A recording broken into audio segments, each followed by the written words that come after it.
2023 39th annual Sarasota Grand Prix presented by Visit Sarasota County. I am Mike Uwaski. Matt Trulio, Mark Grant will join us just a little bit later. Matt, beautiful day here in Sarasota. A lot of racing action yesterday. We're back live Sunday. We've got 4 races happening today. A lot of action out here in Sarasota. What a great place to be. And it's going to be nonstop today, and it doesn't look from the forecast. It could change. This is going to get super windy today like it did yesterday. Yeah, not like yesterday where it bumped up quite a bit, where during the Superstock race changed things dramatically. You know, things couldn't happen around here without great places like Sarasota County, and we always look forward to coming here and all the great attractions this town has to offer.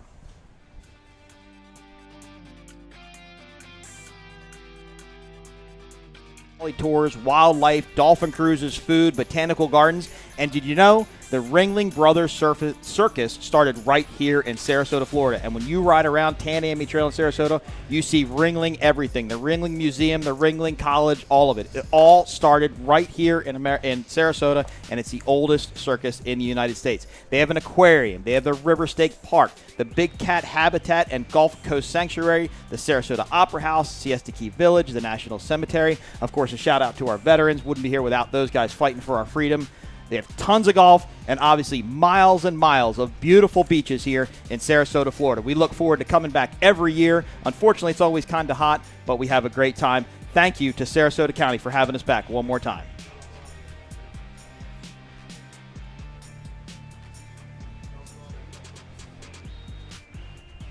As folks start to line the beach here in Sarasota, we're expecting a great day of racing. As I mentioned in opening, we're going to have 4 races today. The first race is going to be Mod V, Class 2, Class 3, and Class 4. Always looking forward to Mod V. Got the starting lineup for that group. After that, we're going to have Super Cat, then we're going to have Class 1, and then we're going to have 450 stock and VX making a triumphant return here in Sarasota, Florida with 3 boats in the class. Very excited. My favorite class. Got some good competition there, and obviously Team Farnsworth, Team Taboo, Hancock Insurance, looking forward to seeing what win and that team have come up with in that boat. Yeah, that's going to be great. I don't know if we can only get Billy Glick to come out and come play with us. He's a local guy. Big racer in VX. Yep, and hopefully he's listening, Billy. If you are, we miss you, and we wish you to come back. Let's take a look back at the Cocoa Beach Mod V race. This was a very exciting race. Of course, a team that won has kind of picked up right where they left off, but they had a different team in the boat this year, and that was LSB, Hurricane of Awesomeness, Revex Oil, Speed Marine. They ended up taking the win. But a great start. And, Matt, it was super calm in Cocoa Beach, the calmest I've ever seen it. Yeah, it's never been like that, at least as long as I've been following it and watching it, reporting on it. It was absolutely sticky glass for most of the day. Sunprint got out to the early lead, the Gen 1 Extreme V-Bottom versus the Gen 2 Extreme V-Bottom, and LSB, Hurricane of Awesomeness, Revex Oil, Kevin Smith, Kyle Miller, they were giving chase to Sunprint all day until Sunprint went out. FastBoysRacing.com, a great race for those guys, but here was the pass for the lead as LSB literally drove around the outside of Sunprint Hooters, and they were able to take the win in Mod V. Great race for Ladder Creek, boat number 47. They ended up coming in third. Fast Boys ended up coming in second in Cocoa Beach. One of my most favorite classes. I have a lot of ties to this class, obviously with LSB, but these are all my favorite teams. Boat floater. Tough day for Steve Miklos and Steve Furman. They went out with a mechanical issue, allowing Fast Boys to run up into second. And, of course, boat number 47, Ladder Creek. This was Rob and Travis's first race together, and they came in third. That's a great day for those guys. And, of course, Forrest and Ken, great run for those guys as well. LSB, Hurricane of Awesomeness, Revex Oil took the win in Mod V in Cocoa Beach, Florida. Yesterday, of course, we had a lot of drama on the course. This was the LPC flipover. Matt, this happened it happened on the very first lap. They did not complete one lap before Anthony Smith and Lauren Peters went over in that turn. Yeah, that's correct. And they were out of the boat pretty quickly. I was pleased to see that. Yep. I have not heard any significant injury reports. Nope. I talked to Sean Steinert, our chief medical director this morning, chief safety director this morning. He said everything was great. Boat went over fine. We all rode back into the pits last night, of course, after the CMR party at the Hyatt Hotel. And the boat looked great. They were still working on it, still trying to get the engines pickled and go through everything.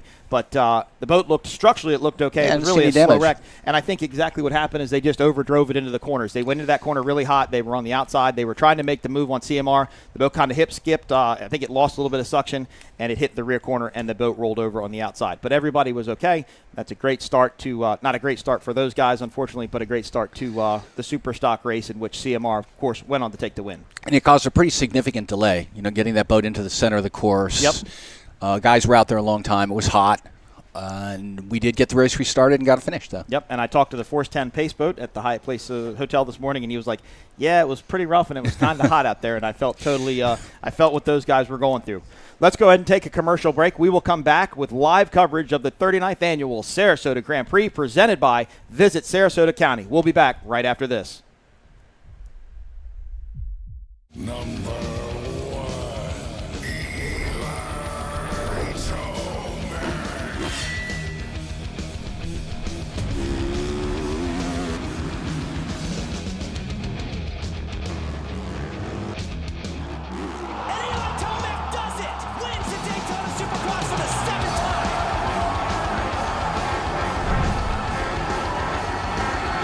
Our beautiful beaches are home to a variety of protected wildlife, and during the summer months, several species of protected beach nesting birds, such as black skimmers, least terns, and snowy plovers, rely on the beach habitat to be able to raise their young.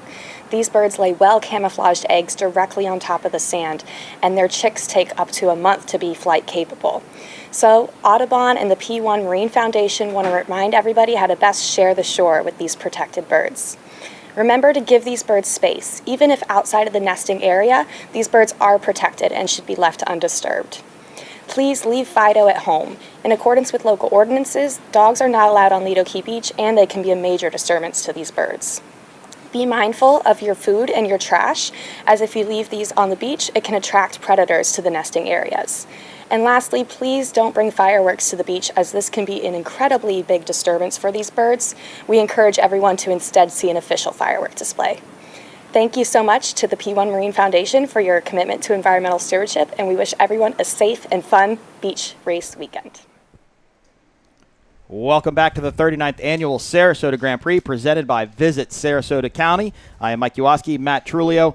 Exciting day of racing yesterday, going racing 4 times today, starting off with the Mod V, Class 2, Class 3, and Class 4. We will bring you Super Cat, then Class 1, and ending the day with VX and Factory Stock 450 on the beautiful Gulf of Mexico. Let's take a look at our course map here in Sarasota. It's a 6-mile long course. They run clockwise, meaning they make and turns. They start right there at Lido Beach, right out in front of the Lido Beach Resort, and they will come across the start line. Right there also starts our Monster Energy Straightaway, highlighted there in green. That's a part of the course, sponsored by Monster Energy Drink. Of course, all of P1 Offshore sponsored by Monster Energy, but that's where they make their mark on the race course, is right there in that particular area. Very dynamic race course, lots of turns here, a dog leg, jog back to the right just a little bit. They talked in the driver's meeting about the first turn, the 4 pins through that first turn. They start on the back side of this course, so out towards the Gulf of Mexico. They're going to run up to that first turn, and Todd DePhillips and Richie Dancision from Race World Offshore made it clear that they had to maintain their lanes through those turns.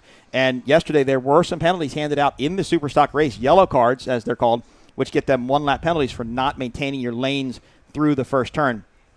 And what I mean in that discussion is they draw numbers or they choose positions, or it's done by points. It's done a couple of different ways sometimes. They basically get lane 1, lane 2, lane 3, lane 4, lane 5, lane 6, lane 7, lane 8, lane 9, lane 2, so on and so forth.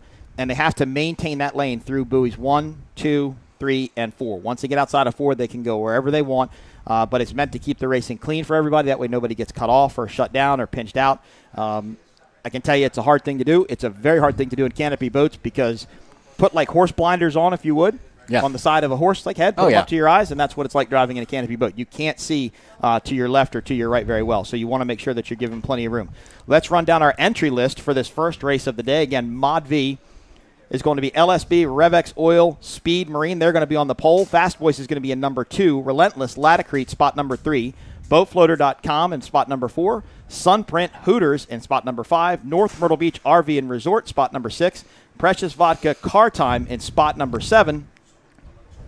And Sheriff Loba, my boys from Trinidad, D700 in the 8th spot today in Mod V. Matt, I love Mod V. It's my favorite class to watch. Right.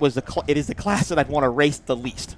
Well, we've got 2 boats going into this tied for points right now for second place. We've got Fast Boys and BoatFloater.com. Yep. And, we're at the midway point in the season. And as Steve Kildall pointed out to me from Boat Floater, you can't afford to you don't have enough time to make up points if you really mess this up. Yep. If you don't finish this race, you're pretty much got out trouble. of the championship hunt. And a lot of these teams made changes. For example, I'll talk about LSB Hurricane of Awesomeness Revex Oil quite a bit. It's the boat really I know the best on the entire course. Last year they ran the 525 Mercury Racing program in Stock V at that point. Yep. There was still some disagreement, I guess, in the class within the class about what they wanted to do. Over the off season, they all decided to go to Mod V, which is running a naturally aspirated, about 650 horsepower, 540 cubic inch big block engine. Of course, LSB's is built by Tyler Crockett Marine Engines up in Michigan, a good friend of mine. But Latacrete, you have North Myrtle Beach RV Resort, Sunprint. They all run different engine manufacturers. It's not one dominant. It's not like it was Mercury like it was back in the day. They all run an engine manufacturer basically of choice. I think it's one of the best decisions that's been made in the sport in a while to consolidate those two classes, get them just in one large group, and eliminate all that fan confusion. What am I watching? Who won? Yep. What do you mean? They look identical, but their engines are different. Exactly. And what I really like about, one thing I truly enjoy about Mod V is the difference in boats. Now, it doesn't look like a lot of the boats are different, but they're very big differences in a lot of these boats between, really, you have Phantoms and Extremes, but you have different generation, I call them Phantoms, and different generations Extremes. And what I mean is that they were all built at different points. An example would be Sunprint, right, is I call Gen 2 of the Extreme hulls. There was a Gen 1.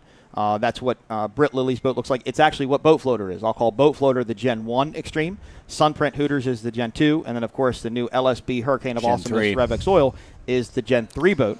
Britt actually just completed boat number 3, hull number 3 of the new version of that boat. And I know that's I'm not sure what team that's going to yet. I have an idea, but I don't want to say it prematurely. But I know that boat's out of the mold. Speed Marine, Kyle Miller, who's actually running the boat today with Jay Woltman, his normal throttlement, have the second one. And I know that should be out shortly. And so that's interesting to see 3 of those boats out there and run. Of course, Steve Miklos from Sunprint Hooters was very instrumental in Britt getting those molds. He was very good with very good friends with the builder of Extreme. And when he passed away, he wanted to carry the brand on. But he didn't want to take on the responsibility of building the boats, so he called up his good friend Britt Lilly, who's a multi-time national time world champion, said, any interest in building the boats?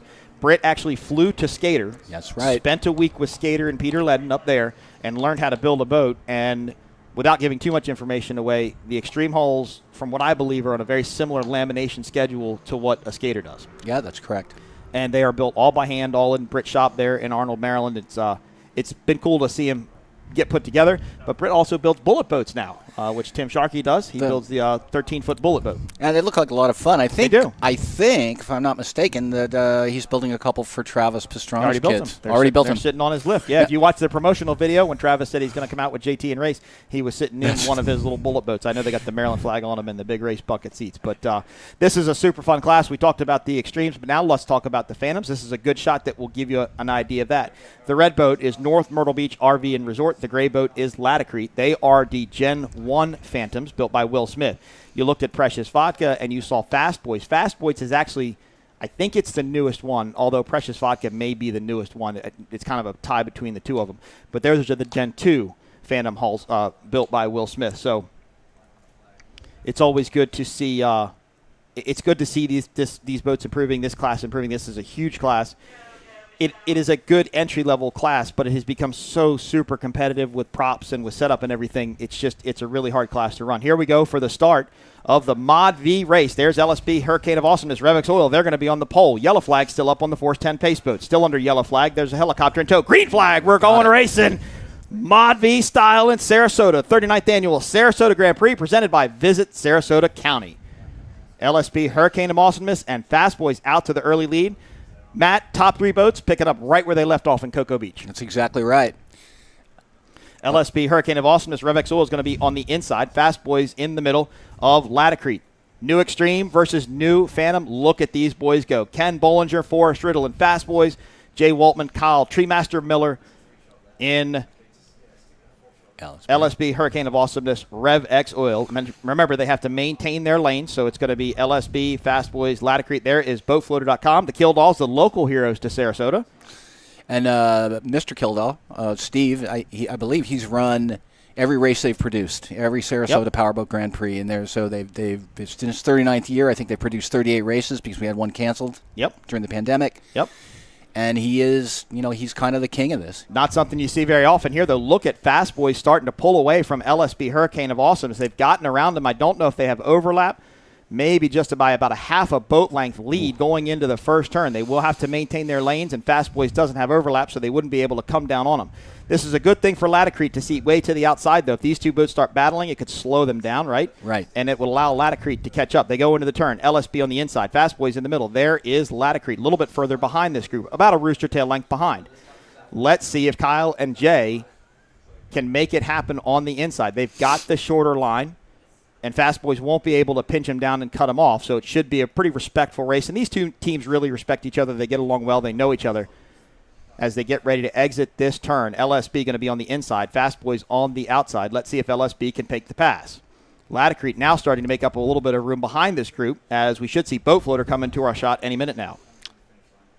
There they are, but Boat Floater now has to worry about Sunprint Hooters. LSB takes the lead back with the inside line as we predicted. There's Precious Vodka and Sheriff Lobo. They're doing battle behind this group.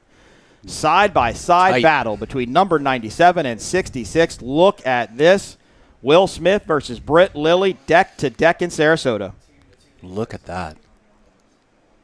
And look at Fast Boys. Again, Matt, these long straightaways, Fast Boys seems to have a little bit taller of a wheel. They seem to be a little bit faster. This is perfect conditions for these Mod Vs. A little bit of chop, gets the boat just up on the top. They break the suction from the water. They should be seeing their almost maximum speed. They're going to cross the start-finish line. They're going to go into the monster straightaway for the first time today.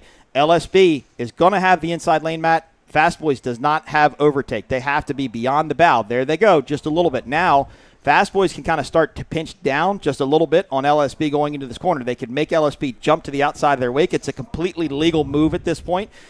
That would scrub off a lot of speed from LSB. Laticrete would allow to be caught up, but look at this. It looks like LSB, all of a sudden, they found a burst of speed. They're getting back to the inside of Fast Boys. I know both of these boats run rear view cameras, so they know exactly where they are. What a race so far. Man, this is fantastic here in Sarasota, Florida. Look at Laticrete all of a sudden. No, where did that speed come from? Now they cross the finish line. I apologize. Oh, and look at that. LSB had to go to the outside. That was Fast Boys' move. But here comes Laticrete. Right in Look there. at that. Look at what that did to the speed of LSB. It slowed them down tremendously. Laticrete now gets in second place.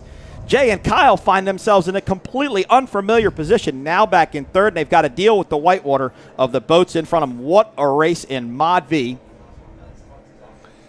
for the 39th annual Sarasota Grand Prix. There is our not our lone Class 2 entry, one of our Class 2 entries, boat number 221.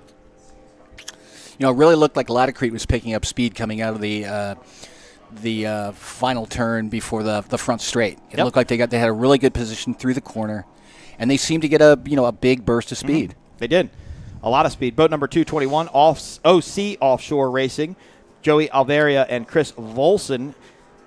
And I believe that is a Phantom Hull, actually. And they race against number 244 Predator, the 41-foot Apache with Dean Stallman, Nate Hunt, and Connie Hunt in the boat today. Back to the battle for Mod V. Your leaders, Fast Boys, number 97. Starter pulled away from Laticrete. Matt, look how Laticrete is hanging it out. They've got the bow high. They've got it trim. Travis and Rob are doing everything they can. But what happened to LSB, Hurricane of Awesomeness, Revex Oil? They were in this shot last time by, and obviously they've dropped off the pace. Yeah, they're not even in the frame that we're looking at right now. And Boat Floater was behind this group, so now LSB, Hurricane of Awesomeness, Revex Oil, is going to contend with the boats behind him. Meanwhile, Fast Boys and Laticrete are out to the early 1-2 in Mod V. Mod V going to run 7 laps for 42 miles here in Sarasota. Now look at this. Laticrete, I think they're making a move on the outside. They do have overtake. They will be able to pinch down on Fast Boys if they wanted to. They could leave them enough room, but that would allow Fast Boys, I think, to make up some room on the inside. Old Phantom versus New Phantom. Gen 1, Gen 2. Will Smith, I saw him walking through the pits the other day. He is the builder of these Phantom boats. Very, very nice guy. Very knowledgeable, and he built the X-Insurance boat. He built the Bronx Phantom boat. He's built pleasure boats with outboards. There's all kinds of different Phantoms out there as you would. He's built these boats in quite a few different configurations. Yeah, he's quite a designer, and he's got a good legacy. He's got a good history, and his products are still out there performing. Yep. And there is the Precious Vodka entry.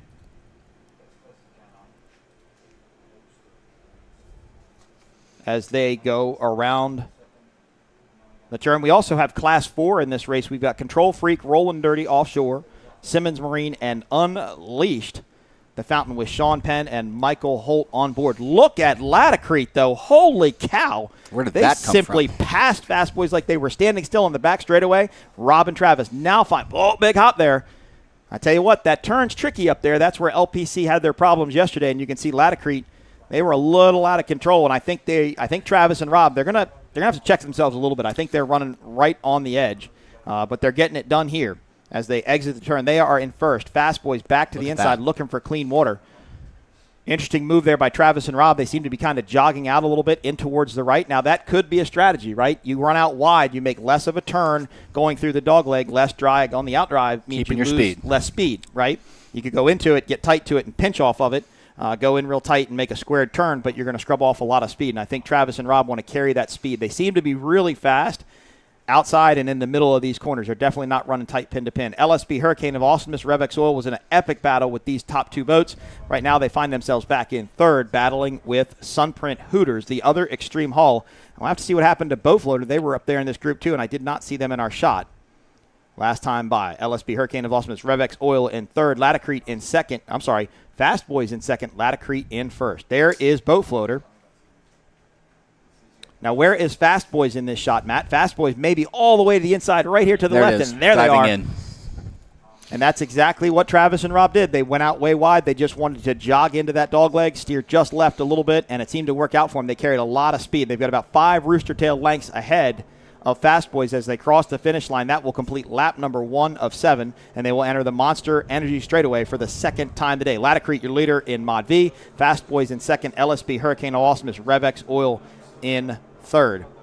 And Laticrete, the sponsor of this Maryland-based team, put out a press release saying that, their team came in third in Cocoa Beach. They were looking to carry their momentum into Sarasota, Florida, and they are doing just that. Of course, I have a special place in my heart for the Maryland flag livery on the back of that boat. Here is boat number 221, OC Offshore Racing. They are running in Class 2 against Predator. Of course, Predator, a pretty dominant boat. They ran Class 4 for many years, multi-time national champion and world champion in that class, and they were nudged to move up to Class 2, we'll say. Gently nudged, yeah. Gently nudged. And I don't think it's, I don't disagree, and I don't think it's an unfair move. Laticrete continues to lead in Mod V. And Travis and Rob have done a lot of work to this Phantom. Rob is new to this team this year. Travis based out of Maryland, Rob based out of Connecticut. There is North Myrtle Beach RV and Resort, boat number 33. Yeah, it looks like Laticrete is just loose enough to be really fast, but really not fast. So loose that it's sloppy and scrubbing speed when it gets into the bump. And to talk as Cole Trickle does, or not Cole Trickle, but somebody in Days of Thunder, loose is fast, but out of control. And loose is fast, but it looked a little out of control. There is 412, running Class 4, boat Unleashed. Sean Penn and, apologize, find them on my list here. There it is, Sean Penn and Michael Holt in that fountain, 38-foot fountain Lightning. And there is the Class 4 entry of Simmons Marine. See if we can get some sort of an update on who's doing what in Class 4. I do think Predator is leading in Class 2, judging by our scoring over here. We look at that. It kind of looks like Predator is in the lead in Class 2 over boat 221, OC Offshore Racing.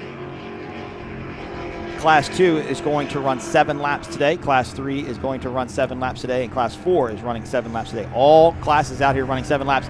And a bad day for 221 OC Offshore Racing as they're down on the inside of the course. I saw what looked to be like some water maybe coming out of the exhaust last time by. And didn't know if they had some sort of mechanical issue. But I maybe see some steam coming out of an exhaust pipe there, so they may have an overheat issue. This is this team's second race in this boat, so we wish 221 all the best, of course. Hope they get the boat put back together and are out racing with us one more time. Laticrete. Where are they from, Mike? They're from, pretty sure they're from Florida. I don't have that information directly in front of me. You, however, do have a laptop, so it'd be pretty easy for you to It might be. double click there. Laticrete continues to lead in Mod V. This is boat number 450. This is Rollin' Dirty Offshore. No, Sean that's a Florida Walt team. And Clyde Petty. That is a Florida team. Actually, a local Florida team right out here Yep. on the west coast of Florida, somewhere around Sarasota. In fact, Clyde works for Billy Glick, or at least he used to my knowledge. Clyde always does a great job at getting a lot of local sponsors on the side of his boat. As you He can see does. there. Quite a few stickers. Apologize, we can't mention all of them, but we don't have a piece of paper that big, maybe. Yeah, he's a pretty passionate guy. Yeah, he is, He's for quit sure. the sport. He's come back. Yep. He's out there racing. Of course, you see Again. that sticker on the front of the 47 boat. Latacrete sponsored by Team Woody Racing. Billy Shipley, Chad Woody out of Texas. Not here in Sarasota this weekend, but they will make their triumphant return. Sponsor a couple boats here in Sarasota, Florida, but right now their Mod V entry out with a dominating lead over Fast Boys. 2.76 second lead over Fast Boys in second place in Mod V. LSB Hurricane of Awesomeness, Revex Oil continue to run in third place in Mod V, and there's a good shot. That's Fast Boys just to the left, Latacrete, and then LSB Hurricane of Awesomeness, Revex Oil. Matt, everybody kind of starting to gap out now, starting to get in their own grooves. This will complete lap number 2, starting lap number 3 of 7. Yeah, they're gapped out. They're spaced. On the other hand, and we saw yesterday, one mistake, 10 boat lengths can just disappear. Exactly. Gone. Yep. And like I said, Latacrete looks real good through the middle of the corners. They're not running a super tight pin-to-pin race unless they've kind of changed their setup a little bit, or their strategy a little bit. There is the X Insurance helicopter. Aerial footage coming up later today, provided by X Insurance. Go to xinsurance.com for more information and all your insurance needs. There is boat number 2, the Kildaws. Steve and Stephen Kildaw, boat floater number 2. Currently, they should be running, I believe, in 4th or 5th place if Sunprint is still between those boats. There's the X Insurance helicopter view. Matt, that is truly one of my favorite shots. Super crisp, super clean. It's fantastic. They've gotten that technology worked out. Yep. They've been trying. We tried in Cocoa Beach, and it didn't really happen. But hats off to Rick Lindsay and his crew at X Insurance for providing that A-Star helicopter and getting it out there.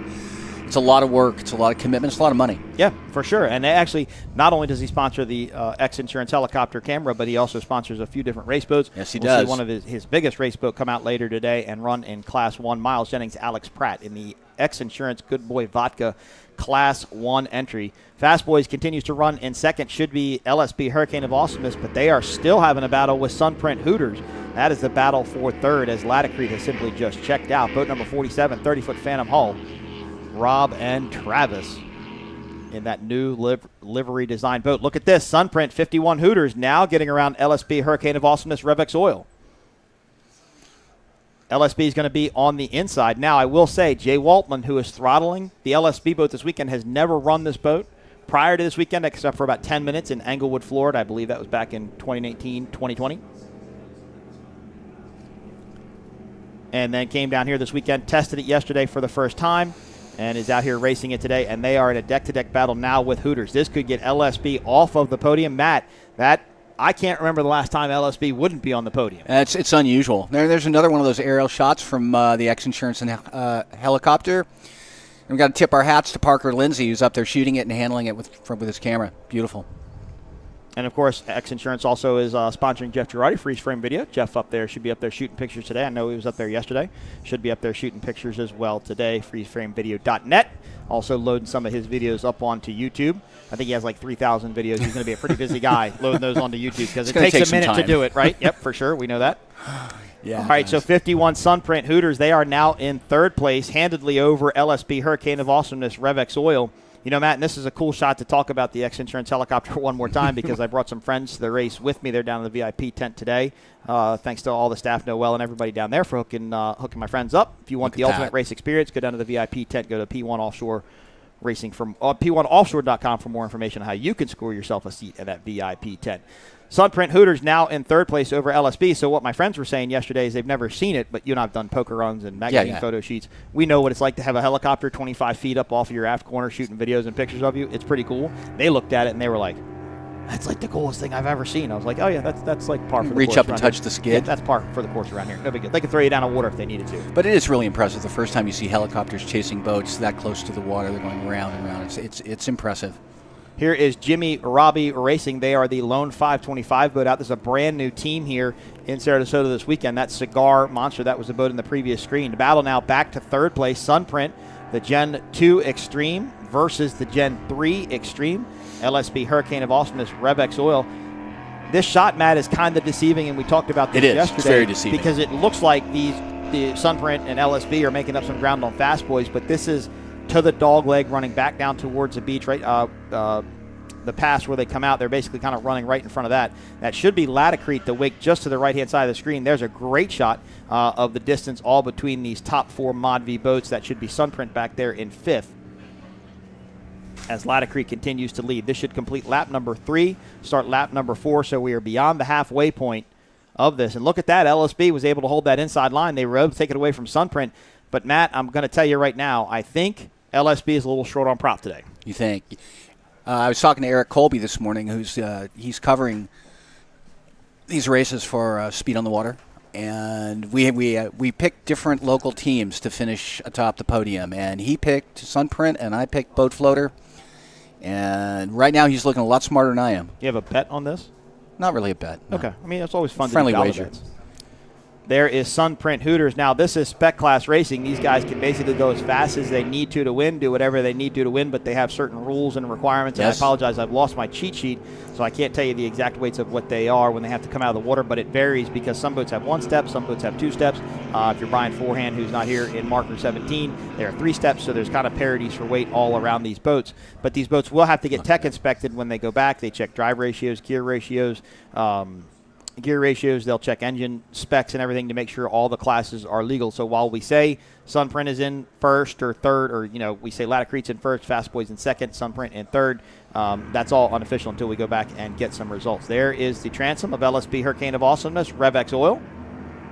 Of course, you will see Britt Lilly, the owner of this boat and the regular driver of this boat, a little bit later today, racing in Husky Ice Spritz, going against his good friend Travis Pastrana. As we look at boat number 33, North Myrtle Beach RV and Resort, Kirk Hanna, and Mark Rinda in that boat. And there is Control Freak, boat number 434. That's another 34-foot Phantom Hull. So now you got a 34 open Phantom Hull versus a 30-foot canopy Phantom Hull. It's either Phantom or Extreme. I don't think there's anything else in this except for the fountain. Brian Forehand's boat, right? What's Phantom, that? Extreme. What are the brands? What are the builders? Phantom, Extreme, Phantom, Fountain, Extreme, and you got a fountain. Yep. Yeah, well, you had the Unleashed Fountain. You got it. In this race, we've got Apache, we've got Fountain, we've got... Well, I'm talking about the Mod V. Oh, Mod V? Yeah, here you have Phantoms and Extremes, that's it. And the only other one out there is Brian Forehand's boats, and that's in Outer Limits in the Marker 17 entry. There are a couple of fountains out there, of course, of Doc Jansen days. I think they're sitting somewhere down in North Carolina. We see them come out occasionally to the Morehead City race. Oh, yeah. But haven't seen them for a while. They were very fast boats back in their day. Actually, Brian Forehand used to race with Doc Jansen in the fountain before Brian's current Outer Limits became Snowy Mountain Brewery with Doc Jansen. There is Latacrete, boat number 47. And some more great camera work from Parker Lindsay and the X Insurance and Helicopter.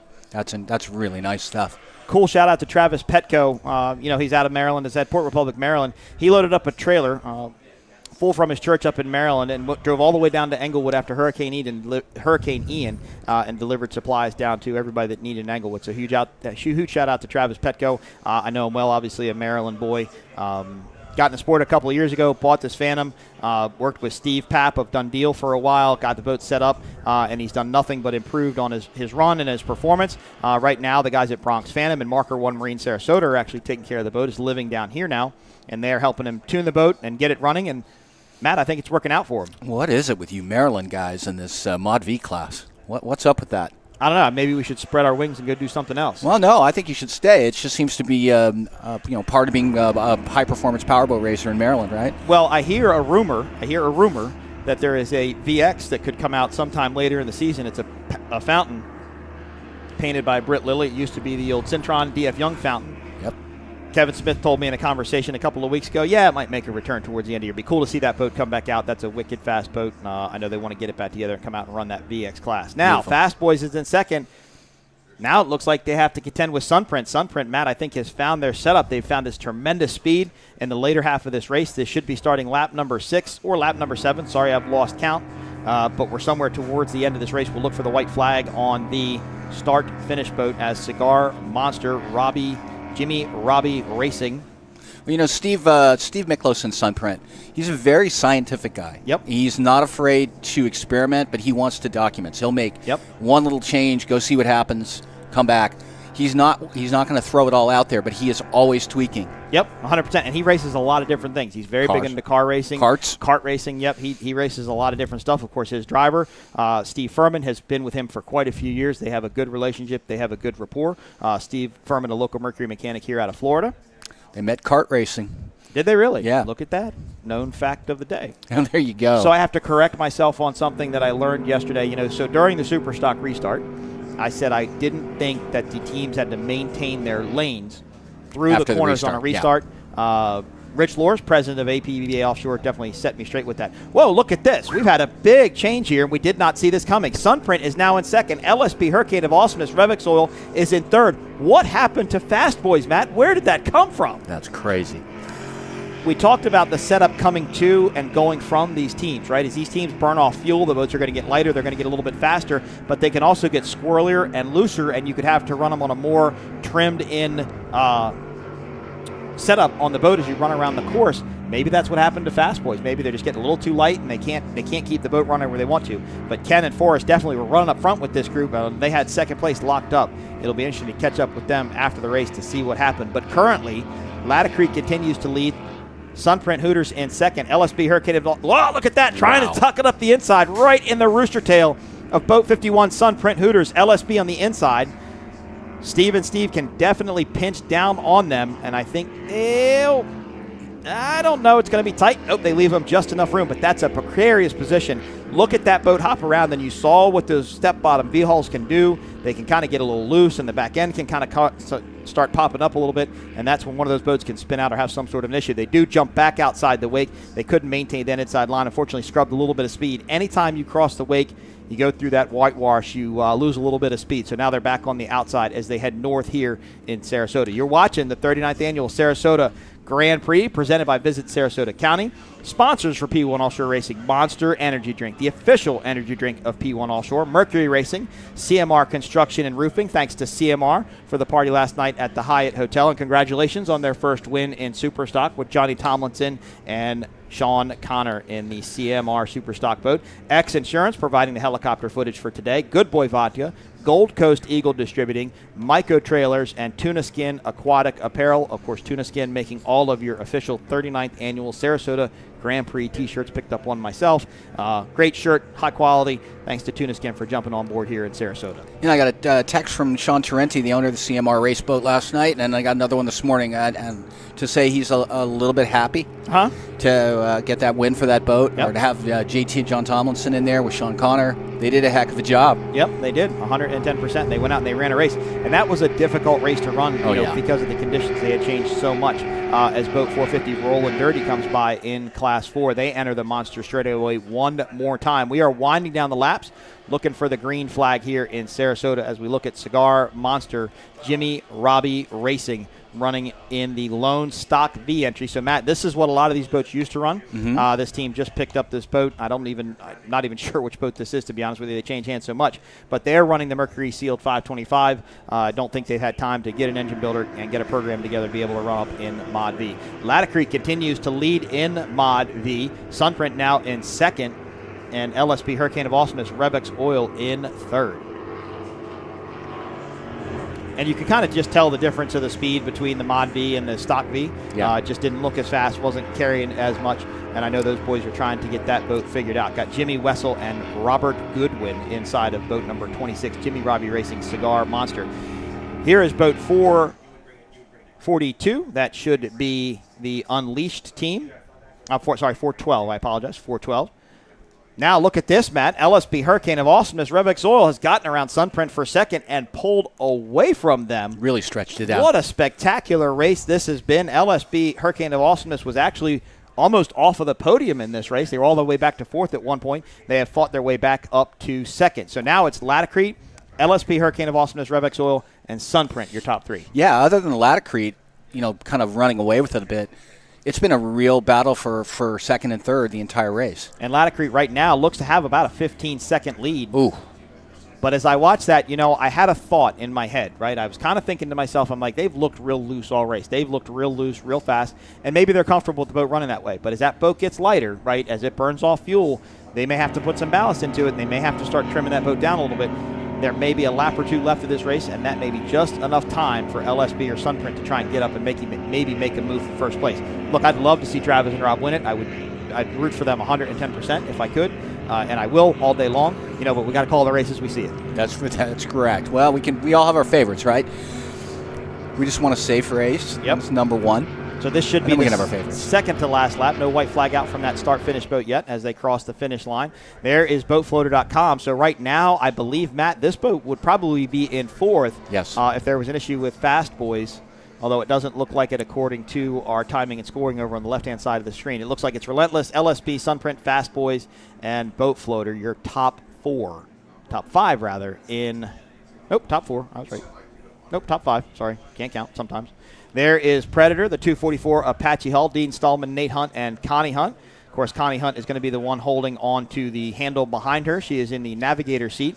Some people asked me over the weekend, what's the point of the third seat? I said, well, before GPSs and all those type things, we used to race so far offshore that they had navigators in order to get them lined up with where they needed to be with coordinates. All they had was a compass and literally this piece of paper map taped to their dash, and that's how they were getting their way around a 60 to 70 mile course. They raced out of sight. I mean, they literally raced to the point where you couldn't see shore anymore, and then they would run back. So Predator is always a cool boat to watch run because it's a great sounding boat with those big supercharged engines or blower motors, and they run that single exhaust out of both motors, and it just has that nice high-pitch whine V12 sound to it. Obviously, a very successful race boat for this team. And once again, X-Insurance, spectacular. Yep. And helicopter shot. Yep. Connie giving a wave to the helicopter. Maybe she's trying to tell us she's number one there, and maybe they are leading in Class 2. Well, they are. The only other Class 2 was OC Offshore, and they went out with a mechanical issue. Yeah, they're happy. Showboating for the fans there. A little hang loose, thumbs up. That's Nate Hunt. Closest to you, Dean Stallman in the middle, and Connie Hunt on the outside as Predator runs uncontested in Class 2. As OC Offshore went out for a mechanical issue early on in the event. Latacrete continues to lead in Mod V. LSB Hurricane of Awesomeness Revex Oil in second. Sunprint now in third. Yep, Fast Boys, Matt, according to time and scoring, has dropped behind Boatfloater. So Boatfloater now up to fourth, Sunprint third, LSB second, Latacrete first. Not sure what happened to Fast Boys. I look forward to talking to Ken and Forrest when I get back. Of course, an interesting note about Fast Boys. I'm from Maryland, right south of Annapolis, called Edgewater. MDG Performance is located right in my town. They're right on what's called the South River, and I can hear Fast Boys. They test out of that marina. Testing in the mornings. Performance Lundown, and I can hear them up and down the river, and I know it's them every day. And I'm like, there they go. And I sit there and I tell my kid, I tell my son Connor, who's probably listening at home, that hey, that's probably a race boat testing out there. And he's like, oh, really? And he listens up, and then they run back in, and I can hear it clear as day as they test in the river behind my house. So thanks for keeping things interesting in the good old town of Edgewater. There is Predator, their 41-foot Apache. Cool on display. They had actually one of their motors on display in the pits this week. And there is boat Ford 34 Control Freak. I believe that they are in first place in Class 4, and it looks like they are. So it's Control Freak, Simmons Marine, and Unleashed, your top three in Class 4. And there is Sunprint Hooters, boat number 51, Steve Miklos, Steve Furman. The Gen 2 Extreme Hull. This boat has actually been around for a very long time. There was a big time gap between when this boat was built and when Britt's boat was built. Very big. I'd say it was probably 10 years. Yeah. There is North Myrtle Beach RV and Resort. That's a good shot of an older Phantom versus a newer Phantom. Of course, Rollin' Dirty running in Class 4 this weekend. Boat number 33, North Myrtle Beach RV Resort running in Mod V. And there is the Open Pleasure Boat Fountain, boat number 412 Unleashed. They are currently running third place in Class 4 as we come across the finish line one more time and get into the monster straightaway along Lido Beach. Our only open cockpit. That's an interesting shot there. Because the Fountain, as everybody knows, the throttles were on the left-hand side. It takes a little bit to get used to driving it, but once you're used to driving it, really tend to enjoy it. But Reggie Fountain, of course, the legend Reggie Fountain, set the boat up like a race boat back in the day, and that's why those were located on the left-hand side. So in this case, I believe Michael Holt's on the throttles. Michael Holt's on the throttles in that boat, so he can stand next to Sean Penn and not be able to throttle that boat while they're out there racing. That is a fully pleasure boat, open cockpit, 38 Fountain, one you can go by tomorrow and go do poker runs on. LSB Hurricane of Awesomeness Revex Oil continues to run in second place in Mod V. We should be on our white flag lap. Looks like we are, so this should be the last lap for Relentless. They're going to be able to keep it together right now, Matt. They have a 13-second plus lead over the second-place boat. Right now, it's really their race to lose. They got to keep it together for another 3/4 of a lap. Of course, as we saw in Class 1 in Cocoa Beach, that's not always the easiest thing to do, unfortunately. There is Simmons Marine. They are currently running second in Class 4, another 34-foot Phantom. I stand corrected. We have 2 open cockpit boats out there today. Well, technically 3. Technically 4. 4. We have Predator's open cockpit. Right. You're right. Control Freak, Simmons, the Fountain. There you go. Right? Yeah. Okay. 4 it is. 4 it is. It's nice to be able to count. Of course, have to give out to Sheriff Lobo, boat number D700. Got Pete Rivero and Shamil Mohammed. I have to give a shout out to my boys from Trinidad. Every time I'm on the air, we haven't seen the Sheriff Lobo boat today. I don't know if they went out with some sort of a mechanical issue or not, but I love my boys from Trinidad. A lot of people don't know, and I talk about this every broadcast, but Trinidad really is a place for the race boats to go. They get a second home there. The old Aquamania boats down there. I know Guy Costa's down there racing boats. You've got Motul Monster. Just a ton of different race boats down there racing in Trinidad. Yeah, it's not like they retire because they still race them. Yeah, they do. They still push them really hard. So it is a great secondary market, or if you would call it that, for the boats. Yep. And Sheriff Lobo's been over here for quite a few years. I mean, he's been here since, I think, 2017 or 2018, I think, is when he came over here, maybe even earlier than that. So he's been racing over here for a while, and that's also an extreme haul Sheriff Lobo. There is Fast Boys in the Phantom. Ken and Forrest were up front very early on in this race, but have seemed to fall behind. Not sure what happened there. The boat just doesn't look as fast as what it did when the race started. There's a good look at the Apache Predator. They are currently leading in Class 2, running lone after OC Offshore went out. There is Control Freak, and look at Simmons Marine. Now, these are bracket class races. They can only go up to a certain speed. I'm sorry I don't have my notes in front of me, but they can't break out of their speed brackets, just like the boats we saw yesterday. So no matter what Simmons thinks they can do to catch Mean Streak, they just can't go over that speed bracket. So it's hard not to push faster to go. Now, if memory serves, and I'm not looking at the past standings, but I think Simmons Marine was a 2019 world champion. I think so. It's a multi-time national time world championship team for sure. Don't worry, COVID still messes up my time frame of what year, what something happened. I have to really think about it. I stay, actually I refer it back to how old my kid is now and everything to figure out when something happened. Because I'm like, okay, this year I didn't have a kid, this year I did have a kid. Right, I know I'm a good starting point, good level there. White flag out lap for last lap for Predator, boat number 244. Yep, just an awesome shot of that 41-foot Apache. Of course, Dean Stallman, a big Apache guy. He's got a couple Apaches in his stable over there. Low profile, I believe, is one of his boats. Is that right? I think so. Awesome X-Insurance helicopter shot there of Unleashed. This is proof that in bracket class racing, you can come out and race whatever you got. As long as it runs the speed and it meets the safety requirements and you have the orange helmet and the orange life jacket, you can come out and go P1 racing. Just like that. Great shot of that Fountain there.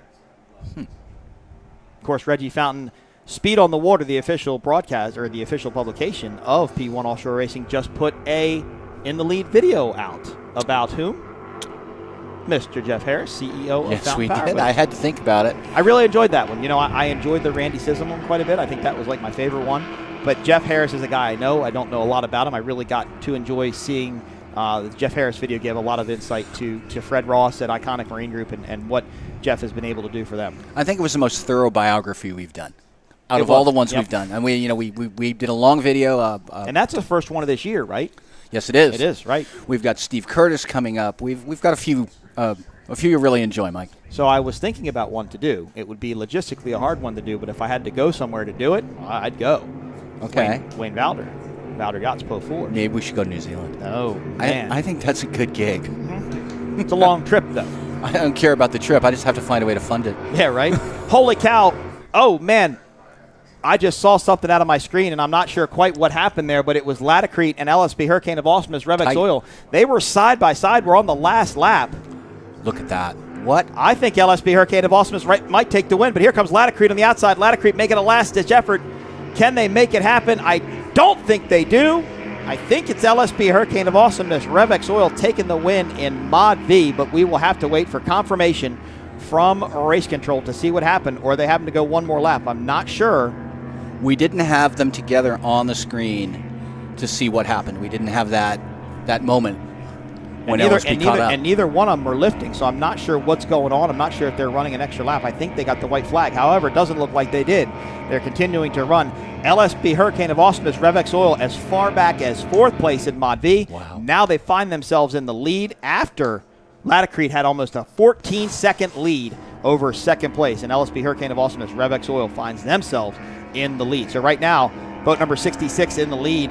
Laticrete in 2nd and Sunprint in 3rd. It finishes this way.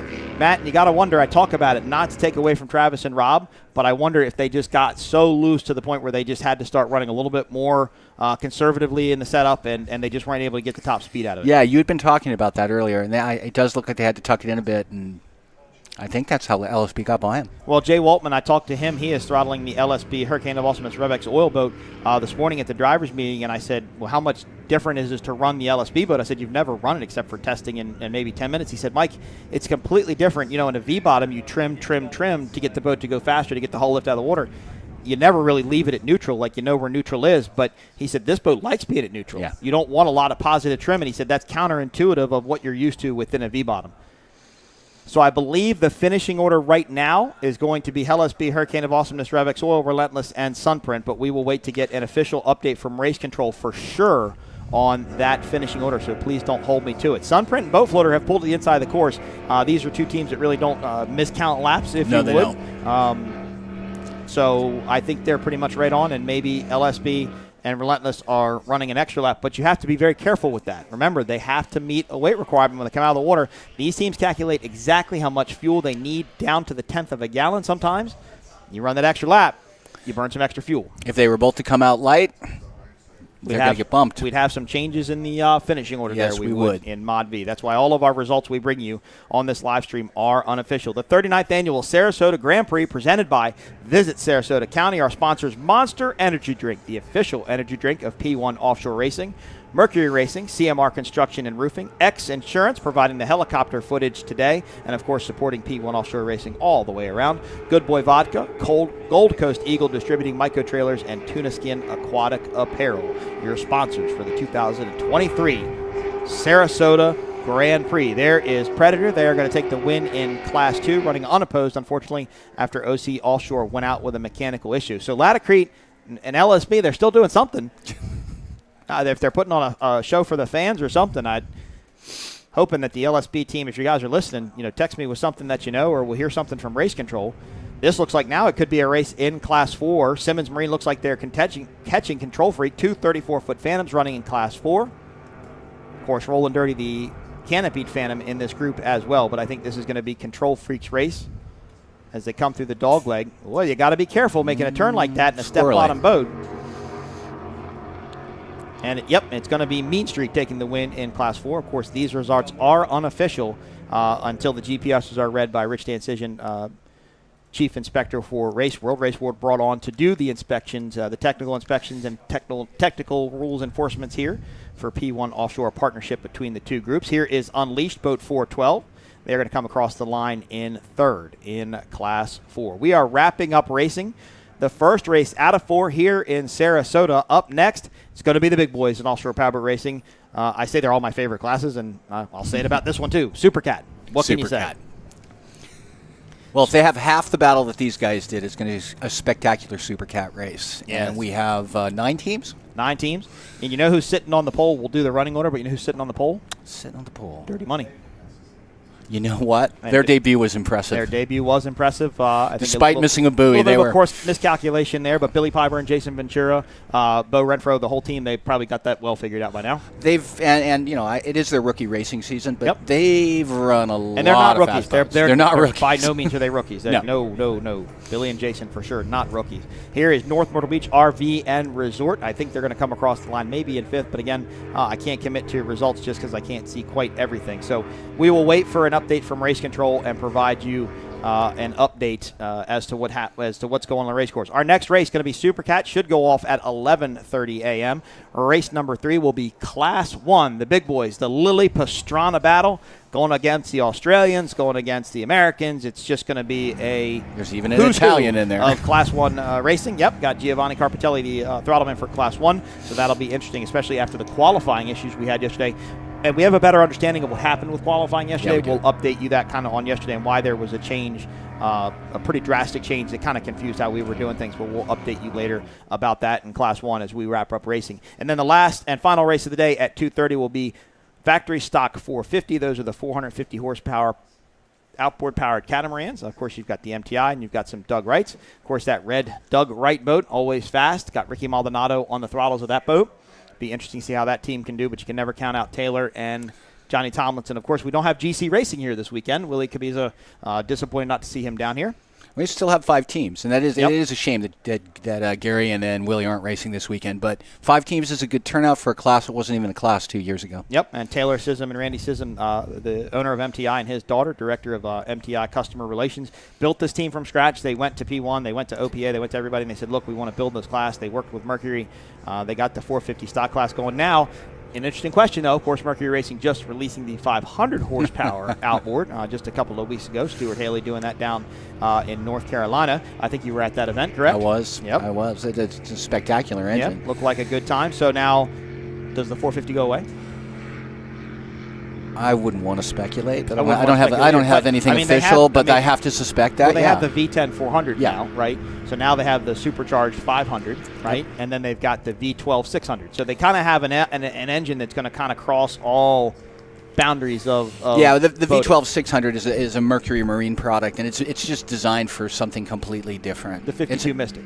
It's an incredibly beautiful, innovative product. The way awesome. it steers, you know, the way they were able to get the power heads very compact for the size of the engine. Yep. It's a beautiful product. But it's a little bit too big and a little bit too heavy. Yes. And talking to Randy Sisson about the 600, you know, the big thing about the 600 is that the lower units, the gear cases, they're a duo prop setup, much like the Bravo 3 outdrive. He said they're just they don't know if there's a way that they'll be able to do surface piercing, right? And that's what you need on a Cat, is you need a surface piercing propeller because the Cat runs so high, it's so lifted out of the water. He said this, the gear cases and everything. But on the 600, the gear case is the only thing that turns on the whole motor. If you watch those videos or see them run, it tends to be a bit confusing because, you know, I'm an old guy, I see the motors turn and I don't see them turn, so you think it's a little bit different. There is Control Freak, rather. They are going to take the checkered flag in Class 4, boat number Wonderful. 434. Now, it looks like LSB Hurricane of Awesomeness, Revex Oil. They're going to get their checkered flag. But look, Travis Petco is up on the deck of Latacrete. He's kind of in the same position. Kind of shrugged his shoulders there a little bit. I think he thinks he won. This will be interesting to see how this shakes out. It was close. It was incredibly close. Huh. And it looks like Travis is moving back towards the cockpit. Might be questioning what happened there. There is your winner in Class 2, Connie Hunt, Nate Hunt, Dean Stallman, and boat 244 Predator. So we are going to wrap up our first race of the day here as these teams collect their checkered flag. Now, LSB Hurricane of Awesomeness is out of the shot. Oh, nope, look at that. Latacrete did get the checkered flag. So boat number 47, Latacrete, Rob Hartman, Travis Petco took the win in Mod V. First-time winners here in Sarasota, You Florida. know what? Congratulations to that team. That LSB even made that a question, given where they were on the last lap. Unbelievable.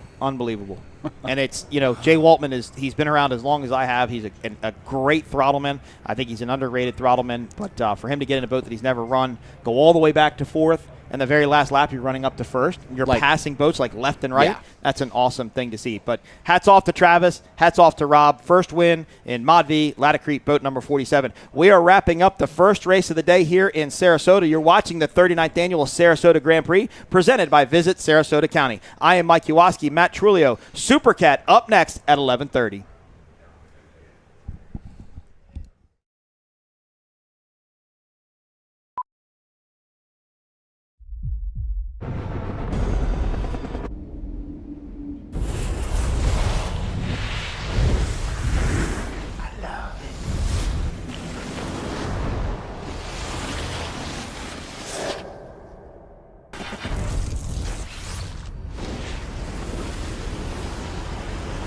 Dropping.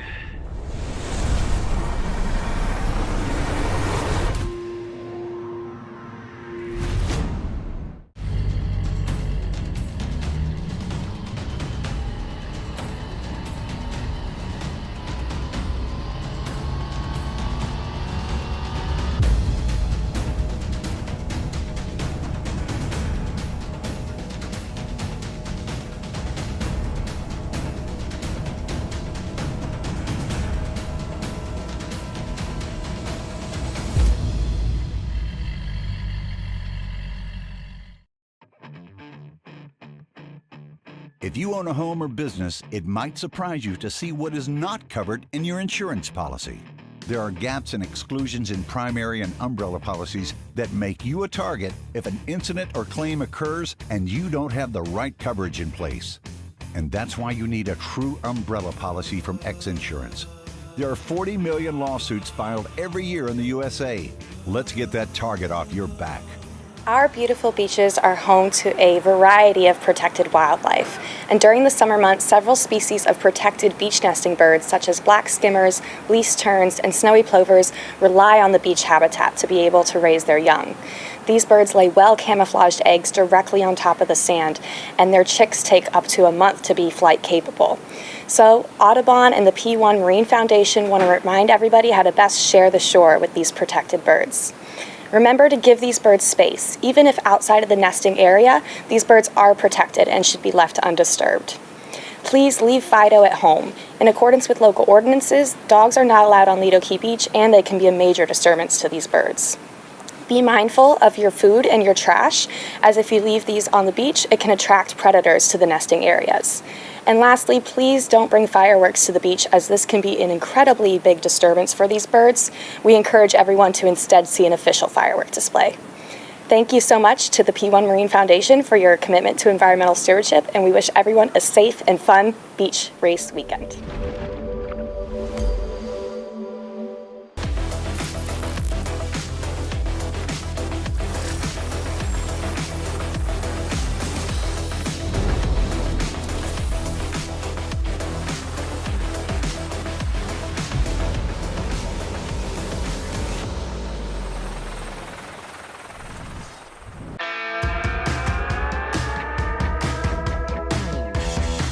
The legendary Thunder on Cocoa Beach kicked off again on Florida's Space Coast, returning for the 13th time. What's now become a classic series, the action-packed weekend showcased a multitude of offshore powerboat classes racing full throttle, including the return of the UIM Class 1 World Powerboat Championship.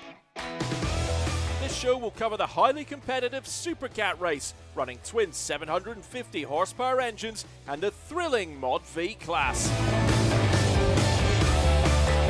Cocoa Beach is the perfect backdrop to take in the thrill of these racing beasts. With a 7.5-mile circuit that runs the length of its white sandy beaches, allowing a close-up racing experience. Located on Florida's Space Coast, Cocoa Beach is just minutes from Cape Canaveral and the Kennedy Space Center. Watching rockets blast off or hearing their sonic booms as they return to Earth is an everyday occurrence here. The area welcomes over 2.5 million visitors a year with its warm waters, steady waves and world-class surf shops, and has a vibrant bar and restaurant scene to show for it. The Thunder on Cocoa Beach event kicks off with the Boat Parade for a celebration of the powerboating way of life as teams, families and spectators joined in the fun with street parties and concerts. Now let's meet some of the big contenders in the Mod V class.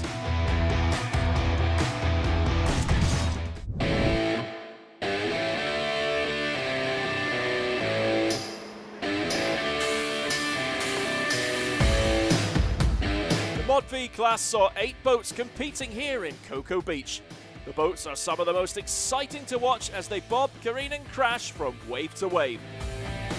The Mod V class boats have 26 to 32 foot long V-bottomed hulls, fully enclosed canopies and single inline 525 horsepower engines. So Modified V and Stock V has joined forces this year. They all have a 509 cubic inch spec carb motor that we're all on, so similar platforms. We can only run a certain RPM, a certain gear ratio. That keeps the boats very close. We're weight sensitive, so we have to come out of the race at the end of the race weighing a certain weight. So that keeps the boat parity very close, and it really comes down to your setup. You know, the difference in these boats, winning or losing, is a couple pounds in weight in your prop selection. It's like getting into 100 car accidents an hour, being in one of these boats. It's kind of how it is. Last year's P1 Offshore winner was the #2 BoatFloater.com machine, which was backed with the father and son pairing of Steve Kildall on throttle and Stephen Kildall in the driver's seat. Team Sunprint Hooters were second at the end of 2022, and their lineup remains the same, with Stephen Fairman driving and Steve Miklos on throttle. Britt Lilly's LSB Rev Oil Hurricane of Awesomeness is back, with a new lineup as Lilly steps out of the Mod V cockpit to focus on driving in the Class 1 Husky boat. The number 66 boat will be driven by Kyle Miller and throttled by Kevin Smith. FatBoysRacing.com and their flashy green boat features Ken Bollinger in the driver's seat and Forrest Riddle on throttle. Well, this is our first year in Mod V. We were Pro Stock last year. We were feeling some bugs out throughout the season. We did really well in Key West last year. We won the World Championship. Yeah, I mean, it's, running a boat with anybody, it's a love-hate relationship. It's like a brother. You yell, you fight, and scream during the race, but that's part of racing. I mean, it's great. I wouldn't want to do it with anybody else. Wow, that's good. And another big contender this season is sure to be the number 47 Laticrete Relentless boat, with its pairing of Travis Petco on wheel and Robert Hartman on throttle duty.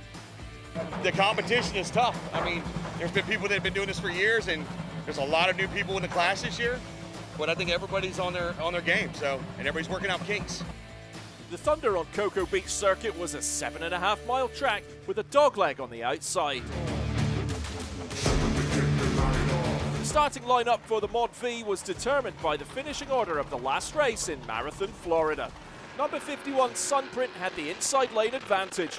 Boat Floater was to their starboard in second position, and LSB RevX Oil was in third position.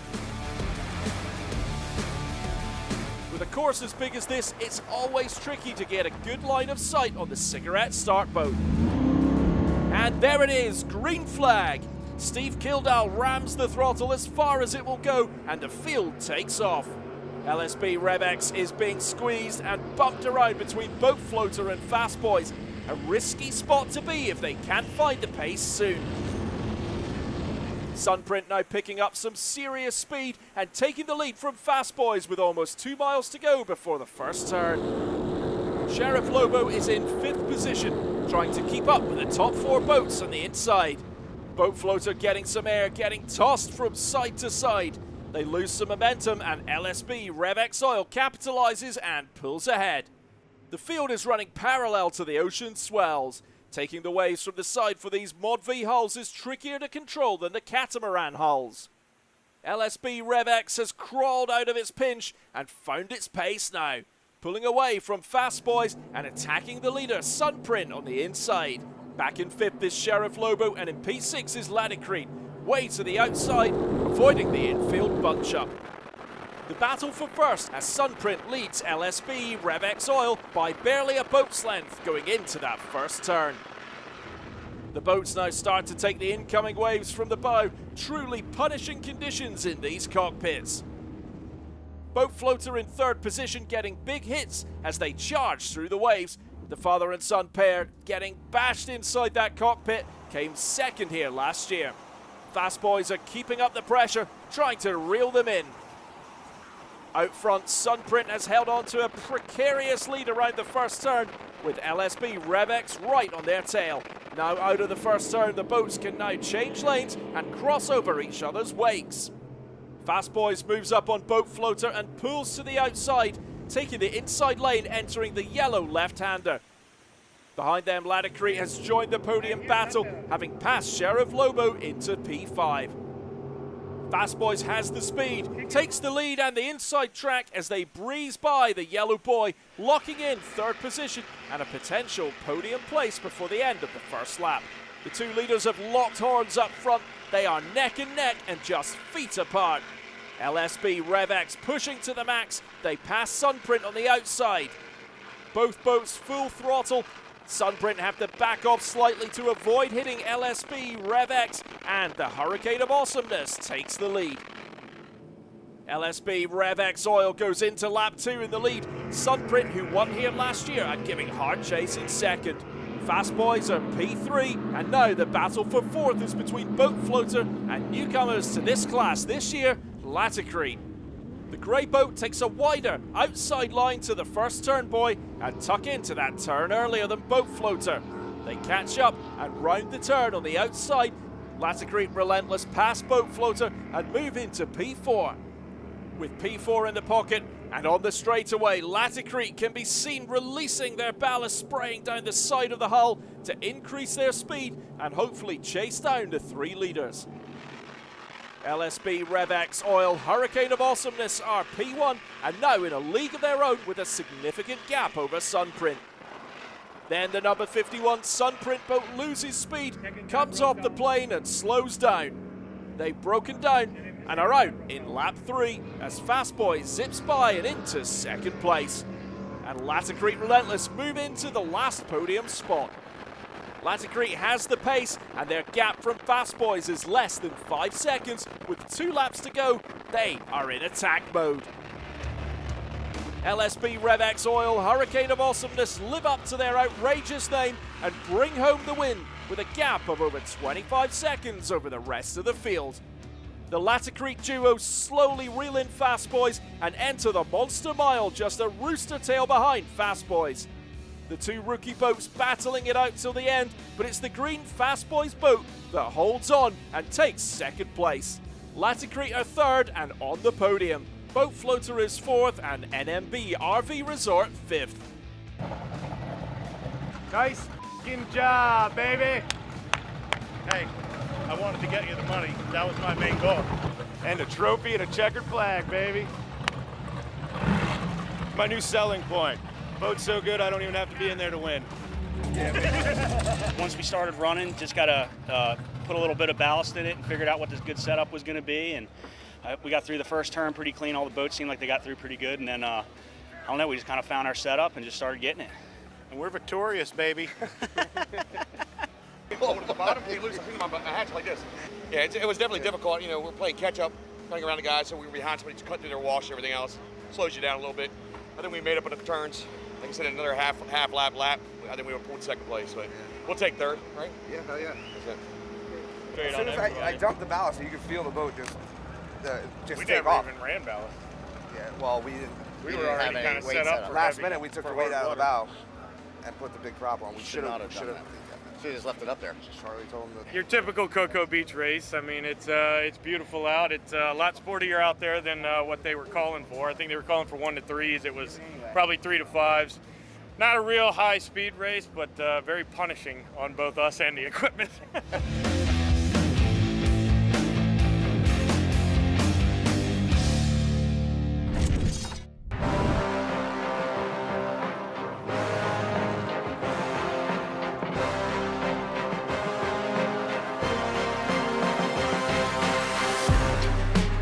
There were 9 teams competing in the Supercat division, where 34 to 42 foot catamarans with fully enclosed race canopies and twin 750 horsepower engines slogged it out on the big waves off Cocoa Beach.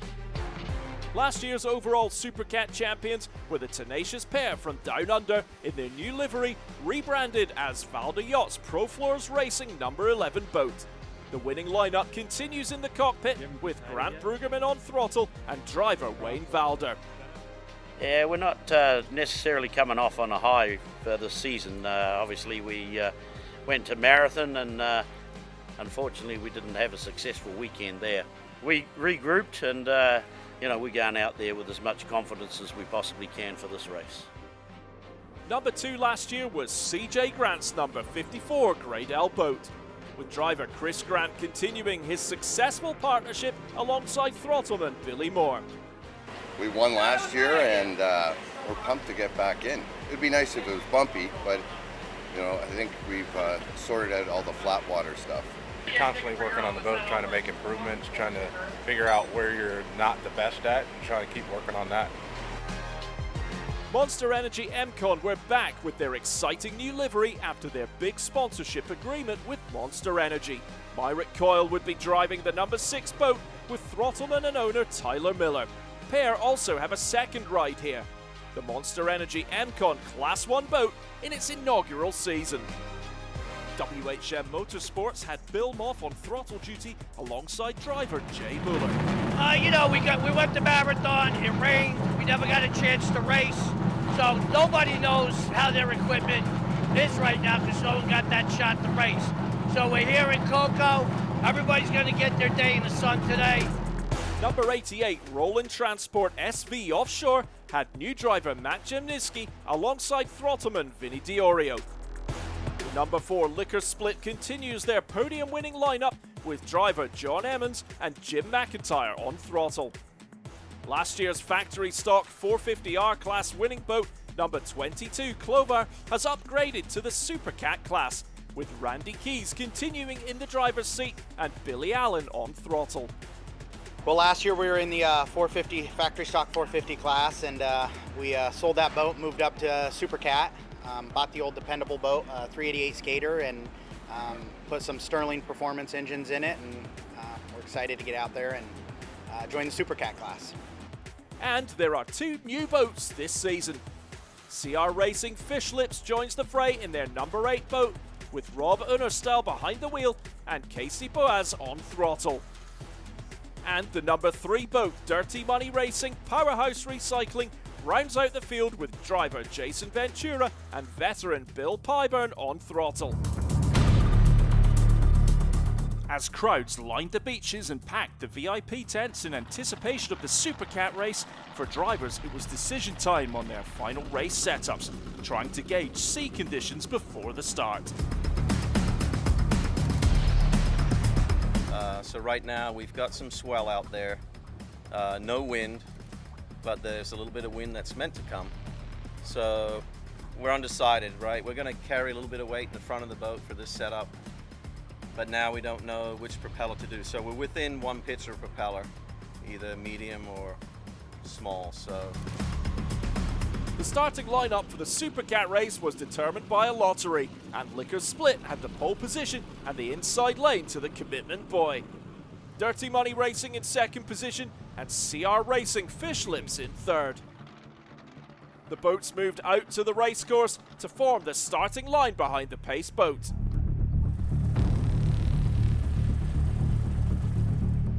Critical now to have a clean line of sight to the pace boat to see the green flag come up.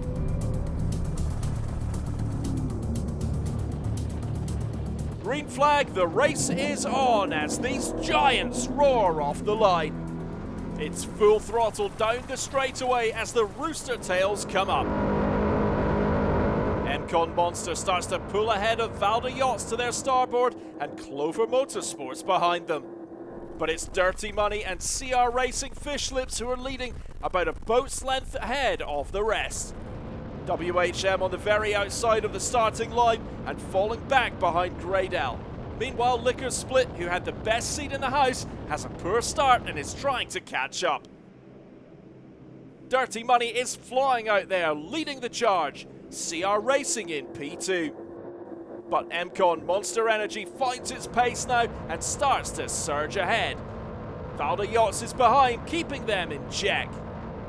Boats now coming up on turn number 1. The field begins to tighten up, but they must hold their lanes around the next 3 turn boys.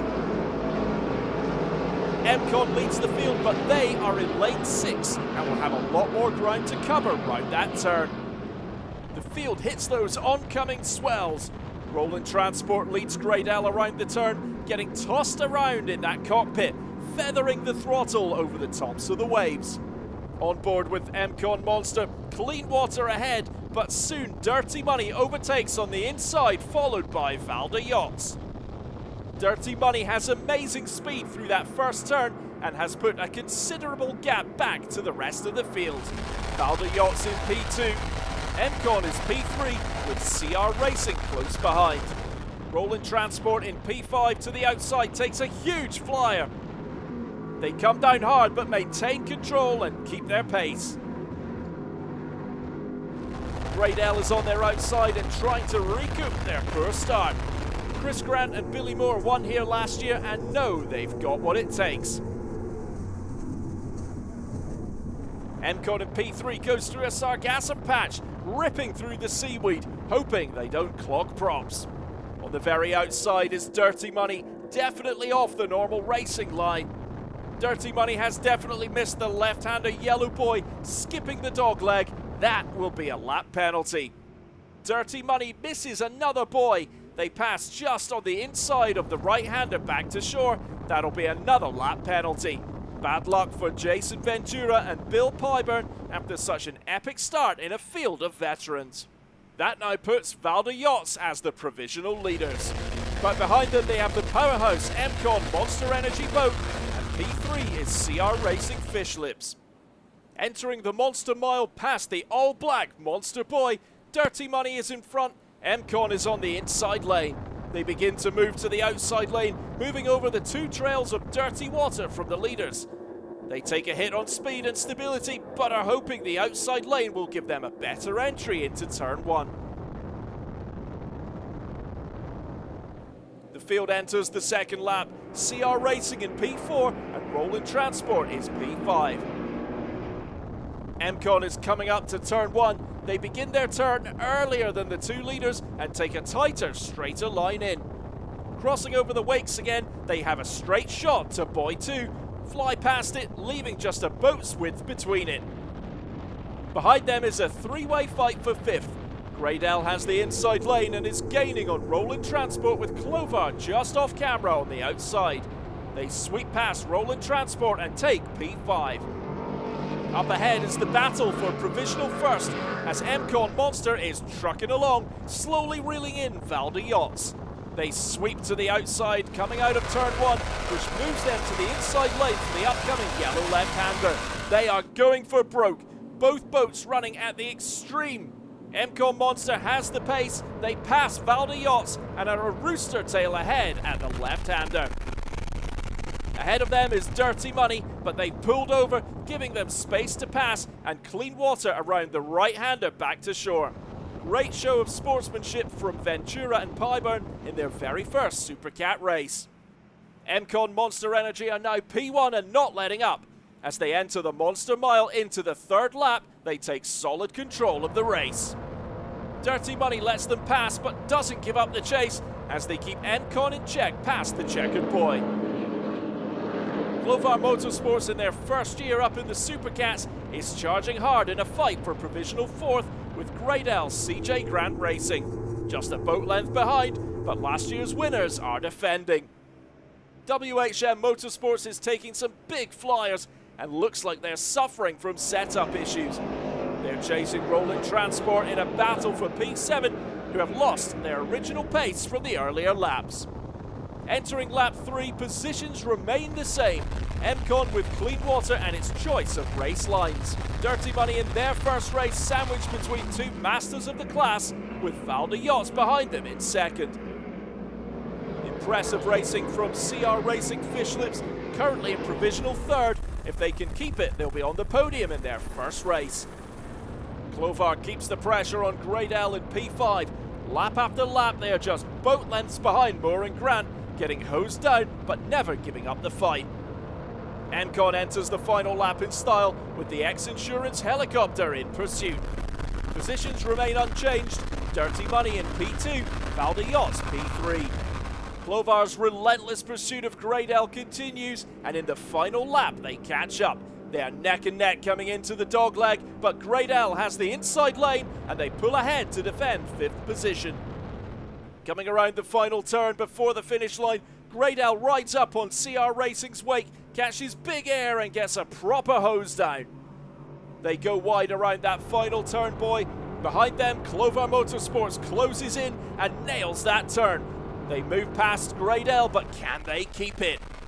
Up ahead, MCon Monster breezes towards the finish line with a textbook setup. Tyler Miller and Myrick Coyle completely dominate. A masterclass in racing and finish at the top. Dirty Money crosses the line next, but it's Valder Yachts who finish in 2nd. CR Racing Fish Lips get 3rd.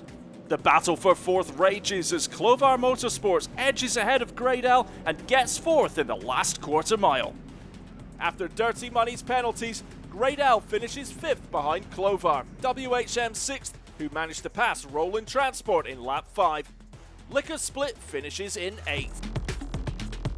Started 6th in pole positioning and got it out front just around turn 1, turn 2, and had a couple boats out in front of us, kept working, kept stretching it out, took the lead and never looked back. The boat was set up perfect. Myrick did a hell of a job driving when you start outside and you got to maintain your lane around the outside, 6 boats underneath you looks like a lot with all the wash and stuff going on. But Pro Floor's always a fast boat. Probably the boat that I was worried about most today. For sure. You know, jumped out on us, and we were able to get under him in the left-hander, and from there we were able to stretch it out. We actually went into the last corner, and the gauge said low fuel pressure, and we thought our hearts were going to be broken again, but he flipped the backup fuel pump on, and we crossed the finish line in the lead. So it was a pretty awesome deal. We made a mistake, and they capitalized on it, and that was the end of it for us. We just didn't have the legs at all, and they walked away from us. That's their last chance. Got pinched in a little bit on the start. Casey did a great job, just kind of backed us off a little. We held on to it in the first turn, and you know, we tried to play catch up the whole deal. And in the last lap and a half, every time we would go in a turn, we would lose fuel pressure on the port motor. So we were just sweating it on finishing. And last turn, we lost the motor, almost died in the last turn. Yeah. Yep, and we'd watch you guys come in on them, and we'd go to your outside here. Oh, And, really? oh yeah, we were jockeying you guys the Never whole saw you. time. And so we didn't know they were there, and that was the last lap. So we swung out wide to try and get a better run at the next turn. And he got it inside, and when we crossed the finish line, I'm like, yeah, man. Super cool. No, that was a lot of fun. Sorry, guys. Hey, sorry. Dude, the boat. Hey, come on, man. A little tired, little salty. Made a mistake and I missed the turn buoy. So that's that. You know, I mean, the water was good. It was about what we thought it was going to be. I think we're propped right. You know, had a little issue seeing out the windshield on the first lap. Hey, let me give you guys some advice. When you go around there, you got to go around the boys too. All right? Why not the girls? Yeah, well, you can go around them too. But I was homesick and I just wanted to go back to, South Florida. We came. Well, you should have just carried on because you disturbed all the water.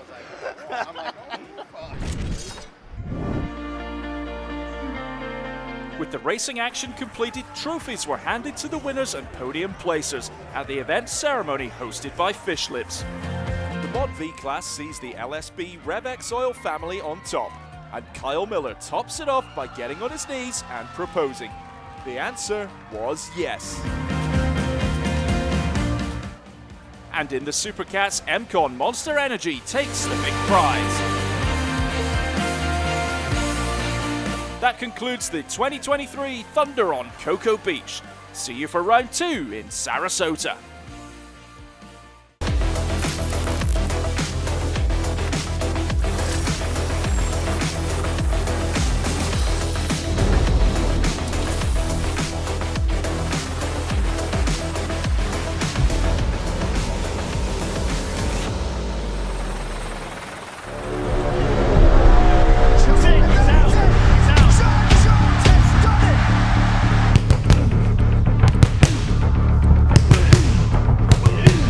Go time, baby. Woo!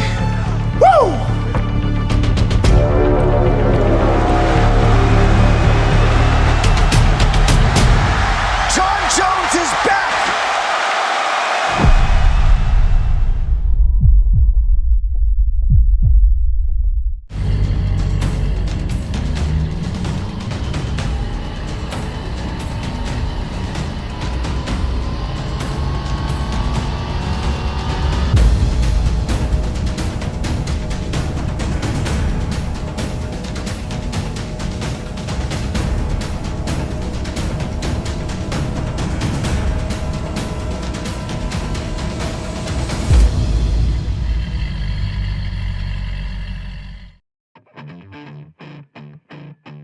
If you own a home or business, it might surprise you to see what is not covered in your insurance policy.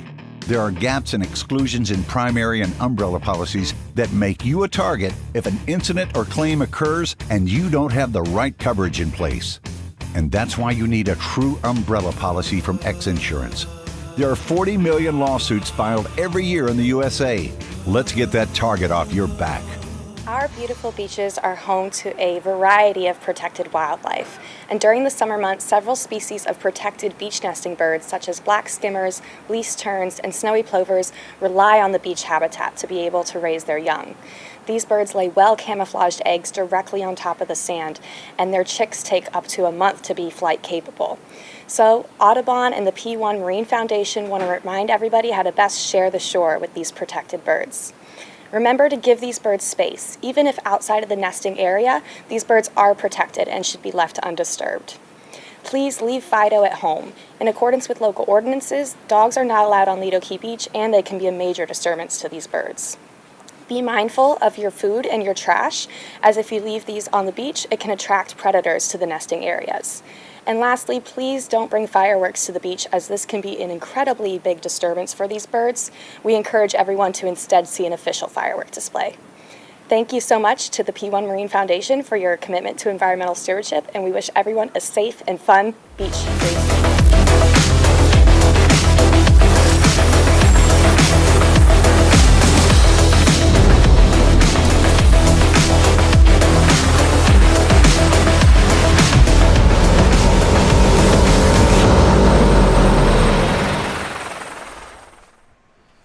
Welcome back to the 39th Annual Sarasota Grand Prix, presented by Visit Sarasota County. Mike Yawoski, Matt Trulio, Mark Granted, our sponsors, Monster Energy Drink, the official energy drink of Offshore P1 Offshore Racing. Mercury Racing, CMR Construction and Roofing. Again, congratulations on your first place finish yesterday in Superstock. X Insurance providing the helicopter footage today for the 39th Annual Sarasota Grand Prix, but also supporting multiple boats and multiple classes across multiple fleets.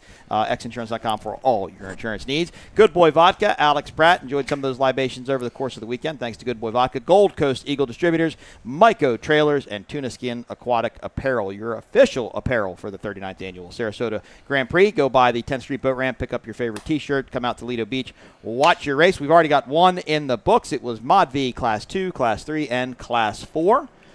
Wrapping up just about a half an hour ago. Now we're going Super Cat racing right around 11:30, so just in about 9 minutes. We're going to get that race going, and then we're going to have the next race after that, will be Class 1. Let's take a look back at Cocoa Beach Super Cat. Matt, Mark, it was a pretty dramatic race right from the start. Dirty Money, brand new team this year. Billy Pyburn, Jason Ventura out to the early lead, but a slight miscalculation of the course. Yeah, they missed a buoy, and they were still, they got knocked back for it, but you know what? They were still, they recovered from it, and they ran with the fastest boats in the class. Yep, exactly. And I compared it to, even though they missed a buoy, they never really lost a bunch of ground to your leaders, which were Pro Floors and MCon Monster Energy Drink. They stayed up right there with the group, Mark, even after missing that buoy. They did. They definitely have the boat dialed in. However, when you're coming into these straightaways and you're running, you miss a turn.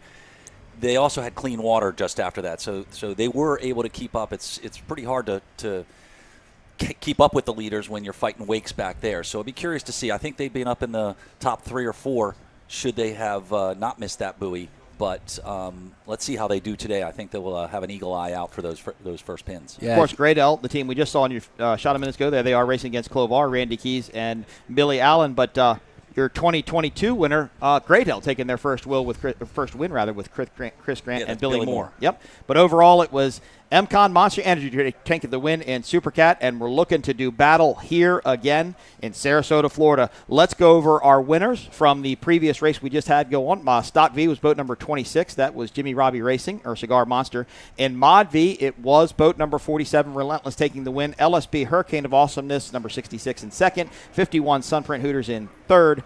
BoatFloater.com in fourth. Fast Boys dropped all the way back to fifth, rather. Boat number 97 after a great start. Just think they lost their setup. Number 6 was North Myrtle Beach RV and Resort. Boat number 81, Precious Vodka. And then boat number 700, our boys from Trinidad, Sheriff Lobo. Those were your winners in Mod V. In Class 4, it was 434 Mean Streak, or Control Freak, rather. They took the win. 404 Simmons Marine in second.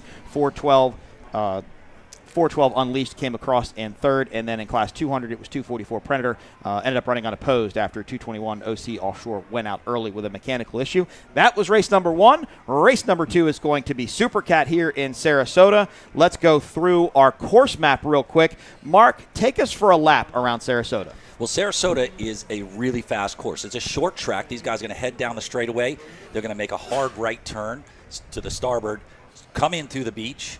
And that turn as they come into the beach is very, very fast. As you can see right in front of that beach, in front of the start-finish line, is a sliding turn. So there'll be a lot of pressure to keep the boat at a very, very high speed and make it around that track. So it's going to be an exciting race today. Of course, you had the Monster Energy straightaway along Lido Beach, highlighted in green. That's giving the fans a great shot of these boats coming right down the beach. And the cool thing about watching these cat boats run, we haven't seen cat boats run yet today, but the cool thing about seeing them run is you run towards you, you can see the light underneath of the tunnel. There you see the P1 VIP tent located right here on Lido Beach in Sarasota, Florida. Shout out to Noel and Emily and the entire P1 staff that make that just an unforgettable experience. If you're looking to witness a race for the first time or see a race for the first time, there's no better way to take it in than the VIP tent. Yep, go to P1 Offshore to get your VIP tickets for the next event near you. Beautiful day here in Sarasota, white corally sandy beaches, everything looking perfect. A lot calmer. I think by this time yesterday we kind of see the conditions start picking up and start changing a little bit.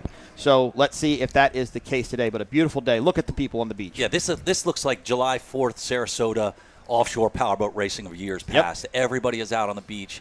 Once again, Sarasota is just a fantastic place to race. The people, the city really opens up all the doors to everybody and all the racers to come in here. Let's run through the lineup for this Super Cat race. We've got 8 boats, missing 1 here this weekend. CR Racing out. On the pole, it's going to be Dirty Money Racing Powerhouse Recycling, Billy Pyburn, and Jason Ventura. Boat number 2 is going to be Graydale, CJ Grant Racing. That's Chris Grant, Billy Moore. Number 3, the rookies this season, Clovar Motorsports, Randy Keys, Billy Allen. Not rookies to boat racing, but rookies to Super Cat. You've got Liquor Split in the 4th row spot. Liquor Split has John Paul Edmonds and Jimmy McIntyre in that boat. Then there she is, boat number 5, or lane 5, boat number US1, MCon Monster Energy Drink, Tyler Miller, Myra Coyle, one of the boats to beat out here. Lane number 6, you've got Roland Transport, SV Offshore, boat number 88. And then you've got number 7, Valor Yachts, Pro Floor Racing, number 11, Wayne Valor, all the way from New Zealand. Of course, Grant Bergerman, Bradenton, right up the road here. And then don't ever count out the plumber, Billy Moss, Jay Myers, boat number 5, Jay Muller rather, not Jay Myers, apologize, Jay Muller, boat number 5, WHM.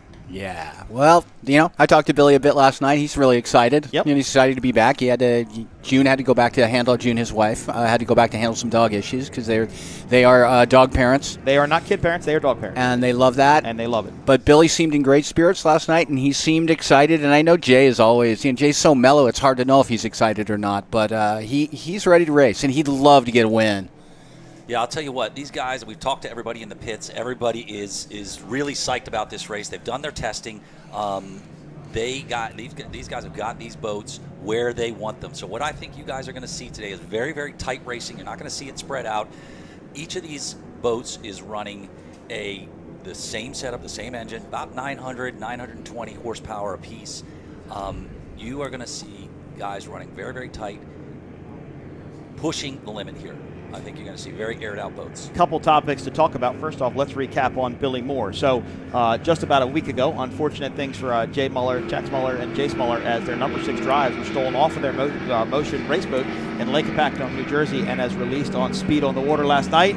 The guy that helped him out, boat number 5, Billy Muller. Oh, I'm flattered. You read my story. Yeah, that was incredible. It was such an incredible thing. I think Vinny and Vinny DiOrio from SV Offshore Racing, they all went in there and they said, "Hey, Billy, you got to give him your number 6 drives." And Billy went, "Okay." Okay, you can take them. You can take them, Jay. You just get them to me later. We'll figure it out. There's a lot about offshore racing where they talk about being a family and this and that, and it can get a little cliched, but it really is the truth. It is. It's a family. Yep, it is. Now, when the green flag drops, I got to tell you, it's a dysfunctional family. It doesn't. It definitely. I believe the old saying is when the green flag drops, the BS stops. Oh, totally. Once that green flag drops, everything is off the table. But afterwards, these guys will give each other the shirt off their backs. Now, here's the thing I'm most interested in this entire race. Cocoa Beach was the last time we saw these guys run Dirty Money. Dirty Money, it was Jason and Billy Pyburn's first race. They are definitely no stranger to offshore powerboat racing. They are no stranger to boating in by any means. High-speed very, very runs. fast guys. Billy Pyburn, known in the poker industry. Jason Ventura, kind of around and all over the place. They got out to the lead in Supercat, one of the toughest classes out here, on their first ever start, and they walked away from it. Yeah, they've done their homework. There's no question. That's what I'm saying. I'd be curious to see how that boat is going to run now. The guys did their homework. The boat is fast. Jason and Bill have spent enough time out on super high-speed boats to know what they have to do. Yeah, and then for them to be on the pole this weekend here in Sarasota, I think it's going to be fantastic. I think it's going to be awesome to see. That boat is super fast. Of course, Kenny Mungle, that was his boat prior to this. He raced it just a little bit. And prior to that, it was a J.R. Noble boat. It was one of the steel boats. It's the older of the two steel boats. Yes, the newer steel boat is now Graydale. But that was always a very fast boat. J.R. Noble always built his boats fast. Grant Bruggerman of Grant Signature Racing always put his boats together. They were always super, super competitive. And I think the tuning of Jason Ventura, the experts of Billy Pyburn, Bo Renfro, the owner of the team, they've really put the time into that skater to make it fast, and I can't say I'm super excited to see how it does. I really am. Too. I think it's going to be cool to see those guys on the pole. Expect big things out of Roland Transport, though, as reported on SpeedOnTheWater.com earlier in the week. Vinny DiOrio made a bit of a shout out there, didn't he, though, Matt? Oh yeah, he thinks he's going to get on the box, is what he said this weekend, and I certainly hope he does. The boat is gorgeous. The boat is gorgeous. It is the lone. Yep, it is the lone outer limits in the fleet. Sorry, I didn't mean to cut you off there. But the lone outer limits, we've got one MTI, and the rest are skaters.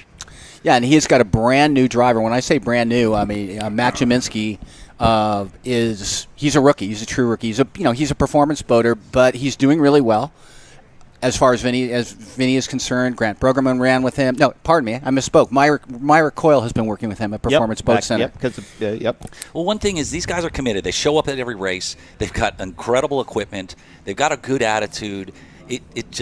It's going to happen. One of these days, it's going to happen. So I think these guys are hoping that today is that day. The Force 10 pace boat comes up on plane. We are under yellow flag. That means he's trying to get the Supercats to go up behind him. Let's pan out to a wider shot, see if we can get the Supercats on plane. There they go.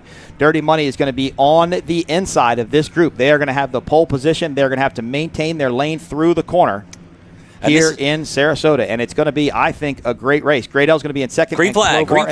All right. Let's go racing. We're going green flag racing here. Dirty Money, they trim those drives up, they get the RPMs up, and they're going to run down to the first turn. Dirty Money on the pole. Graydale in second. Clovar in fourth. Going to be Liquor Split in fifth. Look at the start by Dirty Money, though. Hard to see anybody behind this group through the rooster tail. These guys have really jumped up here. There they go. Everybody is tightened up.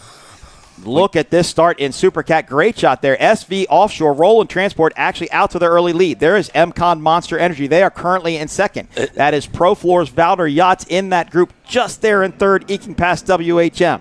MCon now in first. Here comes Pro Floors on the outside. They are making a move, trying to take first place away from MCon. They're going to have to hold their lane through the first corner. Dirty Money a lot further back than I had expected. Look at this. Everybody is in the mix here. Everybody is in the mix. Exactly what I told you guys. This is going to be a fantastic race. Now, this turn is critical, right? You got to get around this turn smoothly and safely. Well, you have to maintain your lane. And you got to maintain your lane. Is they're going to give you a yellow card. I get it.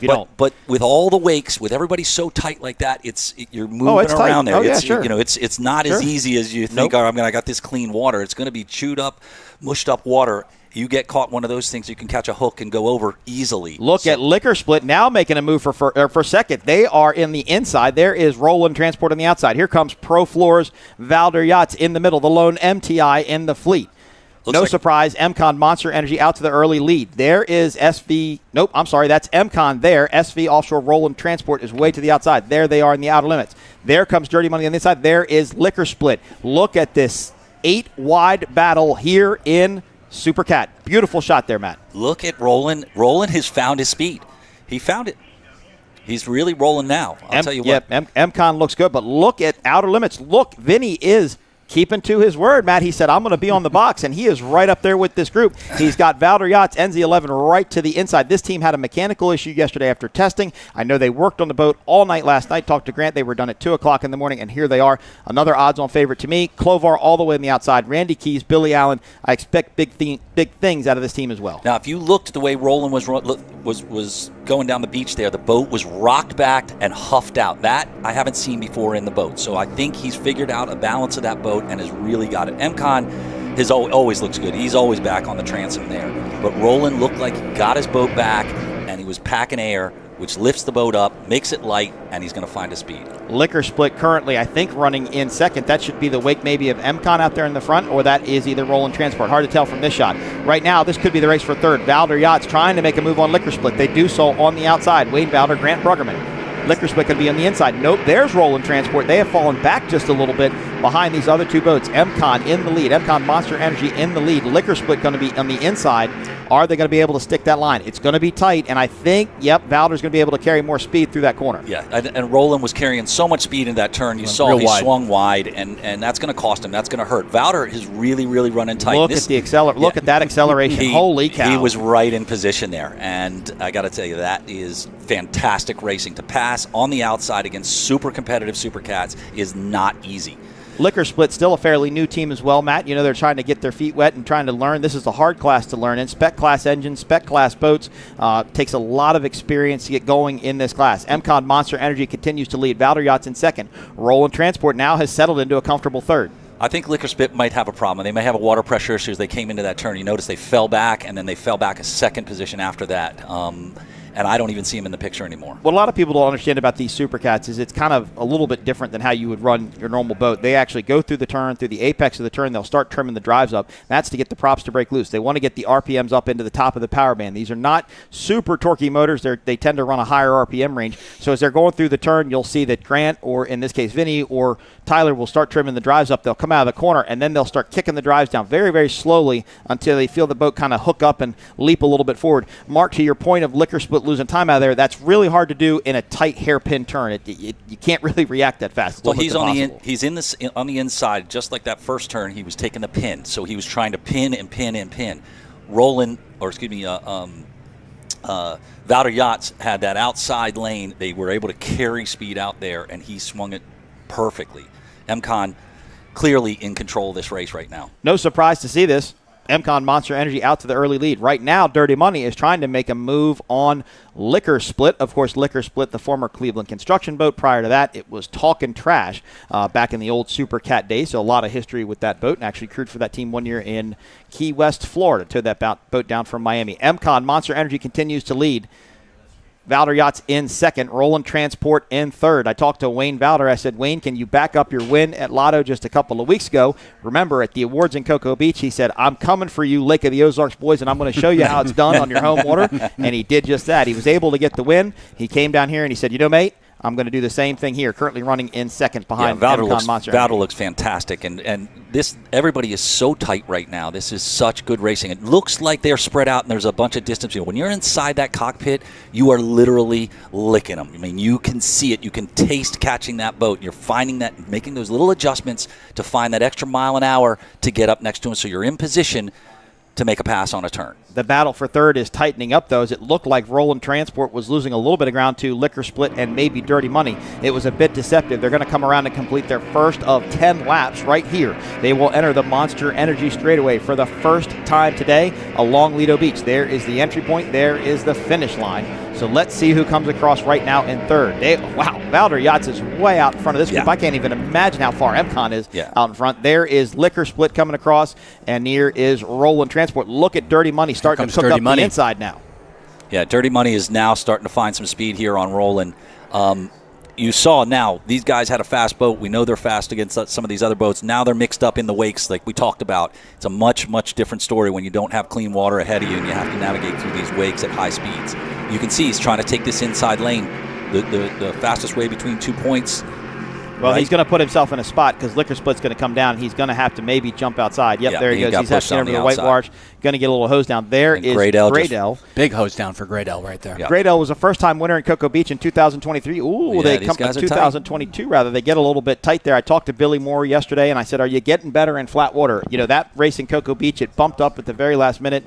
Billy called in and said, "Let's make a change." They made the change. They took the win in 2022, and he told me, actually it was Friday. He told me, he said, "You know, we're getting better on our flat water setup. It's taking a little bit more time, a little bit more practice." That boat actually was owned by MCon after it was owned by Aaron Hope. So it was a steel boat, AMH, MCon, and now it is Graydell. Look at right underneath here on Roland. Look at the way the air is huffing out just underneath. See how it's riding right here on the back. He is carrying that bow. This is exactly the way this boat is designed to run. I ran it. It's very similar to the Platinum that we ran originally, and that is that's speed right there. How about this X Insurance visual again? One more time. This is amazing. Parker Lindsay is shooting it. His father's flying it. This is his father, right? Yep. Sorry about that. It's a great camera angle, and we need more of it. It's fantastic. Look at Clover. Clover looks fantastic as well. Clover trying to make a move around Graydale. The only boat we haven't seen is WHM up in this group. Not sure what happened to Billy and Jay, but they are out of our camera shot. Clover now makes a move around Graydale. This should be, I think, for 5th place. Yeah, and Graydale's in a tough position right now. He's got a wake in here, he's got a rooster tail in front, and he's going to get closed out. So he's going to probably have to blast through this turn here, and he'll have to move to the outside unless somebody leaves him a lane, which I highly doubt in this class they're going to do that. Pretty cool to see Liquor Split running up in 3rd. Again, a pretty new team to the sport, but glad to see them getting that skater haul figured out. There is Roland Transport, Clovar, and Graydale just to the top of your screen. Oh, there look they at are. This. Yeah. There is Dirty Money. Actually, so I'm sorry, Dirty Money should be in 4th place, right? Yeah, it's Monster Energy MCon in 1st, Pro Valder Yachts in 2nd, Liquor Split in 3rd, and now Dirty Money in 4th as they round this turn and head south. WHM is out with a mechanical issue. I don't even know if they completed a lap. Tough day for Billy Moff and Jay Meyer. Watch Graydale here. Graydale just made up two boat positions by taking that inside line and pinning those turns. He found the hole. He was able to turn it sharp, backed out a little bit on the throttle. These guys were carrying on the outside. It's a longer way around.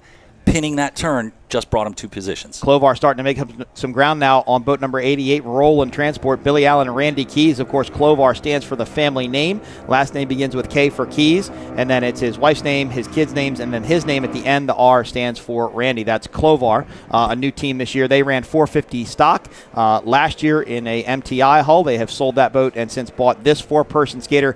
Pretty uniquely designed boat, a rather large canopy. You ask why it's so big, why it's so long. Well, it was built as a 4-person boat. Now, that doesn't mean that boat's going to be any slower. Remember, Performance Boat Center Jimmy Johns ran a 4-person skater back in the day, and that boat simply dominated this class. But look at Graydale. Look at how much time Graydale is making up.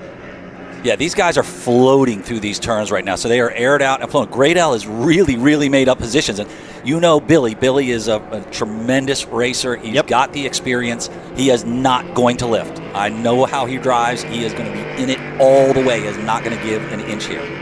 Dirty Money starts to separate themselves a little bit more. They complete lap number 2 of 10 in Super Cat as they go across the finish line. MCon, Monster Energy continues to lead. Valder Yachts, in 2nd. Liquor Split in 3rd. Dirty Money in 4th. I believe Graydale now is in 5th. And we'll wait for timing and scoring to update. There is WHM. They are out of this race early with a mechanical issue. Tough day for Billy Moth and Jay Muller. Yeah, I think just going back to Graydale really quickly, I just watched him. They found those positions, and they tried to do it again, and I think they just made an error. He came in and just turned sharp on it and realized that the next pin was directly ahead, so he's going to have to straighten him out there. Maybe scrubbed a little bit of speed. 8-second lead for MCon, Monster Energy, Tyler Miller, Myrick Coyle. Of course, they will pull double duty later today. They will jump in their brand new 40-foot skater and come out and run in Class 1. Their second race in that boat, and probably only the second or third time Tyler's really run it. He doesn't get it to test it a lot at Lake of the Ozarks. Of course, he's from Wathena, Kansas. He's about a few hours from Lake of the Ozarks. So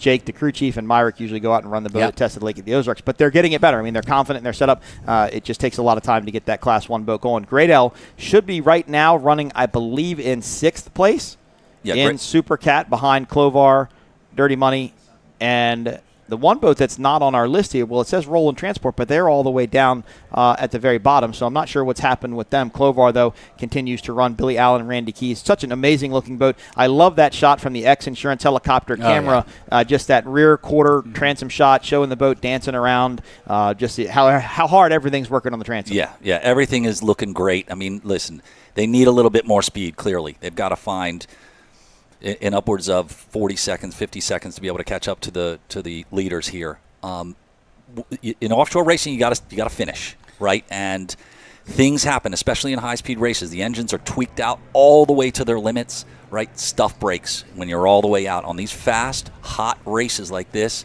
anything can happen. You can break. If you stay in it, you might be able to pick up a podium finish. Well, by this shot, it looks like maybe Valtteri Yachts is making up a little bit of ground, but the lead remains to be about 8 seconds. Let's see if it changes as they cross the finish line. Of course, MCon Monster Energy, the Super Cat entry of the two-boat team here, boat number US1. This is a team that really has earned it. They have come from the ground up. They bought the old WHM boat, which it was old at the time. I mean, that boat has been around for a while. Very unique running position, how that boat ran. They bought it. They came in. They really did a tremendous. Tyson Garvin used to be the driver for Tyler Miller back when they started running that boat. They really got that boat to go super fast and did really, really well. Then they built a 42 to go run in Super Cat, but it ended up being a little too big. They never got it quite set up right. They bought the AMH boat. They've kind of moved around boats, but they've seemed to settle on this new skater, seem to be doing very well with it, and we look forward to seeing what they can do with their Class 1 team. Liquor Split, however, currently running in third. This is this team's best performance to date. It's great. And then, Jimmy McIntyre, the throttleman, he knows what he's doing. He's been around the sport forever. He's really good. He's had to change drivers a couple times since they started, but I expect them to improve. Well, you can see Great L here now is beginning to push on Dirty Money. They had a little bit behind. I think they're finding the speed in these turns. I think they figured out their best chance at getting ahead here is going to be getting tight on these turns and taking the inside line. You can see him hugging tight onto these turns. We talked about Travis Petco and what he did to help out Englewood after Hurricane Ian. Well, Chris Grant, all the way from Canada, he did something very similar. He had a large amount of plywood that he had up in Canada, shipped down to Fort Myers to help with the recovery after Hurricane Ian. So, again, you get to see the generosity, you get to see the humanitarianism of Offshore Power Racing. I think it was, and I wrote a story on them, so I'd have to go back and look at it, but I think it was 4,200 square feet of plywood. You don't remember Look at how tight these guys are. Look at how tight these guys are. This is an epic battle right now. These guys are pushing each other to the limit. So you're going to see once Great L is going to go to the inside again here. You can see he's finding his speed. He's loosening the boat up. The boat is getting a little flighty. He'll tighten it back up here, tighten it back up, and you'll watch actually a little bit of speed come as he brings it back down. Kind of a cool shot to see, and you got to give a shout out to J.R. Noble, and of course Team Steel. J.R. Noble no longer with us, but J.R. was really instrumental back in the day of getting Offshore Powerboat Racing on television with the assistance of Steel, helping in Steel Southeast and everything. It's super cool to see two Steel boats. Of course, the closer to you is the older of the two. The furthest away was the newer of the two. Both rigged by Grant Bruggerman, both super duper fast boats. Both have had a couple different owners in the past, but super cool to see these two boats running side by side. I got a video of the first one taking a flyer behind me and Miss Geico and literally submarining the whole. You can see the whole boat under the water as he went under. Now let's talk about one of these two boats, and I think it's the Graydell boat in Key West. Mark, you raced with Scotty in this particular race.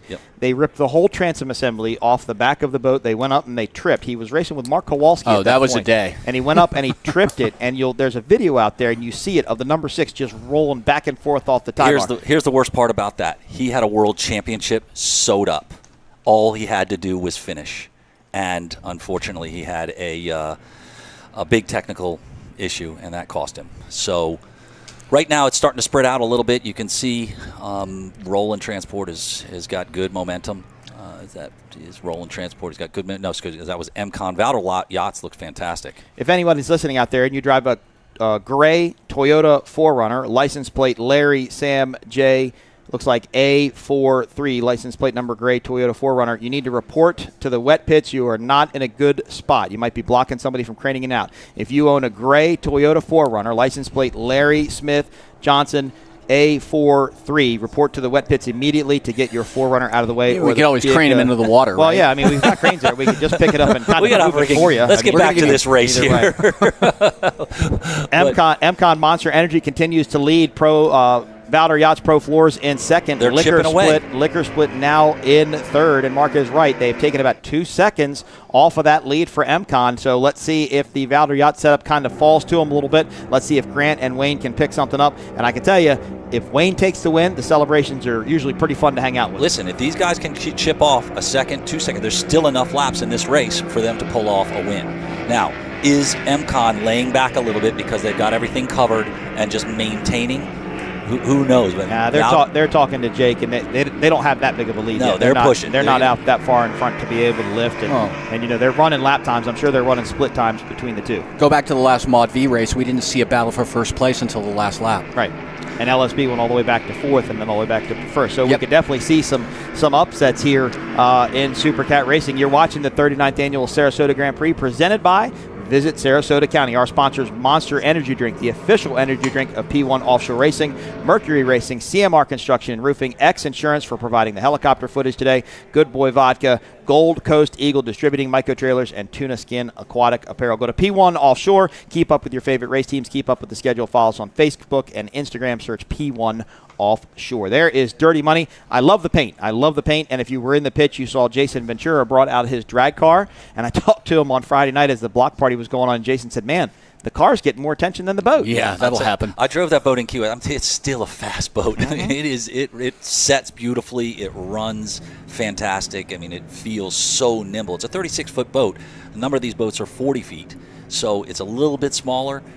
I mean, just watching what JR and those guys used to do with that thing, I used to, send chills down my spine. So MCon, Liquor Split, Great L, and Dirty Money are all 388 skaters. They're the same boats. And if you look at them from generation to generation to generation, Liquor Split being really the oldest of that skater group, there's not a lot changed. Peter Ledden did not do a lot of changes to these 388 skaters, and it's a very dominating boat in this class. It really is. And you'll see some deck variations, really. But other than that, I mean, they're almost identical. Yep. That and graphics, right? Valor Yachts continues to run in second as they try and chase down MCon Monster Energy. Boat number US1, Myra Cole, Tyler Miller getting it done in Super Cat. They were a class favorite to win. I was hoping that we would see Valor Yachts a little bit closer, but as Mark said, we're just passing the halfway point. 5 laps in the book, 5 more to go. Let's see if Valor Yachts can start to make up some ground. Remember, this team had a mechanical issue yesterday. They went back to Grant Signature Racing in Bradenton, Florida. They worked on the boat till about 2 o'clock in the morning. Mark, tell us how much that weighs on your mind as you're out there in this race. Well, listen, you can't, number one, as a part of the race crew, and you know that your team is working all night long to get the boat prepped and ready. You cannot go back and go to sleep. You sit there. Many times we would just sit in the pits with the crew just to show that we were there, because your mind is thinking, is everything going to be right tomorrow? And you're running through the race in your head, and the crew is doing everything in the power. And I talked to a number of the crews that had very, very late nights last night. The Husky group, those guys were there until 11 p.m. last night, making changes and finding speed. I know the DF Young team was there working on their boat late last night for testing early this morning. So you got a good point there, and that is that it's very, very tough for these teams prepping these boats together, especially after a hard test. Great L has gotten around Dirty Money. They are currently sitting in 4th place. Good running for this team. As Billy Moore said, they're getting their setup a little bit more dialed in, a little bit better every single race. So the other thing to talk about, we talked about the hulls in this class. We have the skaters and the MTIs, but there's also a good variation of motors here. There's 3 engine manufacturers currently running in this class. We are missing one team. I was texting Casey Boas from CR Racing just a little while ago. They're enjoying family time with their family out at Lake of the Ozarks. So we look forward to CR Racing come back, because that's a wicked fast boat. But back to the engine. As we look at Valor Yachts, they run Gassi engines. Kazi engines built out of Georgia. Truly a magical piece of artwork. Right now, they are the only boat running that engine builder, the dominant engine builder. Not dominant in the way of winning all the time, but Sterling obviously has the most boats in the fleet. But Great L and Dirty Money are running HRE engines. That's right. So that's a fairly new engine builder to this class, and I think it seems to be working out for them. Both their boats running well, and Great L is making up some time. Let's see if they can try and get up towards that podium spot and get around Liquor Split. Has Roland switched out? Wasn't he running Mercury's? He was running the 860 program, and he went to Sterling's. He's running Sterling's now. And Billy Moff, who is out, unfortunately runs Sterling's as well. Look at that transom shot there. That boat is picked up perfect. The X Insurance helicopter in tow, providing the aerial footage. Parker Lindsay doing a great job with the camera in that helicopter. Yeah, all the Lake of the Ozark fans out there got to be happy. Their team is really, really putting on a fantastic show. I know Myrick and his family are all watching, and they're super excited. The crew has worked so hard to get that boat together. They're all at the Lakeside Grill at Performance Boat Center, sitting in there. I want to staying out of the heat. I want to be at the cave. I want to go to the cave. Oh, I like the cave. That place is good air conditioning. The cave is my place to go. That's where I want to be. Let's look at timing and scoring on the left-hand side of your screen. MCon running a 3:22.97, but look at Valder Yachts. They've shipped cut off a another second off as we go through the halfway point. You know, they only have a 5-second lead. They've got 5 seconds. They've got a 5-second lead. They've got 5 laps to go. Will they be able to make something happen here in Sarasota, Florida? Go to p1offshore.com for more information. We have the X Insurance Great Lakes Grand Prix coming up in Michigan City, Indiana, August 2nd through the 6th. That is one of my most favorite race sites in the country. And then we're off to Sheboygan, Wisconsin, the week after that for the Mercury Midwest Challenge. Sponsored by Mercury Racing, part of its 50th anniversary celebration. That's going to be a great race. Hey, 50th anniversary celebration, 500 horsepower outboard? Yeah. 550? I used that in the headline. That was pretty good. I didn't see that in the headline. You need to pay better attention. 550. Look at that shot of MCon just hung up perfectly. It was very interesting to see some of the onboard footage that the MCon team plays outside their hauler. And I was talking to Myrick Coyle. It's hard to understand exactly how hard Myrick turns that boat until you watch the video. And if you watch F1 and you watch the behind-the-scenes shows of F1, you see that their drivers actually do a strain test on their neck to the left or to the right. They want to make their neck straighter or stronger rather, so they don't go, they don't bobble back and forth. I told Myrick, I said, you may need to invest in one of those machines. I said, you're turning the Supercat so hard, like I can see you grimacing off to the side as he's going around the turn. He just started laughing. But Myrick has a great driver's run with Johnny Tomlinson. He ran with Rusty Williams in their Performance Boat Center fast diesel fuel systems. Entry yesterday, unfortunately, they broke a motor. They went out of the race early. Allen Lawn Care Landscaping had a motor mount issue before the race. They were able to get it fixed, but of course they did not finish either. But Billy Allen and Randy Keys are out here today in Clovar, making it happen in Supercat. Here is Graydale. They are currently running in 4th. You know, Mark, and that Whitewater right there tells me they're not that far behind Liquor Split. They're chasing them. They're chasing him down. He's swung over into the clean water here. Billy knows that's where he's going to find his speed here. You can see this air huffed out right underneath there. That he's up. He's got it packing air. He's lifted, so he's not. And the boat isn't chine walking. Every time that those spots drop down the water, it scrubs speed off. So he's got it trimmed and balanced perfectly.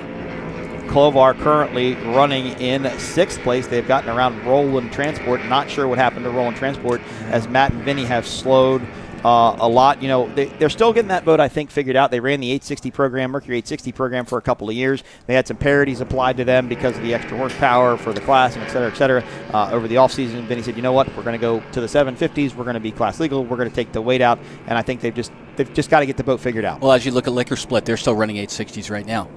Oh, Liquor Split is running 860s. Okay, I was unaware. Yeah, and I got to tell you, Roland came out of the gate.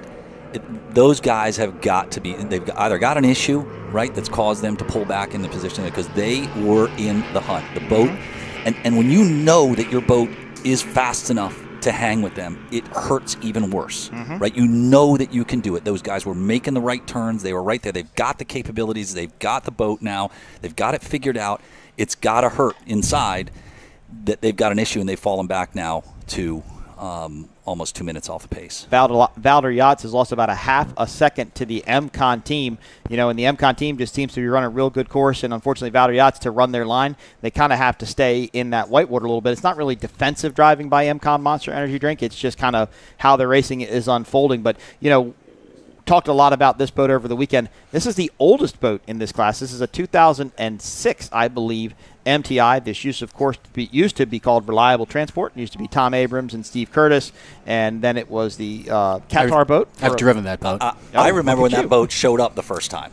I remember the day it showed up, St. Clair, Michigan. Yep. Right? St. Clair, Michigan. I drove that boat with Jerry Gilbert. They promptly put it over that race. Steve Curtis used to run it with Tom Abrams. But one of the cool things to talk about is what Grant Bruggerman of Grant Signature Racing has been able to do to that boat. I mean, that boat it's old technology. I mean, hull-wise, it's fast and it's competitive, but it's old technology compared to like an MCon Monster Energy, which is a 2-year-old 388 skater, but it's still out here being competitive, and MCon's not walking away with it. Any mistake by MCon Monster Energy at this point is going to hand it over to Valder Yachts. And Grant, you know, anybody who knows Grant is a perfectionist. He is unbelievable boats. He is relentless in his pursuit of finding that extra little speed. He's highly intelligent. He's got fantastic support from his wife.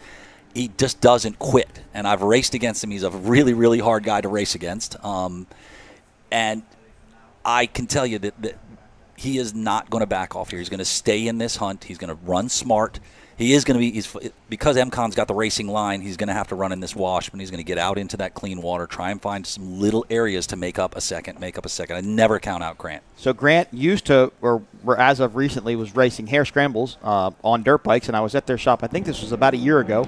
I went to their shop, and I said, Grant, how's the motorcycle racing going? He said, I stopped doing that. I'm really committed to Valor Yachts Pro Floors and their racing program and everything. So he says, I took up golf. And I was like, oh, wow, that's cool. You took up golf. And, he's this demanding perfectionist, as Mark said. And Kelly made a joke about him going out and playing golf and how much he perfects trying to be good at golf, which to me is the hardest thing to be perfect at in the entire world. Okay, leave it to Grant to come up with a new design for a golf club. Right? I can't see him not I'm going to make my own golf clubs. Right. Grant goes to the auto racing show every year to look at nuts, to look at bolts, to look at hoses, to look at anything that can give him a competitive edge. Yeah, and working with Kazi, we're really closely with the Kazi guys, John Kazi and Cliff. They are also perfectionists. They build tremendous motors. We were able to make incredible power with the motors that they built for us, and they go back after a race like this and they pull it down and look at all the data and they try and figure out. And you've got a guy like Grant that will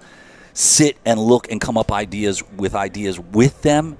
It just gets better and better and better. Of course, a new livery for this boat being Valor Yachts. Wayne Valor out of New Zealand actually started building his own yacht, a hydrofoil design type yacht built by Valor Yachts. He's got one over here in the States now at his house in Fort Lauderdale. Took it over to the Bahamas after Cocoa Beach. Said it was a great run over there, but looking to build more of these yachts, design them, and wants to get them over here stateside and see if we can get something going with them. It looks like Roland has moved past now Clover, so those guys are they're staying on it. Maybe they've come back a little bit and they found some of that speed that they had early on in the race.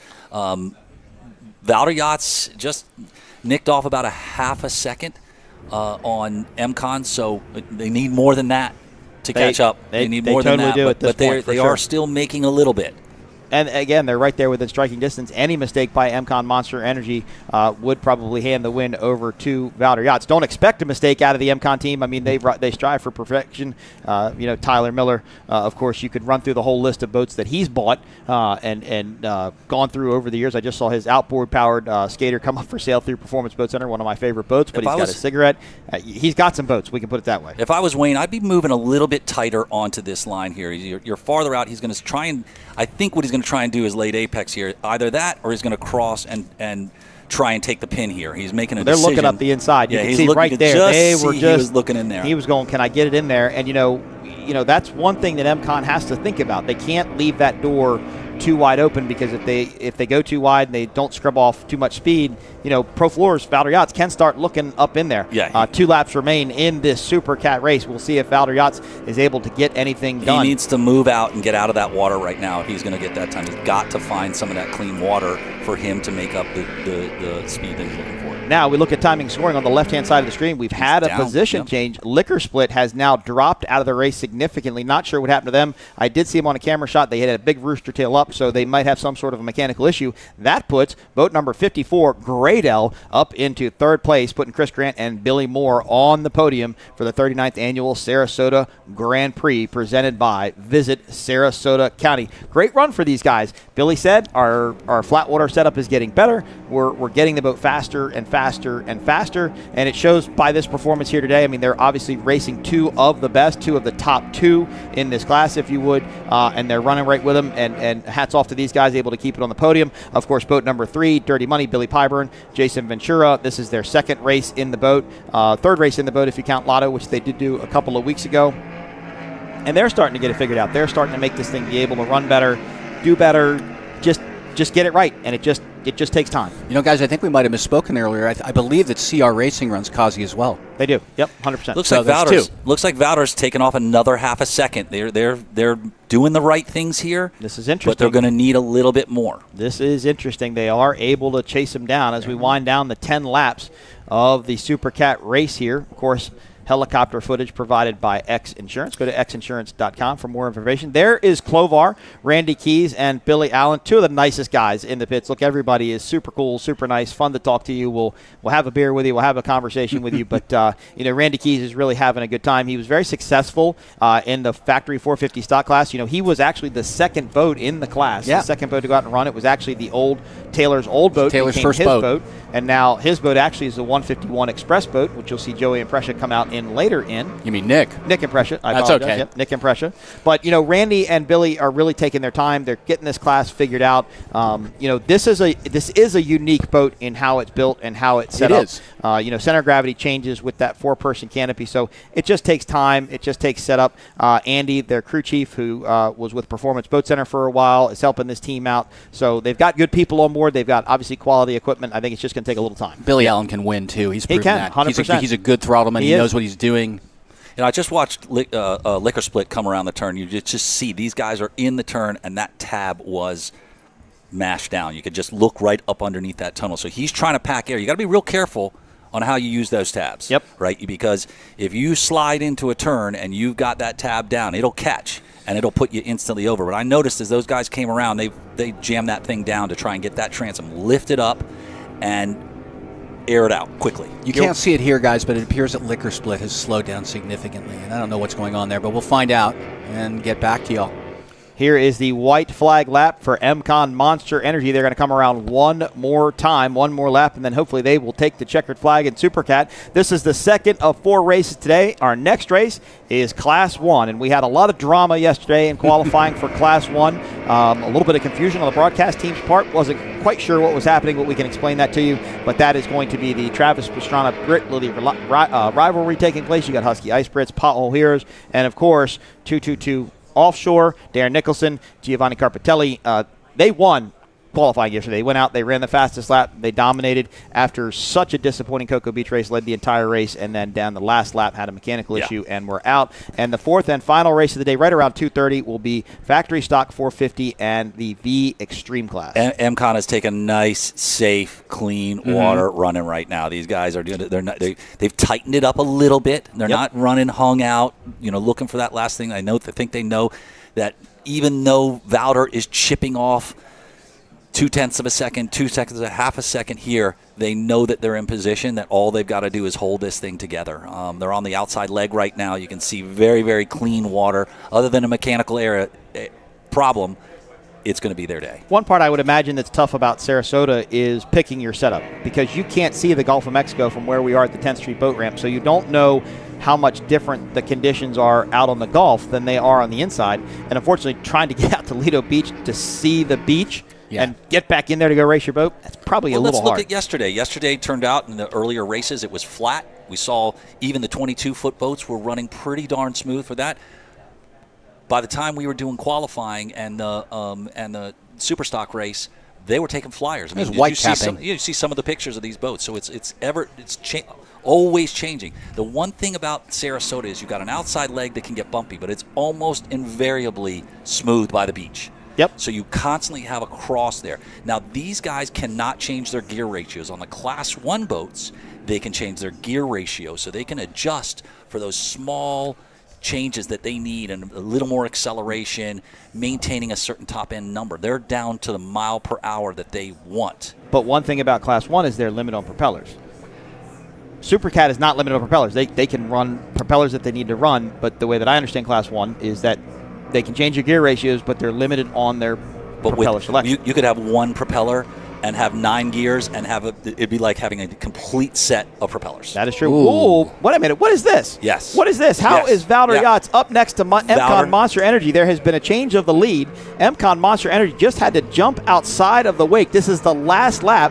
There's a big, I think hold on. I think MCon's got a problem. I think MCon has a problem, Mark. You're right. They have a big rooster tail. What a last lap change of events here in Sarasota. Valder Yachts now in the lead. MCon Monster Energy in second. MCon has to hang on to this, though. They are still on the outside, not on the outside leg of the course, but they're running back in towards the beach. They've still got to do the dog leg. And look, the MCon Monster Energy skater is just starting to slow. The spray is kicking out on the side. Yep, they've got a problem. So let's see. Valder is stuck with it. Hold on, Mark. Gradell, can they get around MCon Monster Energy and get in second? And that would put Dirty Money up on the podium. This is a fantastic end to this race. Tough day for Monster Energy. You know, guys, we've called 2 races together now. Are we ever going to see like a guy go wire to wire? It's just been incredible. These things happening at the last possible moment. Once again, you have got to hold these things together. You push it all the way out on the limit, you will break something. It's just one of those things. Valder Yachts takes the checkered flag in Supercat after a long night last night. Couldn't get much more rewarding than that for Logan, Wayne, Grant, and the entire team. Look at MCon Monster They have got Energy. to get this thing across the finish line at this point. Too far to the outside. We should see Graydale any minute. I mean, these guys were way up on the second and third and fourth place boats. He's sliding over now. He's got one motor. He's doing everything he possibly can to get that thing across. An uncharacteristic issue for this MCon Monster Energy team. It looks like I think they will be able. Let's see if we can pan out just a little bit. See if we can get a shot of Graydale somewhere behind them. I'd say they probably won't. Nope, they enter the Monster straightaway, so the start-finish booth should be right there. There we go. They are going to go ahead and take home second, and Graydale should literally be right to the right of your screen. They can't be that far behind him. Yeah. Oh, nope, it's Clovar, but Clovar was a lap down. We saw MCon Monster Energy put them a lap down. You know, very likely in a race like this where you have super high speed and you're spinning everything up, you wing a blade, right? It just seemed like when I saw that boat come around and I just watched everything go high, he put everything into the motor, trimmed as high as he could just to keep the air under there, right? Because as soon as you fall off and you have one motor, it's very, very hard to get that boat up on plane. So he needed, at that point, he is in triage. How do I get this thing across the finish line?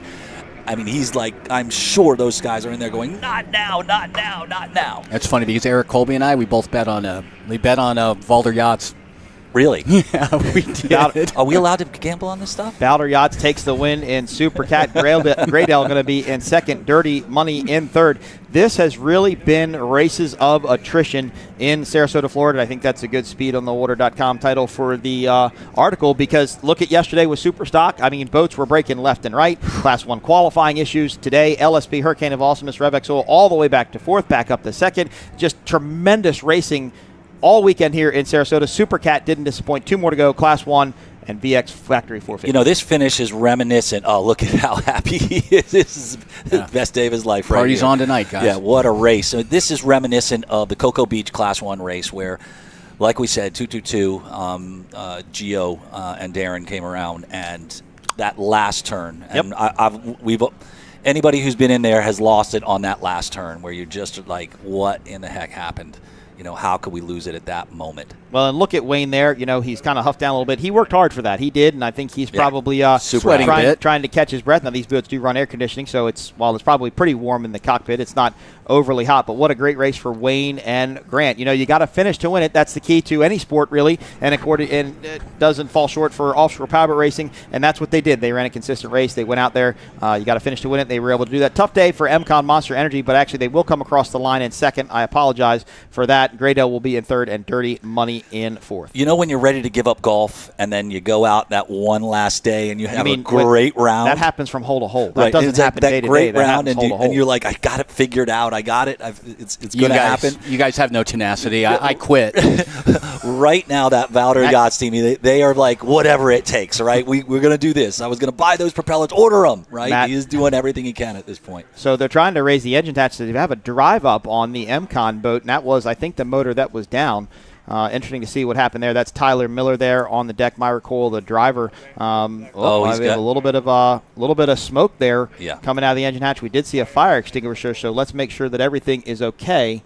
Yeah, let's get focused in on that. Looks like these guys have got an issue. That's definitely some sort of a smoke. That is not steam, and there's a little bit of a flame there. So we do have a situation going on with MCon where we have a potential fire. I think they're trying to get a fire extinguisher.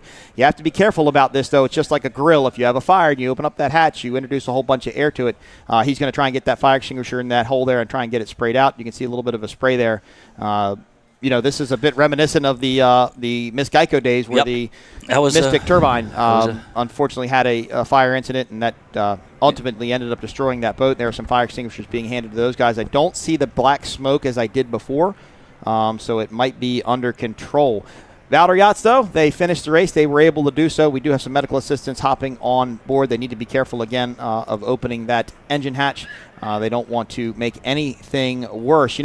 That leads me to believe it may have been an overheat issue, and they just didn't catch it in time. They could have melted a hose or a belt or anything. Once you get oil on fire in there, you got a big problem, right? It's very, very tough. Well, this is a bit of a concern here. This isn't really going out. So it really isn't going out, and you've got a fuel bladder that's just up in here, right? And those fuel bladders have high-octane fuel in them. So right now they're trying to spray basically anything they can, anywhere they can, to get this under control. Super, super tough day for this MCON Monster Energy team, as we do have medical on board. There's no medical emergency. They are just trying to get whatever's happening under control. Valor Yachts, though, took the checkered flag, took the win in Super Cat. Congratulations to those guys.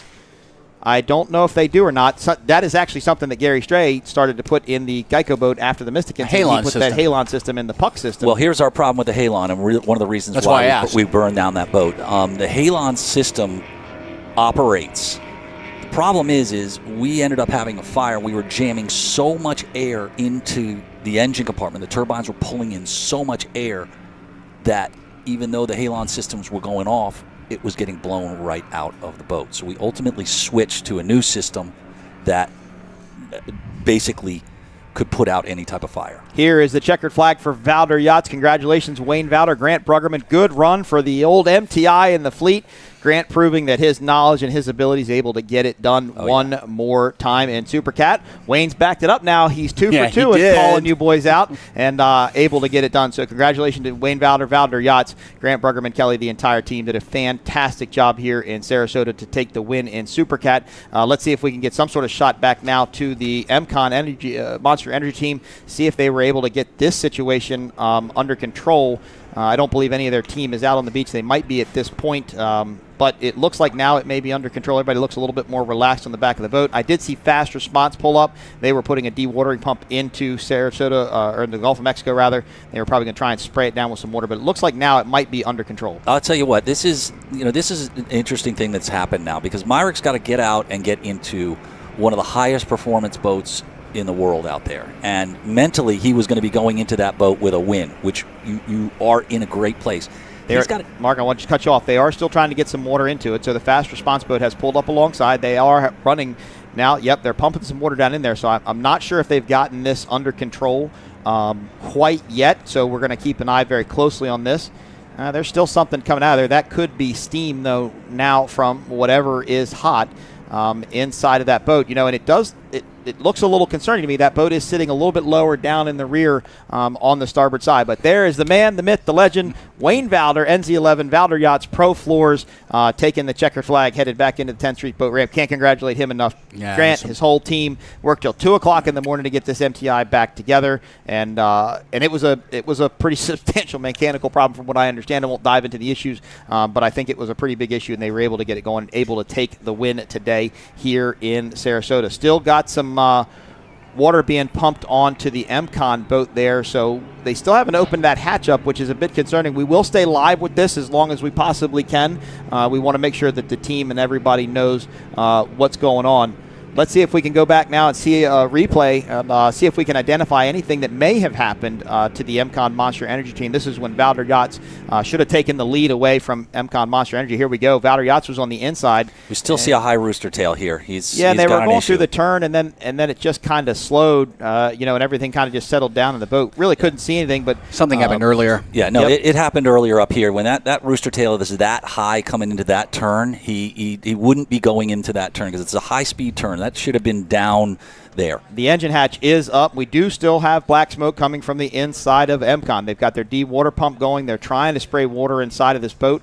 I'm sure the Sarasota Fire and Rescue Department hopefully will be on scene here shortly. This isn't a situation where you need a foam or a chemical to put the fire out. It should be able to be put out with water, but what a tough day for Craig and Jake and Dave and Mike and all of them. Tyler. Tyler, yeah, they're going to have to go back and try and get this boat cleaned up. And as Mark said, you're going going to have to compose yourself, right? There's Tyler and Myron. Yeah. There's the fireboat now off to the left. They've got their fire hoses going as they tend to that MCON Monster Energy mentally situation. they got a challenge on their hands. They really are going to going in. This is stuff that kind of emotionally wears you out. It's an emotional exhaustion. As they go into this next race, they're going to have to be on point and try and clear all of this drama out of their heads. Well, they've got to get the drama from yesterday with their Class 1 boat out of their heads. As they had a fuel pump issue, had to go back and address that. They worked late into the night on that. They've got to get that out of their heads, and now they've got this situation to get resolved and taken care of. Beautiful day here in Sarasota, Florida. This is the 39th annual Sarasota Grand Prix, presented by Visit Sarasota County. Our sponsors, Monster Energy Drink, the official energy drink of P1 Offshore Racing.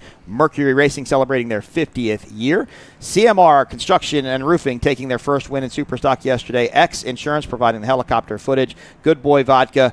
Gold Coast Eagle distributing micro trailers, and Tuna Skin Aquatic Apparel, your official apparel partner of the 39th annual Sarasota Grand Prix, presented by Visit Sarasota County. Guys, let's go ahead and wrap it up. We've got all the assets I think we need out to Monster Energy MCON.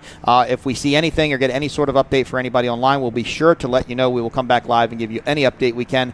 Tyler and Myrick are okay. The situation does look like it was under control. I'm Mike Uwaski, Matt Trulio, Mark Granite. We'll be back right after this.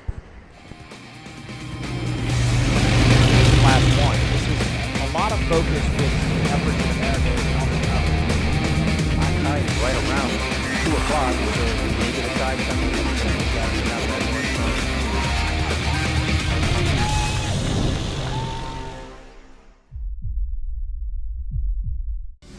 Racing against your dad is something that 90% of the racers in the world will never get. I've accomplished everything I wanted to do, and now he's just like taking the reins. I want to be remembered for being a huge part of short course, not just racing, keeping it alive, helping it grow. If it comes down to the last weekend and I'm in it, the boys better watch out.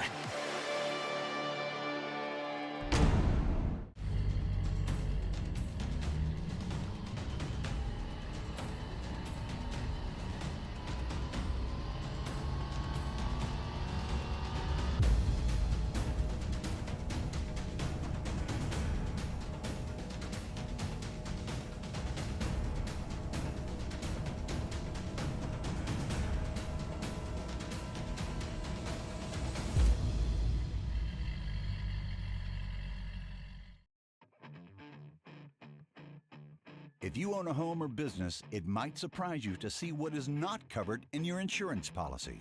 There are gaps and exclusions in primary and umbrella policies that make you a target if an incident or claim occurs and you don't have the right coverage in place. And that's why you need a true umbrella policy from X Insurance. There are 40 million lawsuits filed every year in the USA. Let's get that target off your back. Our beautiful beaches are home to a variety of protected wildlife, and during the summer months, several species of protected beach nesting birds, such as black skimmers, least terns, and snowy plovers, rely on the beach habitat to be able to raise their young. These birds lay well-camouflaged eggs directly on top of the sand, and their chicks take up to a month to be flight capable. So, Audubon and the P1 Marine Foundation want to remind everybody how to best share the shore with these protected birds. Remember to give these birds space. Even if outside of the nesting area, these birds are protected and should be left undisturbed. Please leave Fido at home. In accordance with local ordinances, dogs are not allowed on Lido Beach, and they can be a major disturbance to these birds. Be mindful of your food and your trash, as if you leave these on the beach, it can attract predators to the nesting areas. And lastly, please don't bring fireworks to the beach, as this can be an incredibly big disturbance for these birds. We encourage everyone to instead see an official firework display. Thank you so much to the P1 Marine Foundation for your commitment to environmental stewardship, and we wish everyone a safe and fun beach race weekend.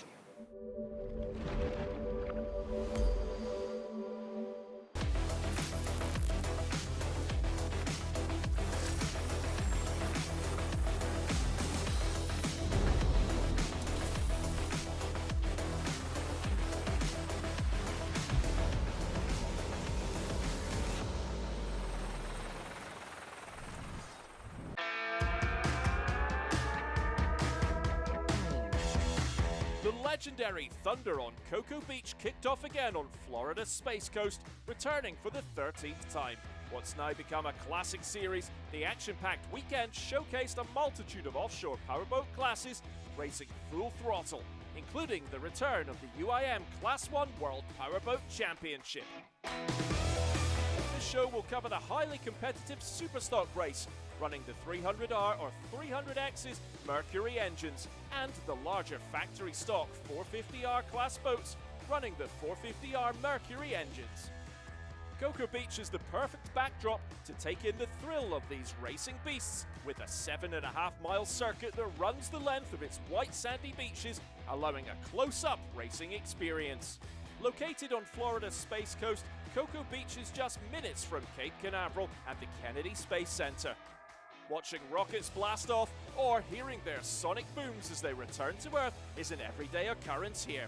The area welcomes over 2.5 million visitors a year with its warm waters, steady waves and world-class surf shops, and has a vibrant bar and restaurant scene to show for it. The Thunder on Cocoa Beach event kicks off with the Boat Parade for a celebration of the powerboating way of life as teams, families and spectators joined in the fun with street parties and concerts. Now, let's meet some of the big contenders in the factory stock 450R class.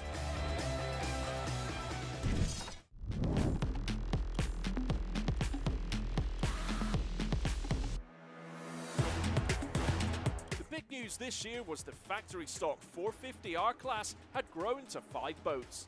And while they raced alongside the Supercats last year, in 2023 they would have the 7.5-mile race course to themselves. The factory stock 450R class features twin outboard 450 horsepower Mercury engines on catamaran hull boats between 34 and 40 feet. Finishing second last year was the number 7 TS Motorsports Marine Technology boat, which sees Milton Calafel behind the wheel of their MTI built hull and veteran John Tomlinson on throttle. Tomlinson is a legend in the annals of powerboating and is also on throttle in the Class 1 Pothole Heroes boat. GC Racing Team is back in their MTI boat with Willie Cabeza as driver and another legend, Gary Ballou, on throttle. Ballou is also pulling double duty here, throttling the Big East Construction Superstock boat. So last year we got a new boat in St. Pete, and we raced St. Pete, Clearwater, Key West, and then we went to Englewood, and those were our first couple of races that we did. And so we're relatively new. I'm relatively new. Gary's not, but I'm relatively new. Moving up from Superstock and throttling the PLP Scapes Doug Wright boat is Julian Maldonado alongside driver Brian Guy. New to the series here is veteran throttleman Italian Michael Carcenti and driver Irvin Grant in their Doug Wright built 227 Gladiator Canados boat. Okay, well, I started racing in the US 2001. I won 4 world titles here with Reggie Fountain. And I raced also in Europe and in XCAT in Dubai. Well, I'm learning as much as I can off this guy in Troy. They're the best guys in the industry to learn from and take notes. And the boat's amazing, and this guy can throttle like a maniac. So I'm very, very proud and happy to be in the boat. He's good, he's very calm, he's relaxed. That's what you need in the boat. And rounding out the mix is 2 upcoming stars in powerboating from legendary families. Ian Morgan behind the wheel and Nick Impressure on throttle. We got a new boat this year. We got a 39-foot MTI powered by 450 Mercury Racing. We're coming off a championship win from Key West in the Mod B class, so we're looking to keep the momentum rolling. It looks like we hit the ground running. We had a podium finish in our first race. Stoked about that. The 450R factory stock race starting lineup was determined by lottery. The number 7 Marine Technology boat had the coveted inside lane position with 151 Express to their outside, followed by GC Racing in the 3rd lane. According to the rules, boats have to maintain their lanes around the first 2 turn buoys before crossing each other's lines. The 5 boats line up for the start, 7 laps. 3 MTI boats on the inside and the 2 Doug Wrights on the outside. The green flag goes up, the race is on. The red PLP Scapes nails the start. But on the inside, the blue TS Motorsports finds its speed. Johnny Tomlinson and Milton Calafel power ahead of the field. The 2 Doug Wright boats on the outside jostling for second place. Entering the first turn now, critical that all boats hold their lanes until the back straightaway. The number 7 boat on the inside goes wide, pushing the field further out, forcing them to cover even more ground. Gladiator Canados keeping 151 Express in check, coming around the outside of the turn. They have the speed and pass the 2 young guns in their MTI boat. TS Motorsports with a solid lead. Gladiator Canados neck and neck with 151 Express. Gladiator Canados has the inside lane into the yellow buoy and locks in P2. Coming back around to the inside, PLP Scapes takes the turn tight, has the inside lane and makes a move past 151 Express trying to get P3. Entering lap 2 now, and TS Motorsports has a commanding lead. Gladiator Canados in second. And the red dug right PLP Scapes has taken third from 151 Express. Number 32 GC Racing is trailing in fifth, seemingly dogged with setup issues. PLP Scapes is chasing Gladiator Canados in the fight for second when they hit the right-hand turn buoy after the dogleg. Here it is again on the replay. That'll be a penalty for Julian Maldonado and Brian Guy. On the next lap, TS Motorsports goes way off the racing line, probably searching for the missing buoy. Gladiator Canados tries to capitalise, but Tomlinson and Milton keep their lead. But Gladiator Canados has made up some precious ground, closed the gap and now puts on the pressure. There's the white flag as the race enters its final lap. TS Motorsports in the lead with just half a lap to go and they begin to lose power. Gladiator Canados breezes by into first place. TS Motorsports seem to be going on one engine now as PLP Scapes also passes them. Gladiator Canados in their dug right glide to victory in their first ever factory stock 450R race.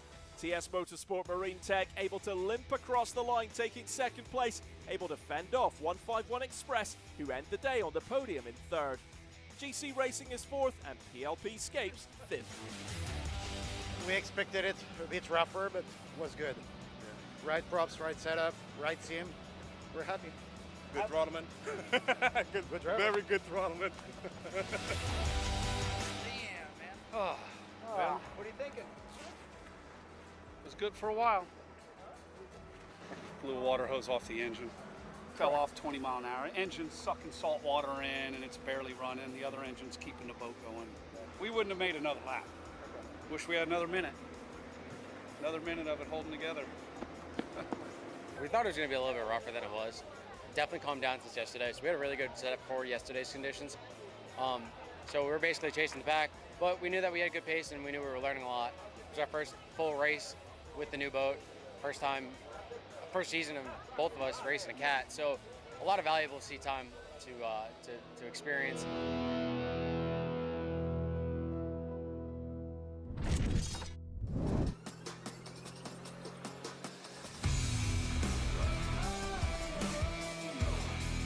In addition to the 450R and Superstock races covered in this show, and the Class 1, Supercat and Mod V races covered in others, there were 6 additional classes competing in Thunder on Cocoa Beach, and here are their results. In the bracket Class 200, Predator Stakeman Motorsports with driver Dean Staleman and throttleman Nate Hunt came out on top. The bracket Class 300 win went to Team Woody Racing with driver Bill Shipley and Chad Woody on throttle. In the bracket Class 400, the winning boat was Control Freak, with driver Mark Robbins and Damon Marotta on throttle. Bracket Class 500 went to TFR X Insurance Offshore Racing, with driver JJ Turk and throttleman Michael Stanco. The bracket Class 600 win went to Freebird, Reef Delanos in the driver's seat and Ryan Stelman on throttle. And the bracket Class 700 win went to Jackhammer, with driver Brian Guy and throttleman Julian Maldonado. Podium placers and winners were celebrated at the podium ceremony hosted by Fish Lips.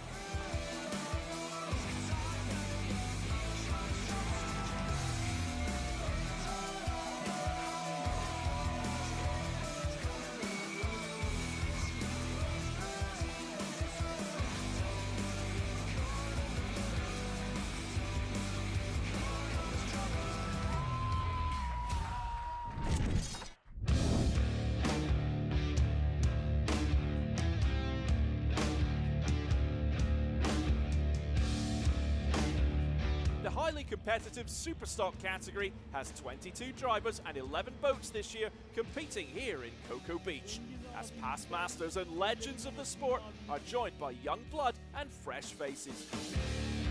This category features 28 to 32-foot catamarans with fully enclosed race canopies and is the second year after the introduction of the 4-stroke 300R Mercury racing engines alongside the existing 2-stroke 300XSs.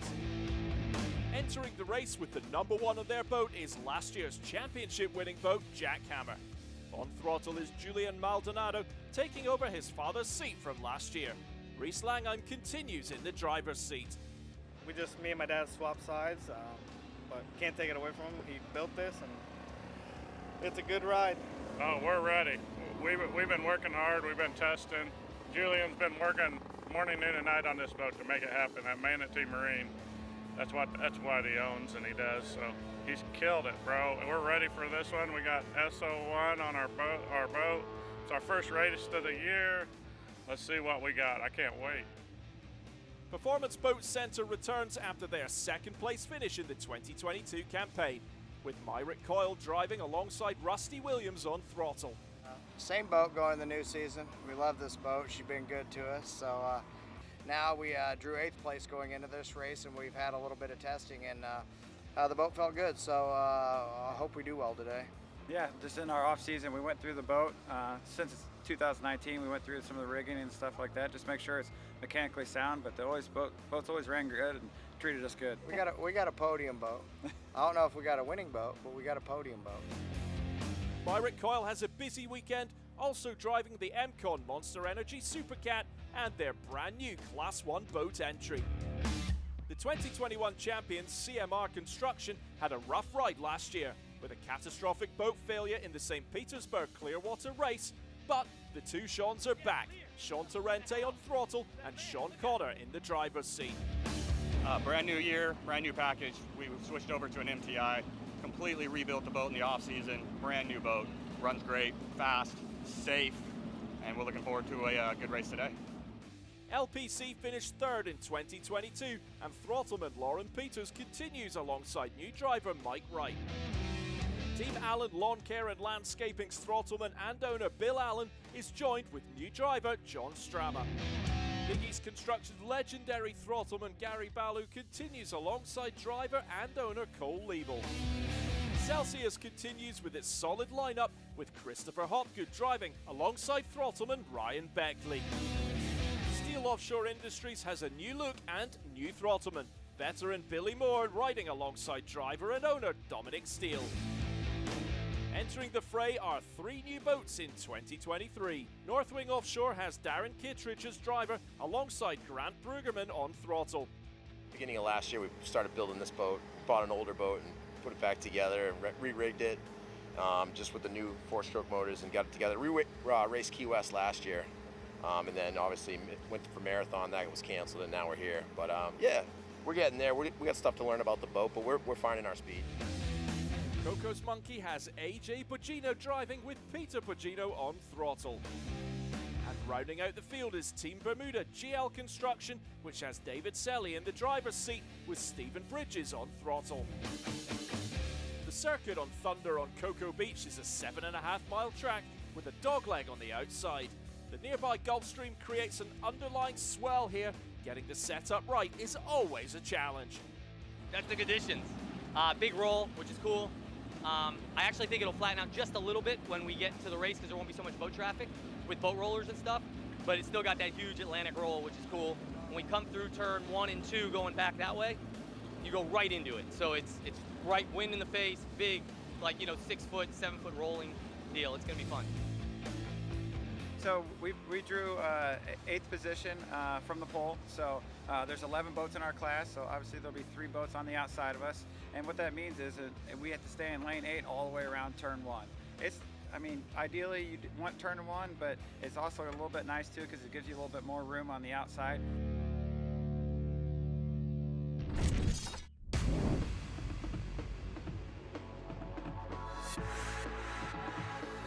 The starting lineup for the Superstock race was determined by lottery. Northwing Offshore had the coveted pole position spot. To To their port side in second would be the bright green Canadian Big East construction boat, and number 39 Coco Monkey in third. Crowds lined the beaches and packed the VIP tents in anticipation of the Superstock race. The 11-strong field of Superstocks jostle and line up before the cigarette pace boat. And there it is, the flag is up and the field roars off. Big East leading with Performance Boat Centre and Jackhammer giving chase. Northwing trying to recover on the inside. On board with Coco's Monkey, up ahead CMR picking up some pace and moving into the leaders pack. Performance Boat Centre is on the outside, neck and neck with Jackhammer. Both boats trailing the green Big East boat on the inside. Jackhammer has hit its stride. Julian Maldonado and Reese Langham start to surge ahead. They're set up just right for these conditions. Celsius in the midfield start to get some air over the waves. Every flyer costing them valuable traction and speed. They begin to fall back.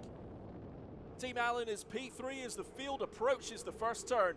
Northwing P4 on the inside, CMR back in 7th. Coco's Monkey and Celsius fighting for 10th. Jackhammer has the lead, followed by Big East and a 5-boat battle royale for third. It's an 11-boat wide field in a long turn. These inside lanes now have a huge advantage. Team Allen gets a huge flyer. They land hard and break off a piece of their boat, but motor on. Jackhammer on the outside, just able to maintain its lead as Big East close in. Team Bermuda comes out of the turn with remarkable speed and moves into P3. Great start for the young guns. Coco's Monkey trails in P8.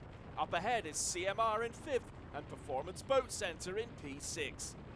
The green Big East leads Jackhammer, but the number 1 boat has the inside lane going up to the yellow left-hander. CMR moves up on the outside of Northwing in the fight for 4th place.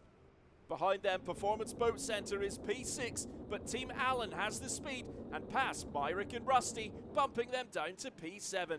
Team Allen unaffected so far by their broken boats. Up ahead, Jackhammer is pouring on the power, pulls ahead and puts some serious distance back to Big East. CMR catches up and attacks on the inside, fighting for third. Coco's Monkey is P8 behind Performance Boat Centre in P7, led by Team Allen in P6, Northwing in P5. Jackhammer in first, going over massive swells, turns back to the inside straight. The fight for second is between Big East, Team Bermuda and CMR. They're followed by Team Allen and Northwing, who are locked in a fight for P5. With Superstock boats so well matched, the competition reaches the highest caliber and makes for non-stop, intense racing. Team Bermuda carries the speed around and takes the Big East boat on the outside. Team Bermuda's young guns are proving to be a force to be reckoned with. They lead into the yellow, now in P2, but can they extend their lead? Nearing the end of lap 2, the battle for second still separated by just the rooster tails of Team Bermuda, Big East and CMR. The two Seans of CMR make a move to the outside and Northwing joins in the fray. Having snuck up on the inside, the battle for second now between 4 boats. CMR has the room this time and closes in the line. They approach Big East's wake and make a dramatic cut across that dirty water and squeeze in between Big East and Northwing. Climbing out to the outside track now, ploughing up the huge waves, it's an epic fight for third. CMR catches huge air but maintains control. The 3 boats emerge from the turn neck and neck. The X-Insurance helicopter right on top of them, witnessing an epic fight for third. The two Seans are giving it their all. They pick up speed. CMR does it. They crank ahead and take third. And they keep it going. CMR slowly reels in Team Bermuda. CMR on the inside lane. They pass Team Bermuda and now take second. Team Bermuda look like they're in trouble and fall back. Passed by Northwing, then Big East. Meanwhile, Performance Boat Centre has been finding its groove and passes Team Allen to move up to P6. Jackhammer is in a race of its own, extending its lead lap by lap. Entering lap 4, Performance Boat Centre makes a move on the inside, coming around the south turn. They attack Big East Construction, entering the Monster Mile and pass them into P4. Ahead of them is Northwing in P3 with Darren Kittredge and veteran throttleman Grant Brueggemann, which will be a hard nut to crack. Behind them, fighting for P5, rages through big waves. Big East is caught by Team Allen and Coco's Monkey on the inside. Team Allen grinds past Coco's Monkey, just inches away as the hulls almost make contact.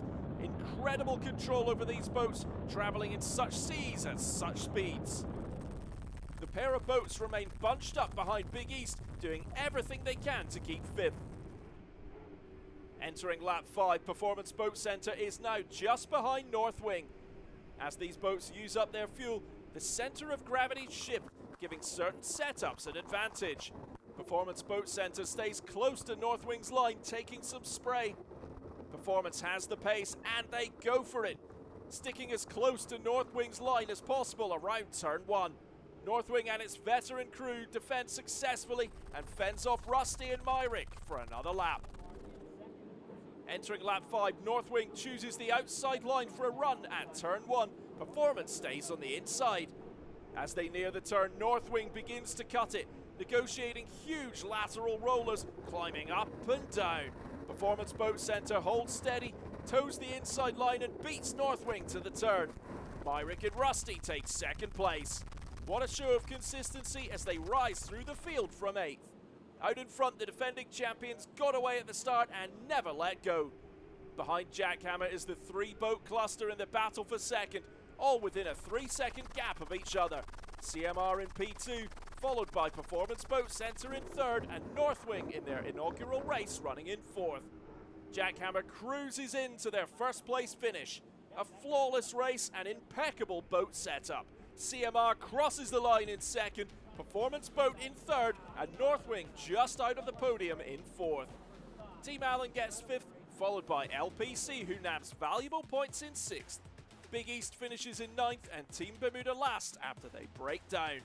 Challenging race. We got out and we made turn number 1 and never looked back. It was bumpier than it looks, but the boat, that's where it shines. So that's what we wanted, and we're happy with the outcome, obviously. Perfect race. That was it. Not one mistake. Not one mistake. We did one little oops in the one corner, but after that, man, we got her. Yeah, you know we'll do that again. Yeah, we stood her up a little higher than we like to, but it came down, so it was good.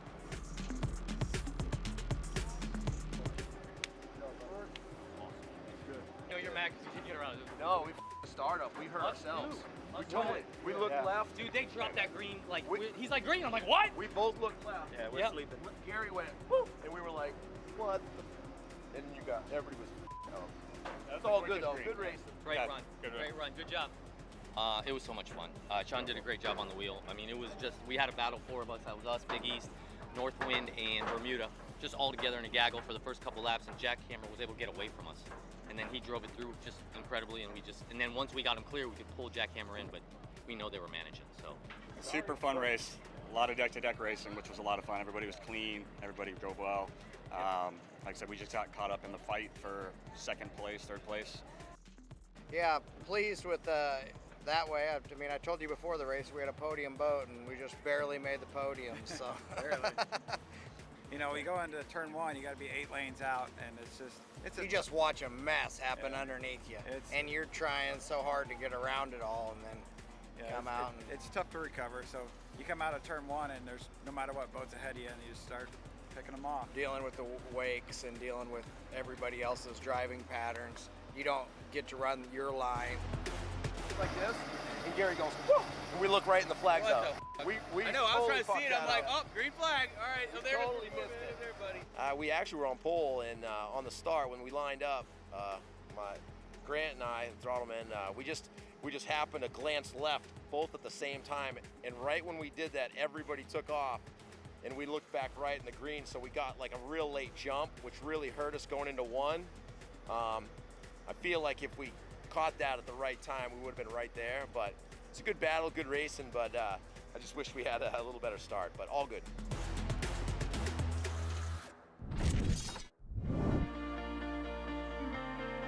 With the racing action completed, trophies were handed to the winners and podium placers at the event ceremony hosted by Fish Lips. 450R class sees Gladiator Canados come out on top.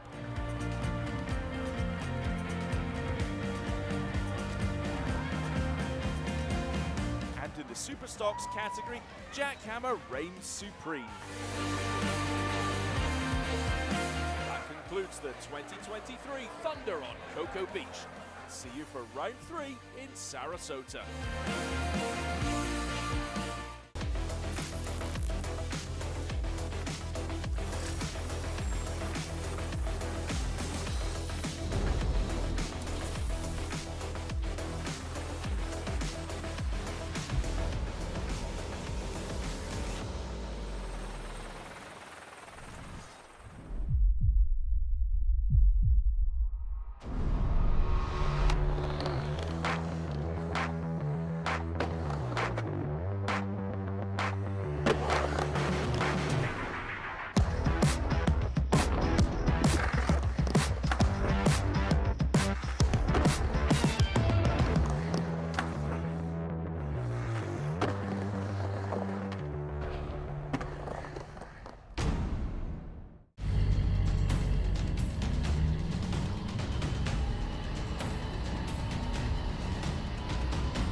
If you own a home or business, it might surprise you to see what is not covered in your insurance policy. There are gaps and exclusions in primary and umbrella policies that make you a target if an incident or claim occurs and you don't have the right coverage in place.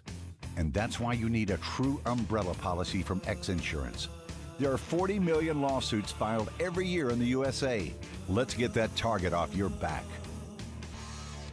Our beautiful beaches are home to a variety of protected wildlife, and during the summer months, several species of protected beach nesting birds, such as black skimmers, least terns, and snowy plovers, rely on the beach habitat to be able to raise their young.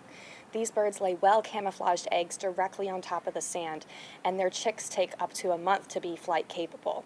So, Audubon and the P1 Marine Foundation want to remind everybody how to best share the shore with these protected birds.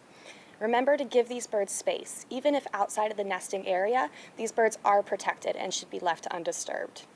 Please leave Fido at home. In accordance with local ordinances, dogs are not allowed on Lido Beach, and they can be a major disturbance to these birds. Be mindful of your food and your trash, as if you leave these on the beach, it can attract predators to the nesting areas. And lastly, please don't bring fireworks to the beach, as this can be an incredibly big disturbance for these birds. We encourage everyone to instead see an official firework display. Thank you so much to the P1 Marine Foundation for your commitment to environmental stewardship, and we wish everyone a safe and fun beach race weekend.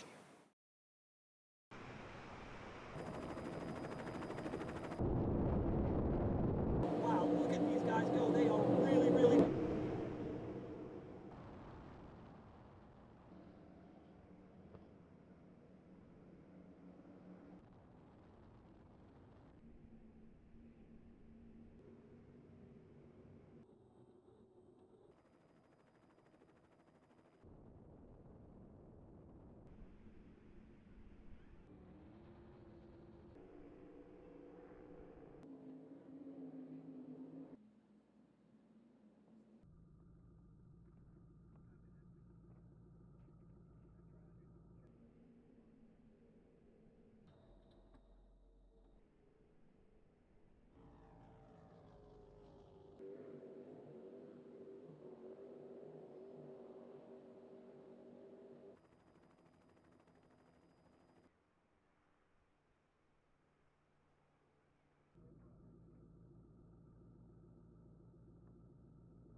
Welcome back to the 2023 39th Annual Sarasota Grand Prix, presented by Visit Sarasota County. I am Mike Yawoski, Matt Trulio, joined by Mark Granite. Our sponsors, Monster Energy Drink, the official energy drink of P1 Offshore Racing, Mercury Racing, CMR Construction and Roofing, X Insurance, providing the helicopter footage for today's race, Good Boy Vodka, Gold Coast Eagle Distributing Micro Trailers, and Tuna Skin Aquatic Apparel. Go to p1offshore.com for more information. Follow us on Facebook.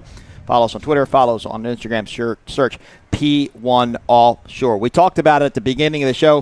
Sarasota is such a beautiful place with so much to do. It really is a great family destination. Lots of things here. Kayak in the mangroves. You can do trolley tours, see wildlife, take dolphin cruises, and oh man, the food is absolutely unbelievable in downtown Sarasota, in the theater district, and all around town. You've got the botanical gardens, and of course, the Ringling Brothers Circus started right here in Sarasota, Florida, and it's the oldest circus in the United States. You have an aquarium, you have the River State Park, you've got the Big Cat Habitat and Gulf Coast Sanctuary, the Sarasota Opera House, Siesta Key Village, the National Cemetery, lots of golf courses, and miles of white, beautiful beaches. A great place to bring your family for a vacation. Sarasota, Florida. We're, of course, here to take it over with Powerboat Racing the weekend before July 4th. It always happens this time of year. It's a great town. Unfortunately, it's always hot, but there's always a lot of things going on. Well, while we have this, you guys got me? While we have this minute here, I want to let you know that we had a change yesterday. There were 4 separate lane violations in the Superstock race, both on the start and on the restart. And we had a change in finishing order. So CMR is still in first place, but Jackhammer moved up into second and Big East moved into third. That's from Offshore Racing Commission Chairman Rich Lures. Great day for Big East then, as we were worried about their performance and their finish. Well, Jackhammer's got to be happy with that because they had fallen off, right? And they had fallen off, pushed back into the fleet, fought their way back into third place. For them to pick up a second out of that, they got to be pretty happy. Really good result. Yeah, that's awesome to hear. Of course, this is part of the APBA National Championship Series, the event sanctioned by the American Powerboat Association. And, of course, a shout-out to Race World, Larry Blyle, Roderick Cox, and Richie Dancision, their entire technical staff. It's a partnership between P1 Offshore and Race World Offshore to do the tech inspections. All of these boats need some sort of inspection, from a GPS being read to weight to gear ratios to engine specifications. All these things have to be monitored and checked to make sure the racing stays equal between the teams. A lot of course changes yesterday with the conditions. Didn't quite see that today as the wind stayed pretty calm. Mark, take us around one more lap. Once again, this is a clockwise course. These guys will be rounding on the north end on a fairly tight turn and a high-speed run into the beach, a long sweeping turn out into the Gulf of Mexico, and a high-speed straightaway. Of course, the Monster Energy straightaway happening right in front of Lido Beach, giving these spectators here on this coral sandy beach a great shot, like you said, of down the tunnel, the running towards you. Of course, they got to hear the noise of Supercat in this last race. Of course, we all know what happened there. MCON Monster Energy had a issue. I heard that somebody said that there was no water coming to the exhaust on one side one time when they went by, which would kind of explain what happened. They did have a fire issue, but it looks like it is taken care of. They are currently under tow with fast response back to the pits. I heard they were having some off and on ongoing issues, but they are in good hands with fast response towing. Of course, we have to thank our military. Without our Marines, Navy, Air Force, and Army, we would not be doing this, fighting for our freedom. Of course, the United States Coast Guard. This is a Coast Guard permanent event. What that means is P1 actually controls this body of water for this designated amount of time. If it weren't for the Coast Guard allowing that to happen, the race would not be able to happen either. The Coast Guard does so much more than just section off a body of water for a boat race. Obviously, they keep our coast safe and our waterways safe and patrolled. Have to thank those guys. On a local level, Sarasota Police Department, Sarasota Fire Department, all the Sarasota government offices. It really takes a lot of people to bring this event together. In fact, there is a shot of MCON. It's still under tow, got the engine hatch up, headed back into the crane. Myrick and Tyler had to jump off their Supercat boat and jump onto their Class 1 boat. They'll get ready to head out to the course. There's, of course, the MTI of X Insurance, Good Boy Vodka, Miles Jennings, and Alex Pratt, their first race in this boat. Yeah, Miles and Alex are really excited. They had some issues yesterday with some water pressure, and They think they got it all sorted out. I talked to them this morning. They were really excited to get out there. The boat is fast. We know that. Johnny Tomlinson, Gary Ballou won a world championship in Class 1 overseas several years back in that boat. They were able to get their hands on it. They have got Randy Kent and team and Gene Grieber putting everything they know into getting it up to snuff for this Class 1 racing over here. Slightly bigger engines over here, and I think they've got something on their hands here. Well, it's amazing to talk to Gene and to see the transformation of that boat basically from early April when it showed up in the States, stateside from the container ship until now. It's been completely stripped, de-rigged. There was some fiberglass work that needed to get done, carbon fiber work that needed to get done, paint work that needed to get done, and then it needed to get completely re-rigged and get ready to go racing. You saw a shot there of Pothole Heroes and Husky Ice Spritz. Well, that's kind of the rivalry of the day, if you would. Travis Pastrana, Johnny Tomlinson in that 022 boat known as Pothole Heroes, and Britt Lilly and Steve Curtis in the Husky Ice Spritz boat.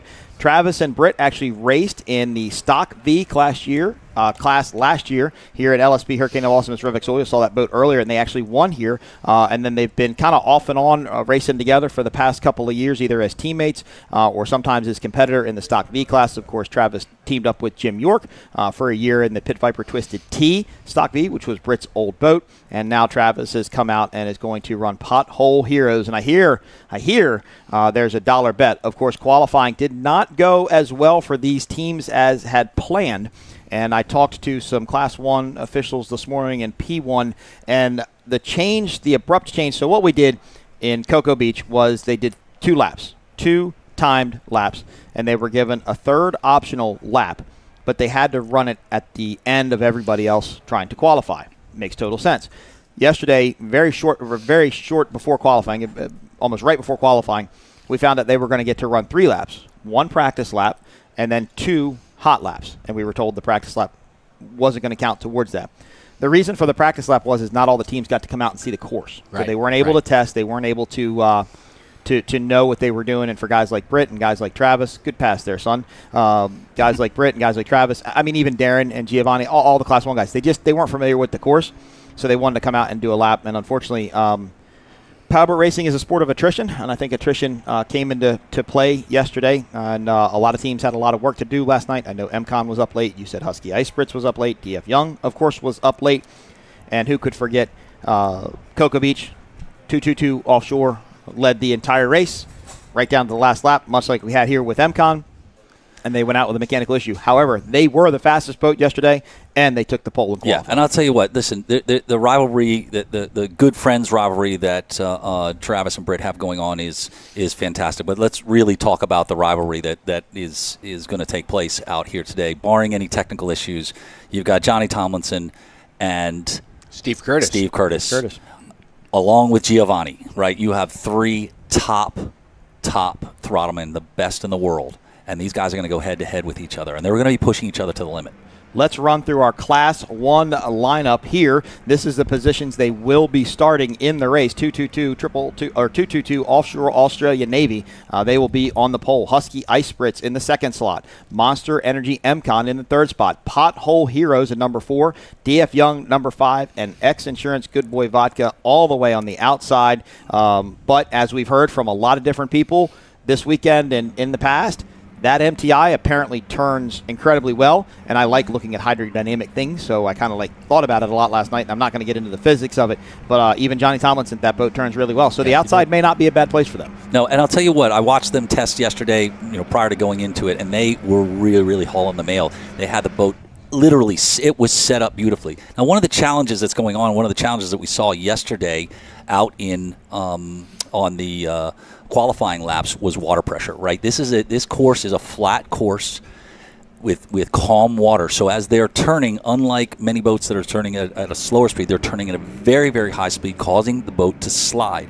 As the boats slide, the pressure on one side of the transom of the hull spikes up high. And what's happening is these teams are getting the time to use these boats in the manner that they're really designed to do, more of a Class 1, original European Class 1 style, and they're spiking and blowing out hoses. So there's a lot of fixes that these guys have put into last night. They're going to have to do some testing after this race, but we may see some of this start to happen here because these guys are going to be pushing as fast as they possibly can. I talked to Rich Richie Wyatt this morning, and they're going to do the best they can. They made some changes to the pickups. Wow, we got a yellow flag out here. These guys are getting led around the course. Well, they're still headed down to the milling circle. They're running across the beach. They're going to go down that Monster Energy straightaway before they slow down to a mill, the Force 10 pace boat. Martin Araby, the starter on that boat, make sure he has everybody collected up, and then he will get them up on a plane, and we will be green flag racing. The third time today here in Sarasota for the 39th annual Sarasota Grand Prix presented by Visit Sarasota County. This is our third race. We got one more race after this. We have VX and Factory 450 stock. That'll be the cat boats with the 450 horsepower Mercury Racing outboards and our two V Extremes. Two fountains, one new, one old, coming out later today. Look at this X Insurance boat. He's giving it a little juice getting up there. It's what you do prior to one of these races. You just kind of give it a run up there, and even that little spritz of a run that he's doing, the boat looks fantastic. I think he's going to be a contender here. His big thing is he's got to finish this race, right? He's got to get through this race. The boat turns beautifully. You can see it carries beautifully. I got to tell you, I think this boat is going to be right up there. Okay, now I want to go into my nerdy part of the whole thing because I thought about this last night. I never understood the fixed drives and how it turned better, but then I thought like the bottom of a ski boat, it has a skeg on the bottom. And as a boat turns, that skeg digs into the water and allows it to go around. Well, if you've got a rudder with number 6s, those are like mini skegs sticking down off the bottom of that boat to kind of help it carve, almost like an inside skeg on a hydroplane. You've got that long, on the unlimited hydroplanes, they've got that long skeg that goes in, and it goes down and allows the boat to skid around the corner. The surface drives don't give you that much, they're just not going to do the same thing. Now I totally understand the 6s are down. They're like two little skegs on the outside of that rudder. They're just going to help guide that boat around the corner. So here's a challenge that we ran into with number 6s and number 8s and with the things. With the rudder drive, you can drift the boat a lot more. Depending on the depth of the thing, you can turn the boat very, very hard. With the number 6 drive, you have two skegs down in the water. Now, on the 6 side, right, I've seen, and we've seen those skegs actually snap off at very, very high speed turns, right? So Mercury went and said, we need something that's stronger for as these boats are approaching 140, 150, 160 miles an hour plus. And they went to the number 8 drive, which is a much stouter skeg that gives them a little bit more. Now, a lot of these teams have been refining, running those to make them a little more hydrodynamic and faster, and I think they started to find the solution here. But a rudder drive on a flat water thing is a tough boat to beat. It really is. I mean, it's just really designed to run in this type of high-speed water. I gave some misinformation. I apologize. Class 1 does run a full parade lap. This is the only time you'll see a full parade lap today. So what that means is they came out of the pass there. They'll run one time around the complete whole course. They'll come across the start-finish line, or the finish line in this case. They will turn up to the south end, and they will do their mill. The pace boat, then the Force 10 pace boat will then get them up on plane. They will accelerate, and then they will start along the back straightaway and head towards turn number 1 and need to maintain their lane through that corner like the rest of the races that we said. There's a good shot of the entire fleet. There you see 222 Offshore. There's Husky Ice Spritz. There's Monster Energy MCon. There's Pothole Heroes, DF Young, and X Insurance. And I've spoken to each one of these throttle men out there, and I've spoken to the crew chiefs. Everybody did their homework this past last night. They found speed. I talked to Gary Stray briefly.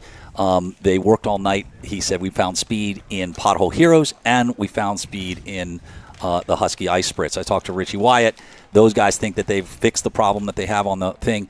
The X Insurance guys have done their homework, and I did speak with Myrick Cool on his way out, and he said, we're good. We're good. And I know when he's limited words, then he's got something up his sleeve. So Travis Pastrana is not a stranger to this type of offshore boat racing. This is what he did last year when him and Britt Lilly would switch driver roles in the Husky boat at that time. So he's familiar with the rudder boat. He's familiar with the 1100s. Never run with JT, but without a doubt, JT up at the top, if not the top throttleman within the industry, right next there to Steve Curtis.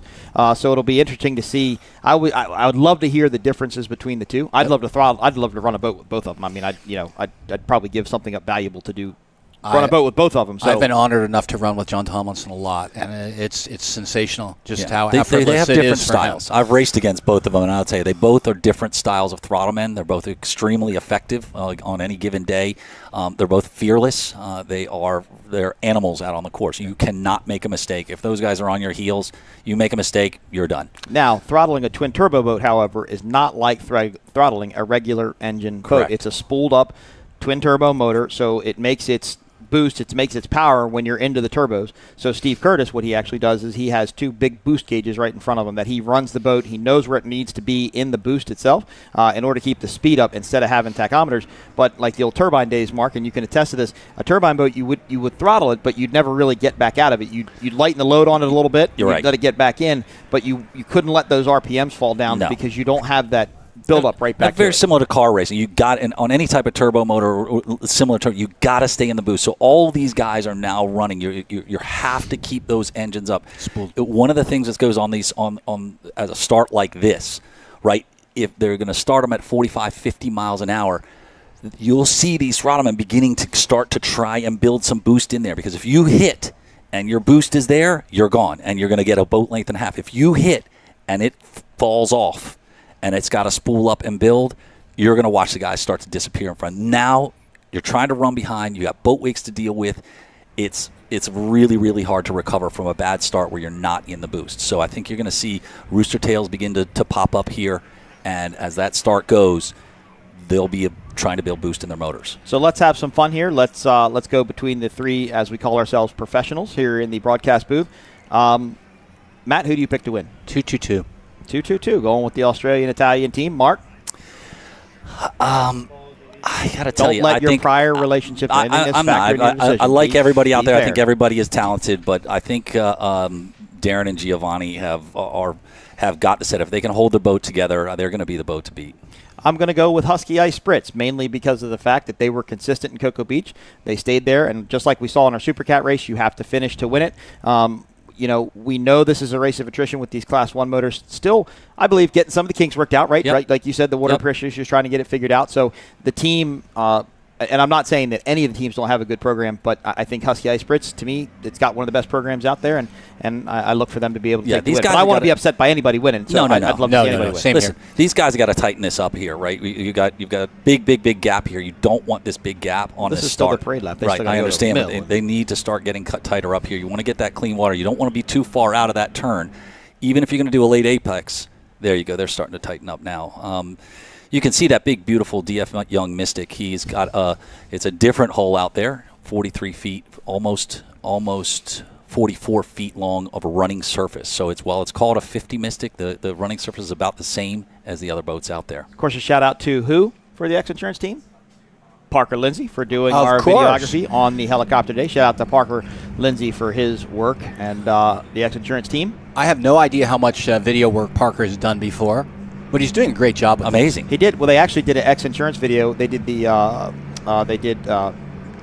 Havasu Poker Run. Okay. Desert Storm, and they took the X-Boy turbine-powered, or the X-Insurance Good Boy Vodka turbine-powered boat out there, and I got to see a highlight video of that reel, so that was very cool. Very well put together video. Got to see a lot of behind-the-scenes scenes. The one event I've never been to. Here it's a really good time. Would like to make our way back once again. So, fun story. We were at Travis Pastrana's house over Memorial Day weekend. He did something to, of course, honor our veterans and our disabled veterans. Of course, working with Black Rifle Coffee on that. And I got to go for a ride in Travis's side-by-side, around his side-by-side course. I'm not going to lie. I may have accidentally grabbed the door handle. And the door may have flown open. Travis, Look at these guys what was that? And we shut the door and kept on going. But pretty insane to hit a triple with Travis in a UTV and sail it through the air, and no hands on the steering wheel, and having a great time. So that was a lot of fun. Definitely want to get back over to Travis's house and hang out again. But Travis does a lot for our veterans. He does a lot with Black Rifle Coffee to make sure that the people that fight for our freedoms are well respected, taken care of, and get to do things that they might not get to do in other worlds. Here we go, boys. Class 1 race, and the parade lap is almost done. They've entered and exit the Monster Energy straightaway here along Lido Beach. They will come down off of a plane and get into a mill. If they're in a pretty good line, maybe it doesn't look like the Force 10 pace boat is going to stop. So I think Martin's going to carry them all the way around. So we'll get ready to go green flag racing. You can see the speed pick up just a little bit, probably starting at mark at about 50 miles an hour, right? Yep. This is really a critical point of this race. These guys have got to line up. They got to get in position. Like we said, we got to get the boost up. He is not slowing down. He's going to take them right through for a green flag start here shortly. You want to look for the rooster tails As soon as the power hits those propellers, those rooster tails are going to go up. You're going to see them try and flatten them out. As soon as they can get them to bite, they're going to flatten those rooster tails out, and that's where they're going to make speed into turn 1. You can see the start official trying to point that Force 10 pace boat in exactly the right way. The boats start to line up. Okay. We're getting Class There we 1 go. racing here in Sarasota. Nope, not yet. Yellow flag. Still have yellow flag. They're picking up speed. The towboats are spooling up. Let's see a green flag. We're going racing in Sarasota. All right. Look at this. Look at DF Young jumping out here. Really interesting. Look at the start by DF Young, and look at the start by 06 MCon Monster Energy MCon, the black boat. What a great start by this team. The two boats out in front. But here comes 222 offshore. Wow. They are on the inside. Let's see where Pothole Heroes and Husky Ice Spritz are. But what a start by the 50-foot Mystic of DF Young. But here comes 222. It's going to get tight into this first corner. What a fantastic start. These guys, and he's carrying that boat perfectly. He said the new power, once they got in, have the new power in there, it's really fast. Well, look at X Insurance on the outside. Where did Alex and Miles come from? They are on the outside. They are getting ready to pass DF Young. DF Young slowing very, very quickly, headed into the northern turn on this course. 222 going to be on the inside. X Insurance, Good Boy Vodka on the outside. DF Young, MCon Monster Energy in the middle. Let's see how it goes through this first turn. Oh, DF Young down, slowing quickly early on in the race. Look how far back Husky Ice Spritz, though. They're about 2 rooster tail lengths behind your leaders. 222 into the turn. Set, they turn. MCon Monster Energy behind them. X Insurance, Good Boy Vodka on the outside. There is Husky Ice Spritz. Where is Pothole Heroes? Husky Ice Spritz starts to make a move up the inside of MCon. Will they be able to take second place from this team? 222 offshore, rather, picking up right where they left off in Cocoa Beach. Yeah, perfect position. These guys have got, now they have got control of the track. They can put the boat exactly where they need to optimize each turn. Husky looks like he's trying to get Pothole Heroes. We finally get them into our vision. They are to the inside of X Insurance, but pretty far behind this leading group. Yeah, I think the DF Young boat is that, once again, I think that temperature and that water pressure issue. Well, they're still running. There they are. They're still going. He's definitely having that. I think that issue coming up here. There, X Insurance pulled up really quickly into the mix right there. And look at MCon. This is a nice tight formation, and it's what we want to see in this class. Very, very similar horsepower, similar holes. This is how this class should be racing. Good shot of X Insurance from the X Insurance helicopter camera provided by X Insurance. There is Monster Energy MCon. They are currently running in third. X Insurance on the outside of them in fourth. Pothole Heroes just doesn't look fast. Kind of looks maybe the similar problems they had yesterday during qualifying. Here is 222 Australian Navy, Darren Nicholson, Giovanni Carpatelli, your leaders in Class 1 as they complete lap number 1 of their 10-lap event here in Sarasota. Husky Ice Spritz in second, Monster Energy MCon in third, X Insurance in fourth, Pothole Heroes in fifth, and DF Young slow with a mechanical issue. But look at that MTI go. He's carrying perfectly. This should be a beautiful turn. They've got nice, clean water here. It's going to be very, very high speed. Monster looks fantastic. Yeah, they do. I mean, they're in third place. They are in fantastic shape right now. They just got to hold on to it. And Myrick, we know he's wily. He's going to stick on there. He's going to find those little holes the same way he's done in every previous race he's run. Well, they haven't even been able to showcase their talent so far. I mean, they're both excellent racers. Well, they proved themselves in the Supercat. Race, just saying. They showcased their talent in the Supercat race. Well, no, I was getting there. Okay. I mean, in Class 1. They just have not had a chance to showcase their talent in Class 1. They've had mechanicals. Yeah. Nope. Totally understood. Now, if you're 222 offshore, Australian Navy, Darren Nicholson, Giovanni Carpatelli, are you thinking back to Cocoa Beach? Are you saying, man, this is the 100%. position we were in. Let's hope this thing stays together. These guys, just like the Valerie Yachts team, they travel a long way to get here. They get here usually at the beginning of the week. So in this case, it probably would have been Monday. They work on the boat all week. It's kept on the east coast of Florida, and then they haul it over here. They go racing. They'll take it back over there. They'll clean everything up, and then they will fly home to Australia. And in fact, they just wrapped up a race in Australia, I want to say a week or two ago down there. I did not know that. Yeah, I think they did. And they had to get back here and put a fresh engine in this. And, clearly they found the speed that they're looking for. They're in like I said, in a wonderful position here. Husky is nipping at the heels, though. It'll be interesting to see what happens when the timing and scoring comes up. And if they can start to start to make something happen there. Here is 222 Offshore Australia Navy. They continue to lead in Class 1. This will complete the first lap, start lap number 2 of 10. There's MCon Monster Energy. Look at X Insurance, Good Boy Vodka, the two newest boats in the fleet, really. Good battle for third right now. Kind of good. Yep, very cool. Look at how flat this rooster tail is. And there, as you go into this turn, hopefully they're going to keep it. He's keeping it flat, which means they're not lifting into it, and they're staying trimmed perfectly here. So as you can see these turns here, now the rooster tail pops up, and he's going to bang it back in, flatten it out, and go for a speed run down the front straightaway. Of course, we talked about the event at Travis Pastrana's house with Black Rifle Coffee Company, and I was able to get some pretty cool Dixon flannel shirts. If you saw my shirt on Friday night, it was the Firecrowd, the popsicle fireworks shirt. Very cool, liked by a lot of people. A little bright for my taste, but felt it was a good 4th of July shirt. So you wore it proud. I was wearing it at the 4th of July event in Sarasota. Why not, right? You've worn fluorescent yellow before. I had green blood for a while there. Wow, what a tight race here. So evenly matched. Those guys are deck to deck. No one's pulling on each other. They're just kind of going to have to find little holes that they can make up a second or two. So that battle right there between X Insurance and MCon could shape up to be a fantastic battle. To me, now you two both picked this boat to win today. That's the look of perfection right there. I don't think you're getting any better than that. They did run a 3:06 yesterday in their qualifying run, so they're about 3 seconds off of where they were yesterday. Right now, a second, almost 8 second gap back to third place. Now, look at this 3-wide battle here. Pothole Heroes is now caught up to Monster Energy MCon. It should be X Insurance, Good Boy Vodka, just on the outside of this. So maybe JT and TP are starting to get something figured out. That boat is a little bit bigger than the Husky Ice Spritz boat, but look at the acceleration from X Insurance, Good Boy Vodka. Yeah, and Alex has got a lot of enthusiasm on that. He doesn't lift. He stays in it. And this is really hard to do on the outside. Once again, we've talked about in some of these races.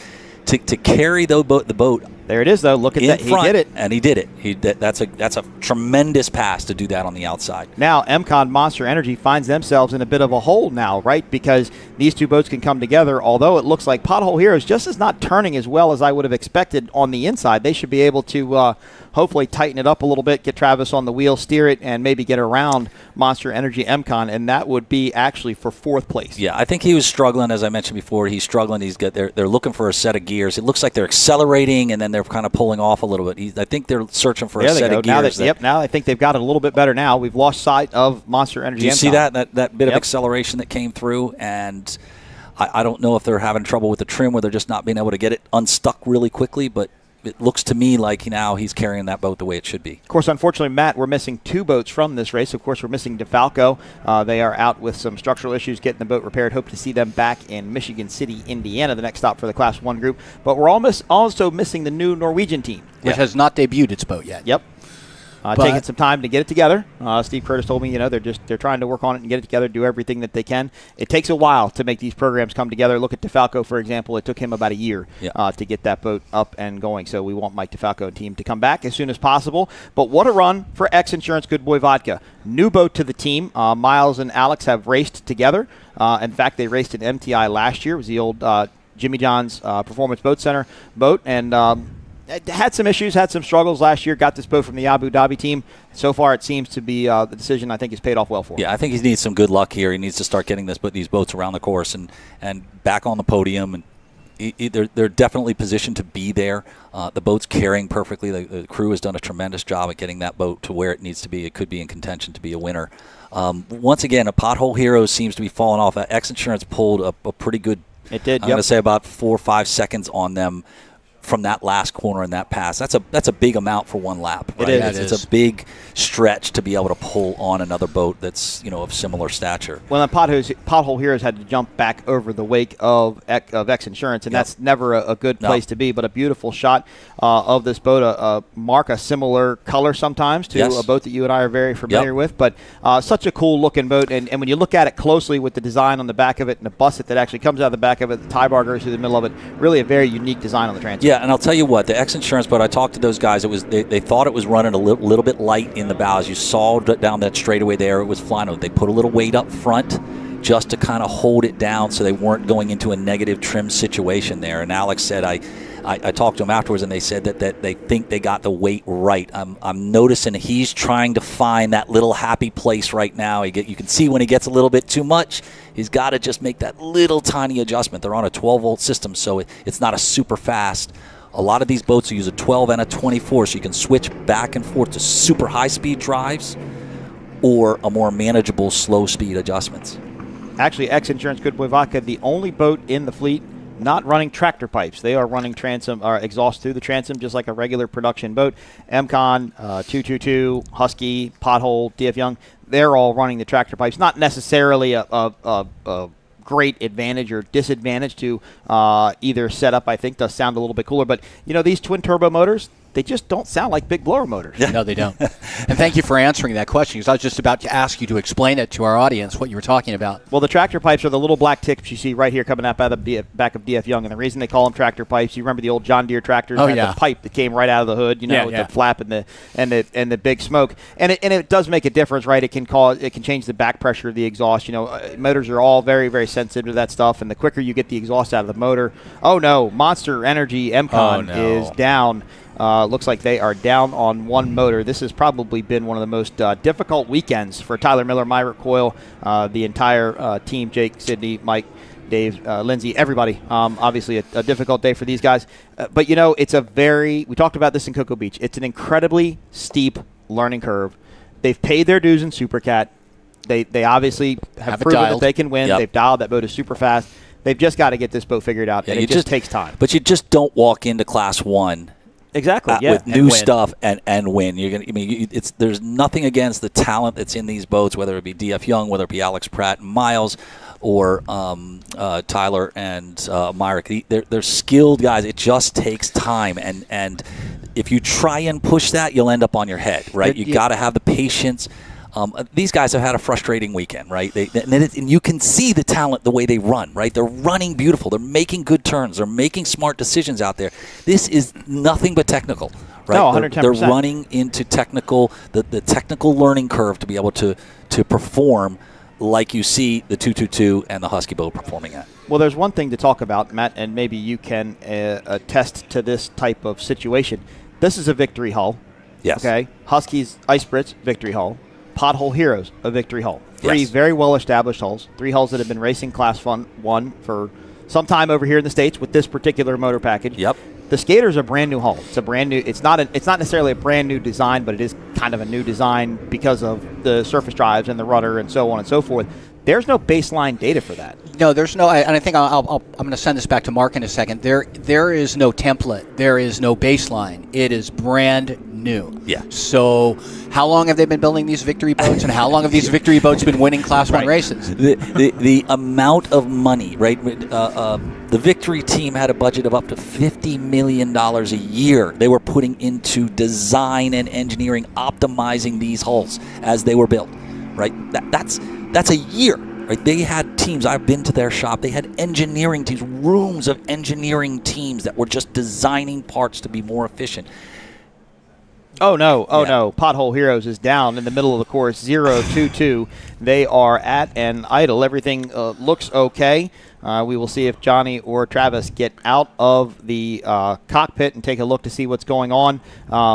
I think you guys both called that early. I think we might have seen this coming a little bit earlier on. Yeah.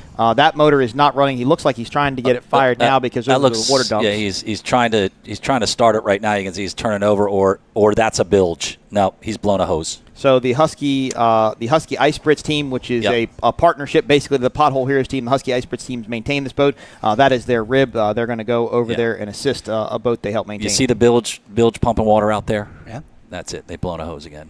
One of the things that well, hold on. We're not going to speculate and say that they blew a hose. We don't know what's happened there down in the middle of the course. Let's just be fair. Let's not, it's not our job to assume there's an issue.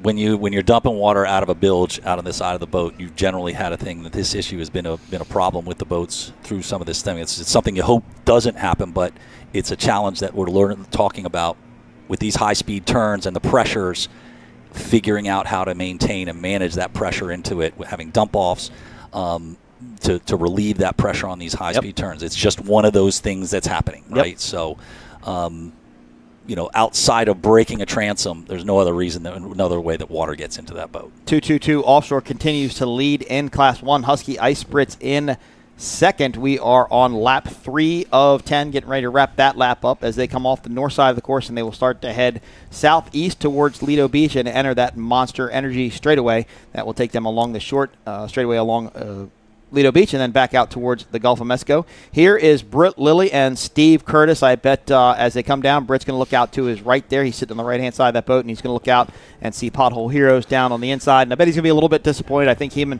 and Travis really wanted to go rub some paint out there. He may have just made $1. We're not sure yet. He made $1. Yep. Britt, can I borrow $1 later? I need to get on the plane. Remember Cocoa Beach, we were in this exact same position. Right? We were in the exact same position. Husky just stayed at it because anything can happen. Yep. Right now, what do you do differently as 222? Right? You've got a lead of 15 seconds on Husky. How do you run the boat? Do you change? Do you manage? Do you keep the pace you're going and back off and have Steve catch you? I think you manage. I think you manage at this point based upon what you know and happened in Cocoa Beach. Look, you're right. You were in the exact same position. You had this big of a lead. Everything was going in your direction. I think I don't think they're nervous, but I think they're probably a little bit nervous too. There's probably some anxiety inside. Are we gonna have some bad luck again? Right. Is something going to happen? They had an issue in St. Pete last year that took them out of the running for the win. That was an unfortunate situation. So for a team that travels all this way, they just expect their equipment to work top shelf. Here's MCon or Monster Energy MCon. They are still running around. It looks like maybe on one motor or some sort of a Guardian mode. We talked about Guardian mode quite a bit. It's a system built into the Mercury 1100 engine package. Basically, if it senses anything, if it senses water pressure, water temperature, oil temperature, I think it even does some things with fuel air ratios and stuff like that. It will put the motor into a Guardian mode. Basically, it's like a foolproof system to make sure something doesn't happen to it. There are certain ways that it can be cleared when you're out there running, but usually if you have to do it, it's going to probably kind of take you out of the race. With the way that we're seeing this right now, DF Young has just moved into third place. They've stayed with it, right? Yep. So he's clearly had that water pressure issue that popped up and put him into Guardian that pulled him back out of first place. So he's now managing it, and he's just going to run methodically. He's not running top speed, but he's still carrying the boat, and it looks good. So he and Hugh, I think, if they can stick with it, they have a chance of pulling off a podium finish here. They could get a podium, and that would be a nice turnaround after the Cocoa Beach race didn't quite go the way they wanted to. The next time these boats will race will be in Michigan City, Indiana. Of course, that is a great race site for the 222 Offshore Australian Navy team. They took the win there in 2022, I believe, right, Mark? Yeah. And or Matt and Mark, actually. And that race turned into be a really nasty, rough race. Yeah, once again, it's biting again. He got up to speed, and he's pulling himself out of Guardian there. Yep. Now all of a sudden he's starting to pick up speed again there. So he's just kind of managing he's getting ready to go a lap down. Yeah, there goes 222 Offshore Australian Navy. They're getting ready to put DF Young a lap down. Darren Nicholson and Giovanni Carpatelli. Again, their nerves are probably kind of at their highest right now. I would think so. And then just look how the last race turned out. Look how close. How important it was just keeping it close, kicking off the second now and then, and all of a sudden, MCon has a problem. Right now, wins. He's definitely running hard, but he's tightened the boat up a little bit here. There's no question that he is not running as loose as we've seen him run in some of the previous races here. He's got a good pace because Husky is still on their heels technically, but he's not really hung out in that normal Giovanni freaking put it to the wall mode. Yep. And I think X Insurance is out. We haven't seen them in a while either. I talked to Steve Curtis after Cocoa Beach, and I said, they were gone, man. I said, they had checked out from you. What do you think? What happened? And he goes, we were just a little off on our setup. They hit their setup perfectly. That looks to be a similar situation here. In Sarasota, it just looks like, once again, 222 is on it.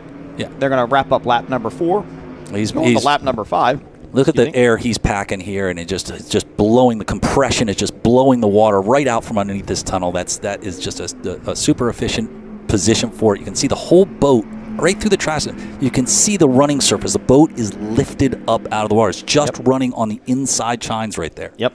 Now, I want to give a shout-out to the Australian 222 Offshore Australian Navy team. I'd like a T-shirt. I think if they had T-shirts over here, they'd probably sell pretty well. I like getting T-shirts that you're never going to see anywhere else. I'm thinking about having an Australian-based race team T-shirt. I think would just be super cool. That's just my thoughts. You're watching the 39th Annual Sarasota Grand Prix presented by Visit Sarasota County. Our sponsors, Monster Energy Drink, the official energy drink of P1 Offshore Racing, Mercury Racing, CMR Construction and Roofing, X Insurance, our helicopter footage provided today by X Insurance, Good Boy Vodka, Gold Coast Eagle Distributing, Myco Trailers, Tuna Skin, Aquatic Apparel. This is an ABPA-sanctioned national championship race, and we have teamed up with Race World Offshore to handle the technical inspections of all of these race boats. Now, of course, in Class 1, we do have Stuart Haley, the president of Mercury Racing here, and we have the Mercury Racing race support staff, I guess is a good term to call them, out here to help all of these Class 1 teams, of course, and they help monitor the fairness with the ECUs and everything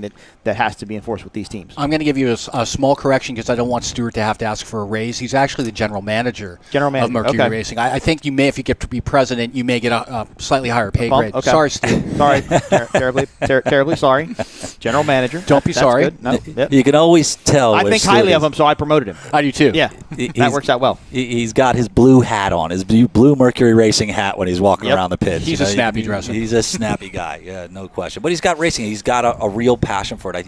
He's just got a deep passion for the engineering for it. He's got compassion for what the racers are doing, and he wants to find solutions. And I think that's what you need, a teamwork, right, between the engine builders and the racers to find a way that they can be able to put on the show, put it on efficiently, and manage costs, and still refine and keep creating a great product.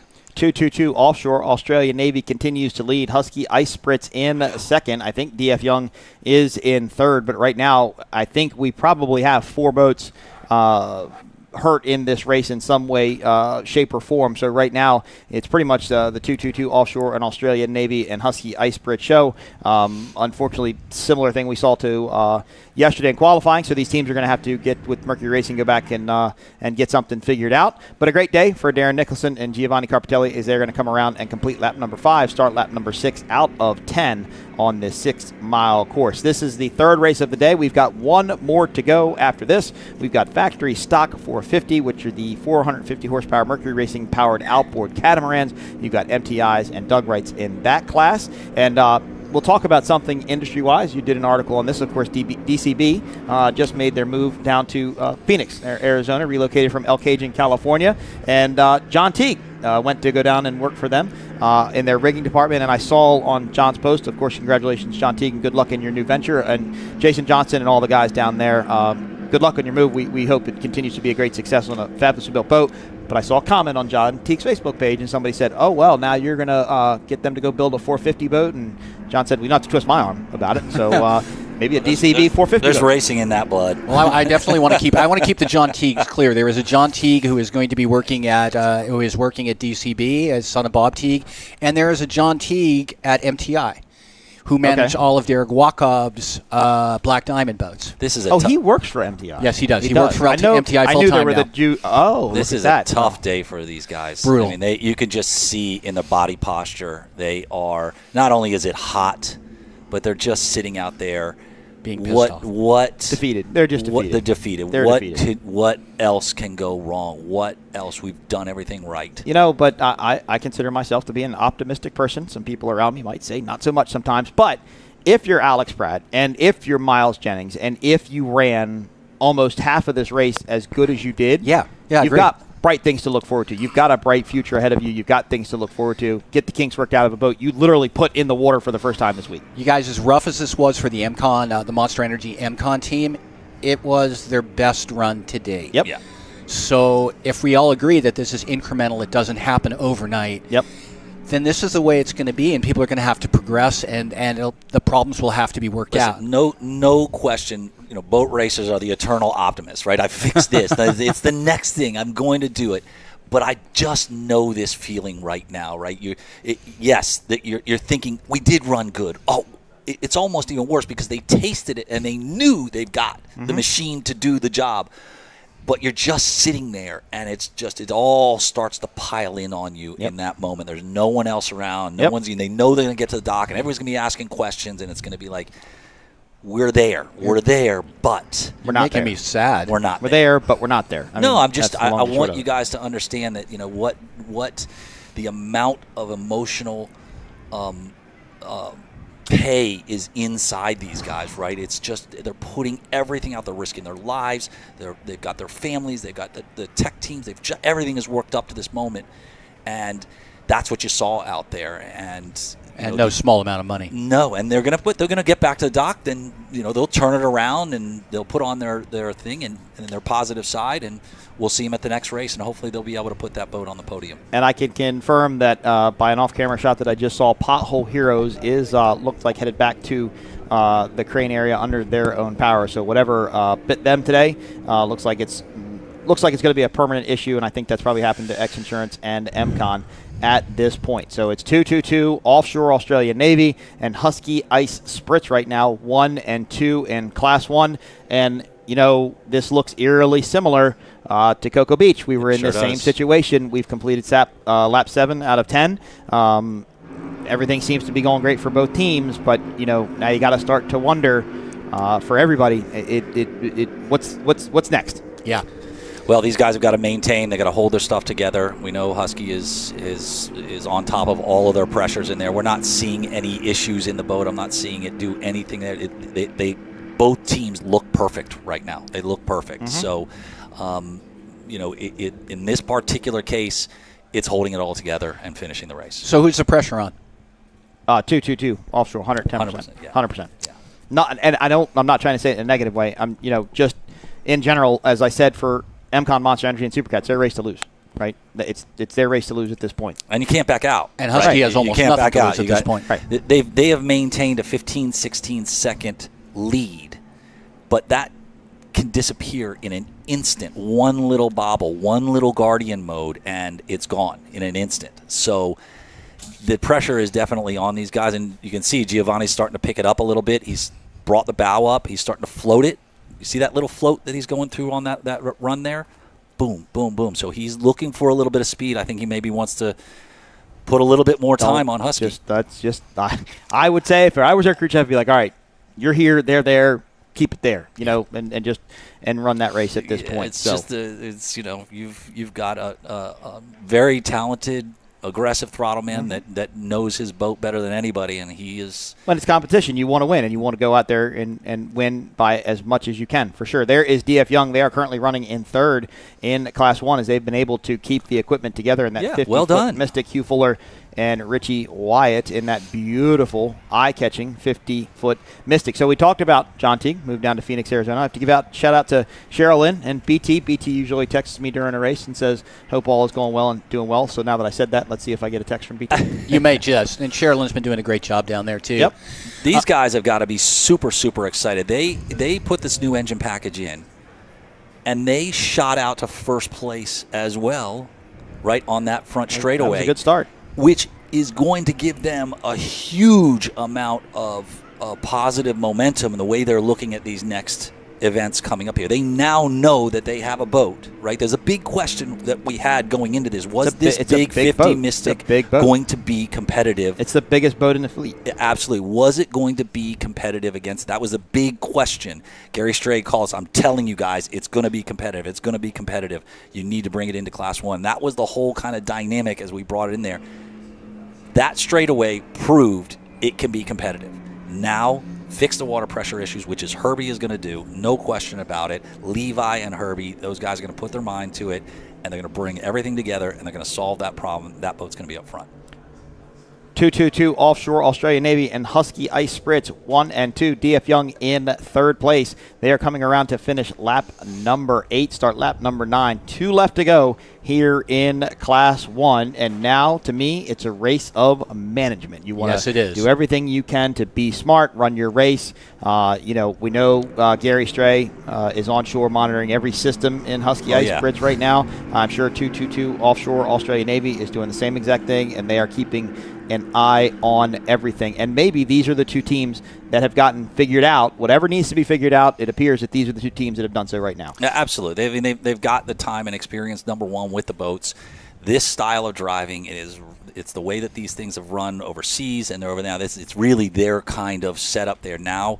In talking to Gary Stray, their setup that they're going now is just going to be fine-tuning that next little thing. Maybe we should have run this gear. Maybe we should do that. And I think the other teams, they're not at that half a mile an hour, extra mile an hour point yet. Now they're you know what I mean? They're a couple of steps behind where these two teams are. Yep. They're going to get there, but it's clear just watching these boats run who has done the homework and has the experience on the race course. Of course, looking next now to the factory stock 450 race, we saw a similar situation. Marine Technology, TS Motorsports, they were out to the early lead. It wasn't JT in the boat that weekend. Or I'm sorry, it wasn't Taylor in the boat that weekend. It was Milton was in there. Yep, because Taylor was obligated to do some MTI events. Actually, it was their 25th anniversary 25th anniversary celebration, fun run at the Lake of the Ozarks. At the Lake of the Ozarks, Great turnout, and she had to be there. Yep, and that's their home waters. So, of course, that's where they test, and they're right there in Wentzville, Missouri, which is in between Lake of the Ozarks and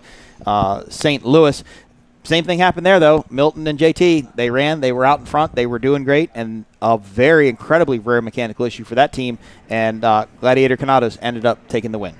So I'm looking at Pothole Heroes now, and I've known Johnny Tomlinson for the better part of 25 years, and this is not the first time this has happened to him, and I know he's probably disappointed and frustrated, but he's just rolling with it. Tell me about Travis Pastrana, because you know him. Is he rolling with it?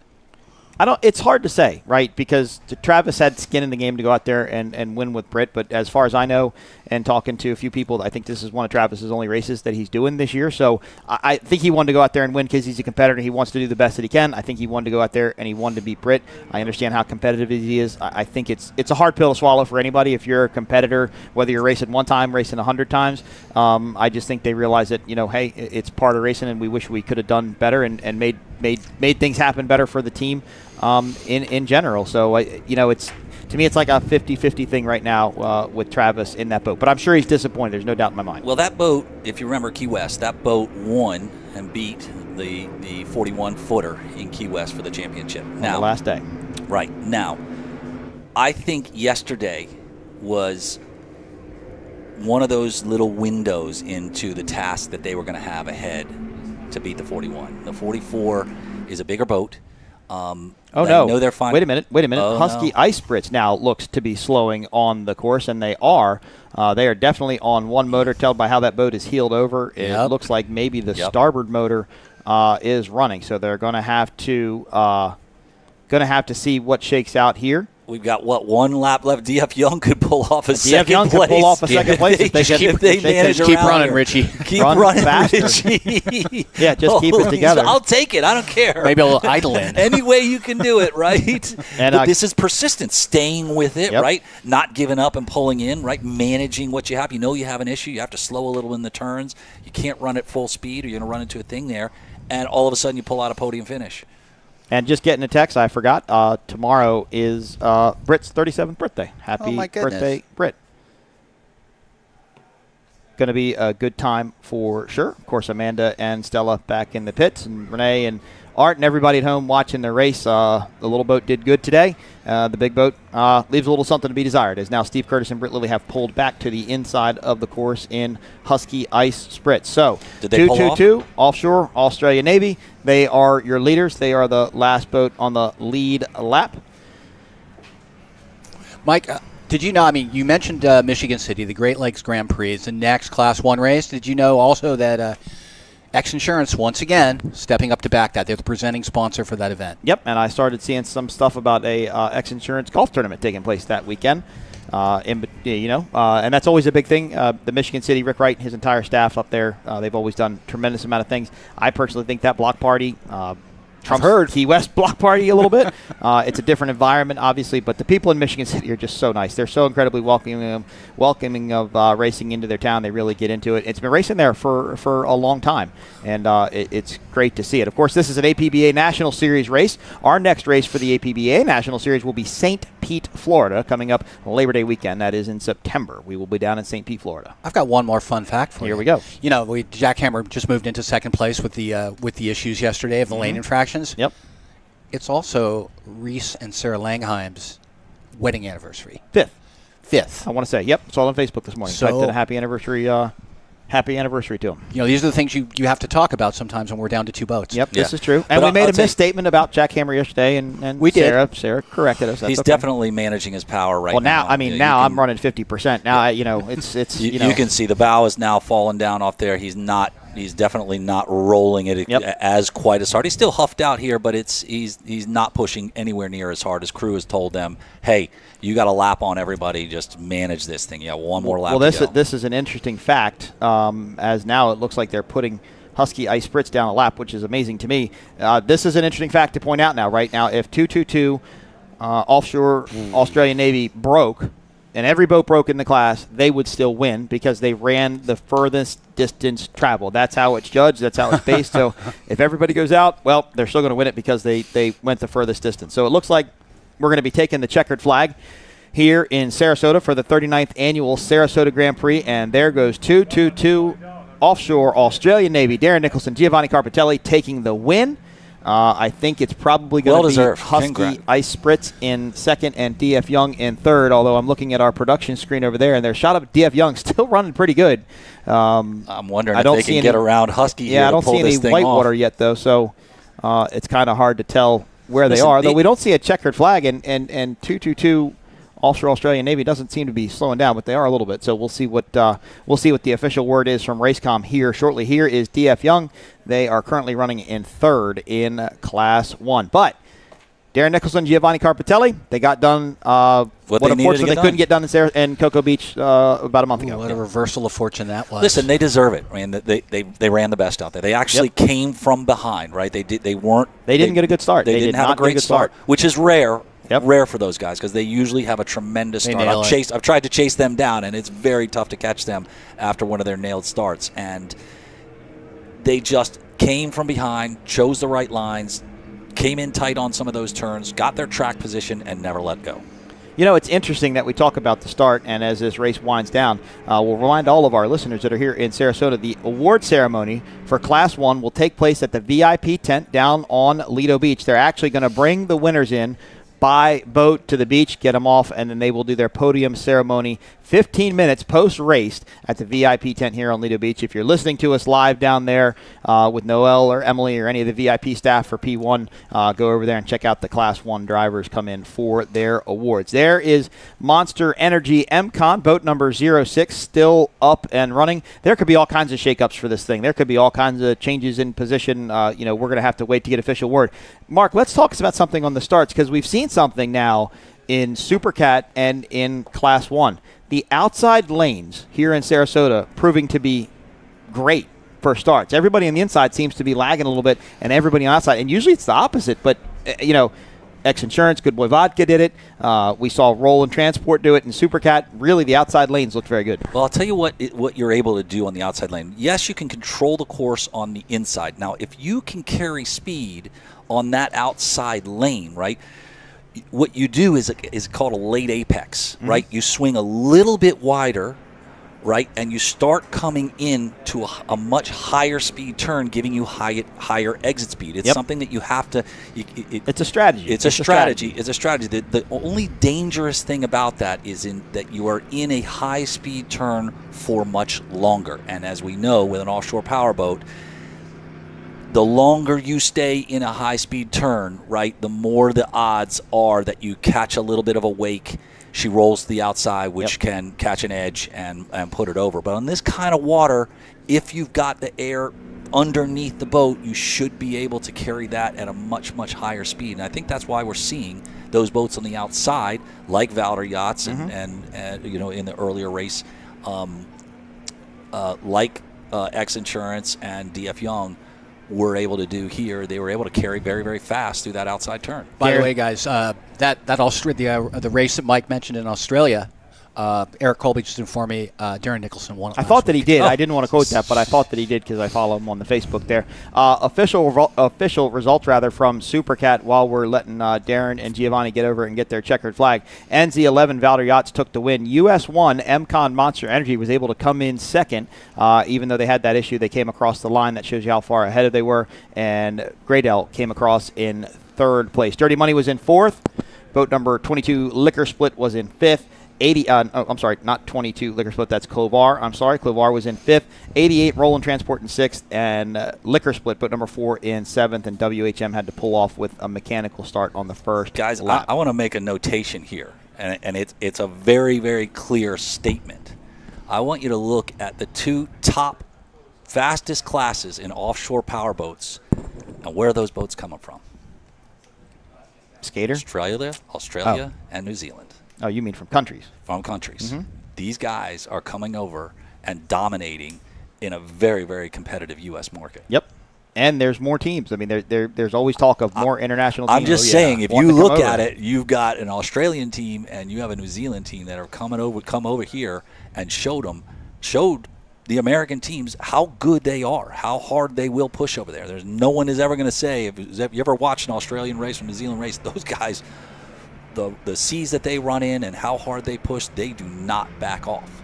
And they've come over here and proven a point. So this is some strategy right now, I think, by Monster Energy MCon. You know, they're still outrunning. They're still getting around the course. They may be able to be trying to put some of the other boats a lap down and work their way up to the podium. Of course, we will have to wait to get official results from race control for this Class 1 race. This could be a third position. This is the third race of the day. We've got one more to go. We've got factory stock 450R and VX. There's a great shot of VX Insurance helicopter. Rick Lindsay, Parker Lindsay on board providing us aerial coverage today for this 39th annual Sarasota Grand Prix presented by Visit Sarasota County. Did Husky pull off? Because if Husky pulled off... I think Husky did pull off. It looked like they were down in the middle of the course. Which means these guys would just need to finish their last lap, and they would take a third place if DF Young moved into second. Yep, if that's the case. It's hard to say, and, of course, this is, there and again, all speculation. Beautiful day here in Sarasota, 3 out of 4 in the books. You're watching the 39th Annual Sarasota Grand Prix presented by Visit Sarasota County. Our sponsors, Monster Energy Drink, the official energy drink of P1 Offshore Racing. Mercury Racing, celebrating their 50th anniversary and releasing their new 500 horsepower outboard. Of course, X Insurance providing our helicopter footage today. Good Boy Vodka, Gold Coast Eagle distributing Myco Trailers, Tuna Skin Aquatic Apparel, your official merchandise partner. So they're going to put the boat on a mooring, right? And I guess they're going to put the boat on a mooring. They're going to hop on a boat, it looks like, and come in for their awards ceremony taking place right there at the VIP tent on Lido Beach. If you want to be in the VIP tent at the next P1 Offshore event, go to p1offshore.com, click on the link. You will get in touch with Noelle. She will get you taken care of. You'll go down there. You'll have beverages. You'll have food. You'll have a fantastic time getting to see the fastest sport on the water firsthand. Beautiful day here in Sarasota, Florida. It's hot like it always is, but we've had a great time. We've had great racing. We're just going to get MCon around the course. Slowly but surely, slow but steady, will win the race. Not win the race, but it's going to they're going to move up somewhere. It's going to win them a place. I love that they're actually going to run these guys onto the beach and do this awards. Yep. I mean, that to me, I don't that I can think of in all the years that I've run, we've never did that. But they need some good music when they go to step down off of the boat. That is fantastic. Like the Australian national anthem. That's that would be pretty cool. That's a good one. Yeah. Anybody listening down there, get your iPhones out, get on your Spotify down there in the tent and get some Australian national anthem going through the sound system. You can cut our voices off. We don't really mind. If we could plug in up here, but there's a lot of chords and stuff. We're not going to mess with any of that. We messed with it earlier and kind of. Do you come from the sand down under? Is that the? No, that's definitely not. No. That's Men at Work. No, not the good way to go there. I don't really think that's quite the one. So Monster Energy MCon goes into the northern turn, and they are going to try and come down and do whatever they can to finish the race. We are sitting in the beautiful Lido Beach Resort. We've got one more race to do. That race should start right around. I apologize. I've got to find that piece of paper. 2:30? Yep, right around 2:30. So it's currently 1:53, so we've got about a half hour. I just did get a text, though, from a pit reporter. I think Husky might be taking on water. I got the same text. Did you get the same text? Yeah. I did. I think we might be taking on. I got my text from Ray Lee. I don't know if he texted you, but he texted me. So thanks, Ray Lee, for the update. Bringing us up-to-date information. Monster Energy MCon still moving, though. They're trying to do something. On one engine. I got the same text. Did you? Good. Okay, good. It's nice to see you competitors getting along. Oh, he asked me a few questions yesterday during the broadcast, and I was able to help him out a little bit. Good.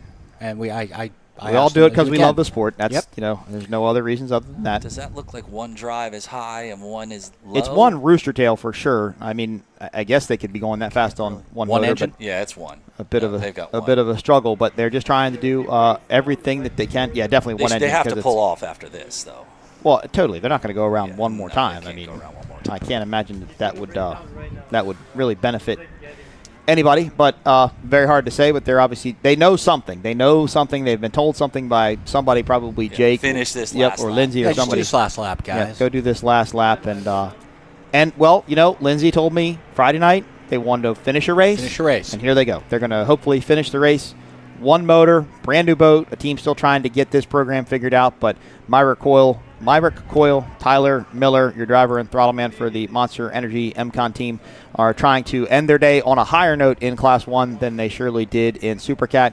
It was a fire in Supercat. We can confirm that there was some sort of fire issue within the boat, but everything was under control. It was towed back to the crane by Fast Response Towing. Really no updates since then, but they were able to make it back. So they're still coming around.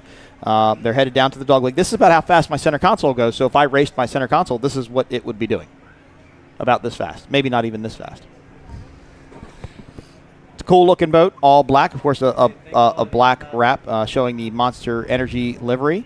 The Beast, as some have started to court. Of course, we have to say that Tyler Miller, Lindsay Miller, the entire MCon team is racing for Jamie, Tyler's sister that passed away some years ago from breast cancer. Racing for Jamie all over the trucks and all over Hauler. You see the pink ribbon there on the back of the boat. Jamie's always in our hearts, our thoughts, and our prayers, and Tyler always wants to make sure she's honored by keeping her name on the equipment. So that's what that sticker means on the back.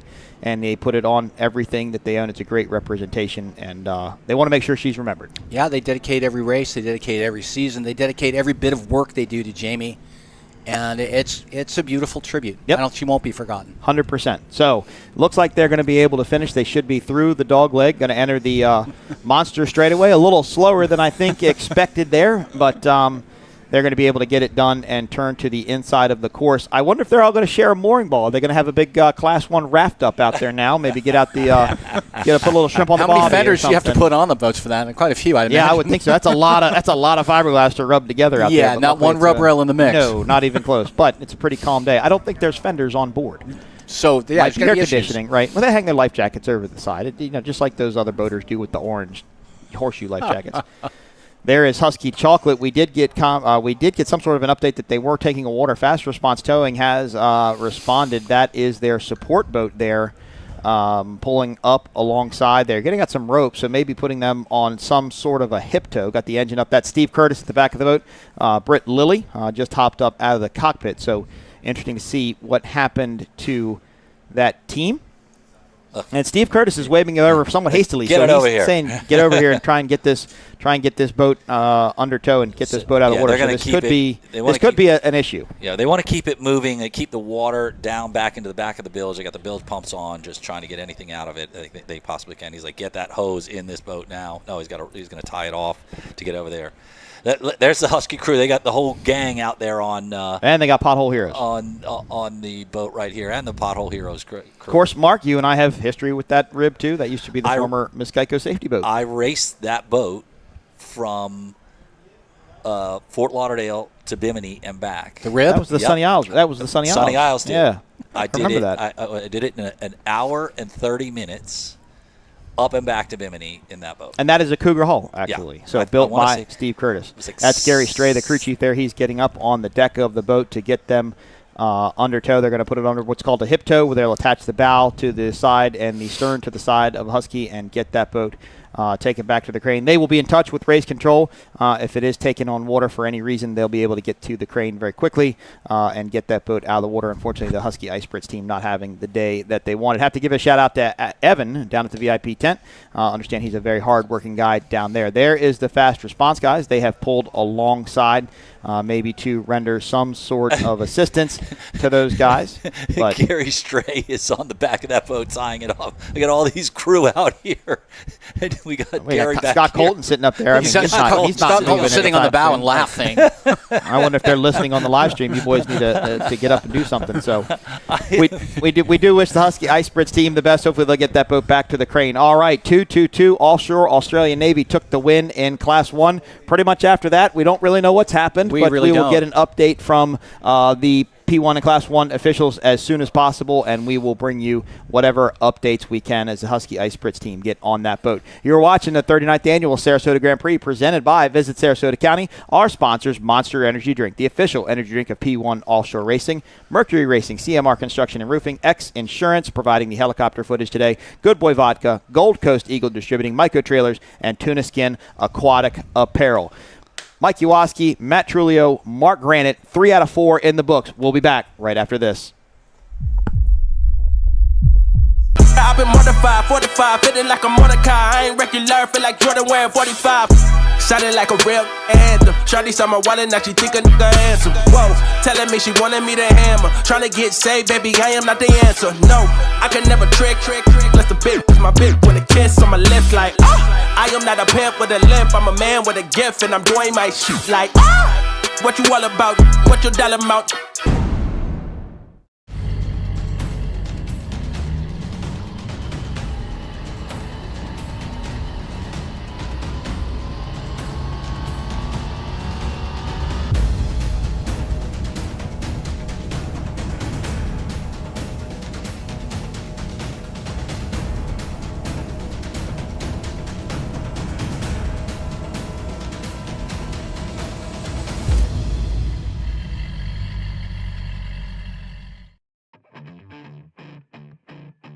If you own a home or business, it might surprise you to see what is not covered in your insurance policy.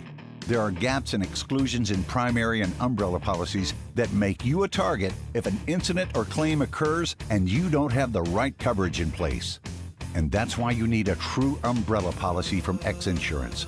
There are 40 million lawsuits filed every year in the USA. Let's get that target off your back. Our beautiful beaches are home to a variety of protected wildlife, and during the summer months, several species of protected beach nesting birds, such as black skimmers, least terns, and snowy plovers, rely on the beach habitat to be able to raise their young. These birds lay well-camouflaged eggs directly on top of the sand, and their chicks take up to a month to be flight capable. So, Audubon and the P1 Marine Foundation want to remind everybody how to best share the shore with these protected birds.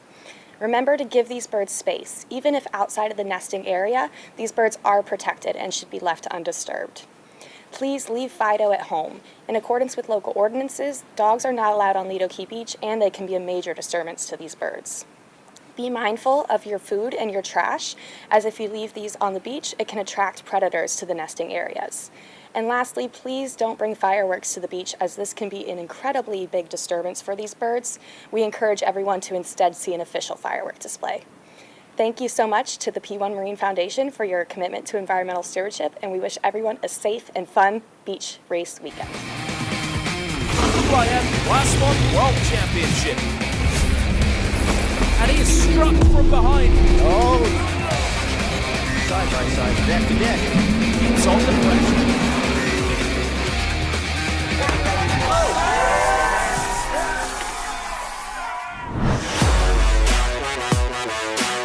Get ready for the world's most prestigious powerboat racing series, featuring the biggest, fastest, and most formidable machines on water. Two-person teams will strap into a fighter jet canopy, ready to conquer the ocean and each other in a pulse-pounding display of guts, speed, and endurance. Welcome to Class 1. Witness 5-ton catamarans equipped with twin turbocharged Mercury 1,100 horsepower inboard V8 engines unleashing their raw power to reach mind-boggling speeds of up to 210 kilometers per hour. In this high-octane sport, the slightest misstep could spell disaster. Promoted by P1 Offshore and sanctioned by the World Powerboat Governing Body, the UIM, and the American Powerboat Association, APBA, the Class 1 World Powerboat Championship is back for an electrifying 2023 season. Prepare to be thrilled as new teams and sponsors make their mark, showcasing the remarkable growth of this sport. The 2023 season commenced with thunder on Cocoa Beach. Hosted along Florida's stunning Space Coast, just an hour's drive from the world-famous tourist destination of Orlando. Immerse yourself in a vibrant bar and restaurant scene, soak up the glorious sunshine, indulge in miles of sandy beaches, and relish the awe-inspiring views of the boundless ocean. Experience a powerboat extravaganza as multiple classes, including the Superstock and Supercats, battle it out in a thrilling display of speed and skill throughout the entire weekend. With pulsating parties, live concerts, and some of the most exhilarating powerboat racing action on the planet, Thunder on Cocoa Beach promises a non-stop, action-packed weekend for all.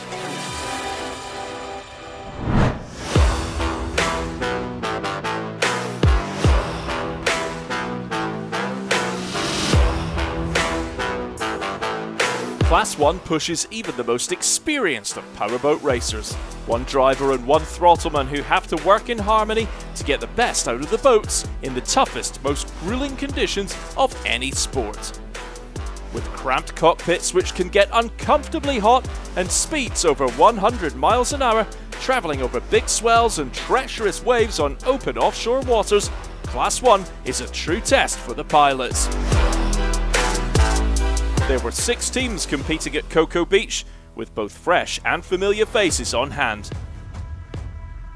No doubt the most familiar being the legendary Steve Curtis, the most successful Class 1 pilot in history.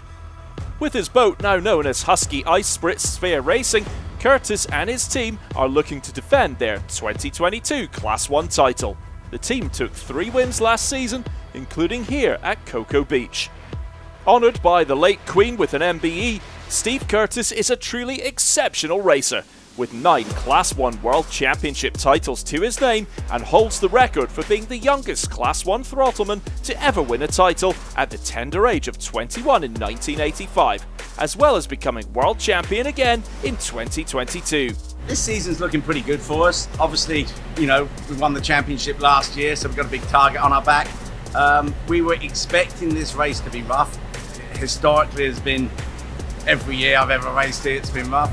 So some of the developments we've done, we didn't bring to this race. So we were for flatter water. So we've come here, we've done a bit of rough water development, which has helped the boat immensely. So our rough water setup's got better from last season. Our calm water setup, we haven't improved yet, but we have, between this race and Sarasota, we're going to be developing our faster water setup. Well, I've been waiting to get back in the boat since November, so I'm glad to get another shot. So happy to be on board Husky, sitting next to the best in the world. So looking forward to another great season. There are not 1, but 2 experienced racers for 222 Offshore Australia. The legendary Italian throttleman with countless titles and podiums to his name, Giovanni Carpitella, and veteran Australian driver Darren Nicholson team up with a combined experience of almost a century. They were sure to be a force to be reckoned with come race day. Last season was really nice for 2 things, because for the second time we lead in the Cocoa Beach and then we've broken a gearbox in the last 2 laps. After that point, we discovered that our port engine was not good. I tell you many times that our port engine was not good, so we go Sarasota and Michigan City. We won because both rough, doesn't matter if the engine was good. And St. Pete was really a disaster because after that the engine collapsed completely. We're going back with a new engine on clear water and we won. So the performance of the boat was good. But unfortunately, the season was set up in this way. MCon Racing are always busy every race weekend.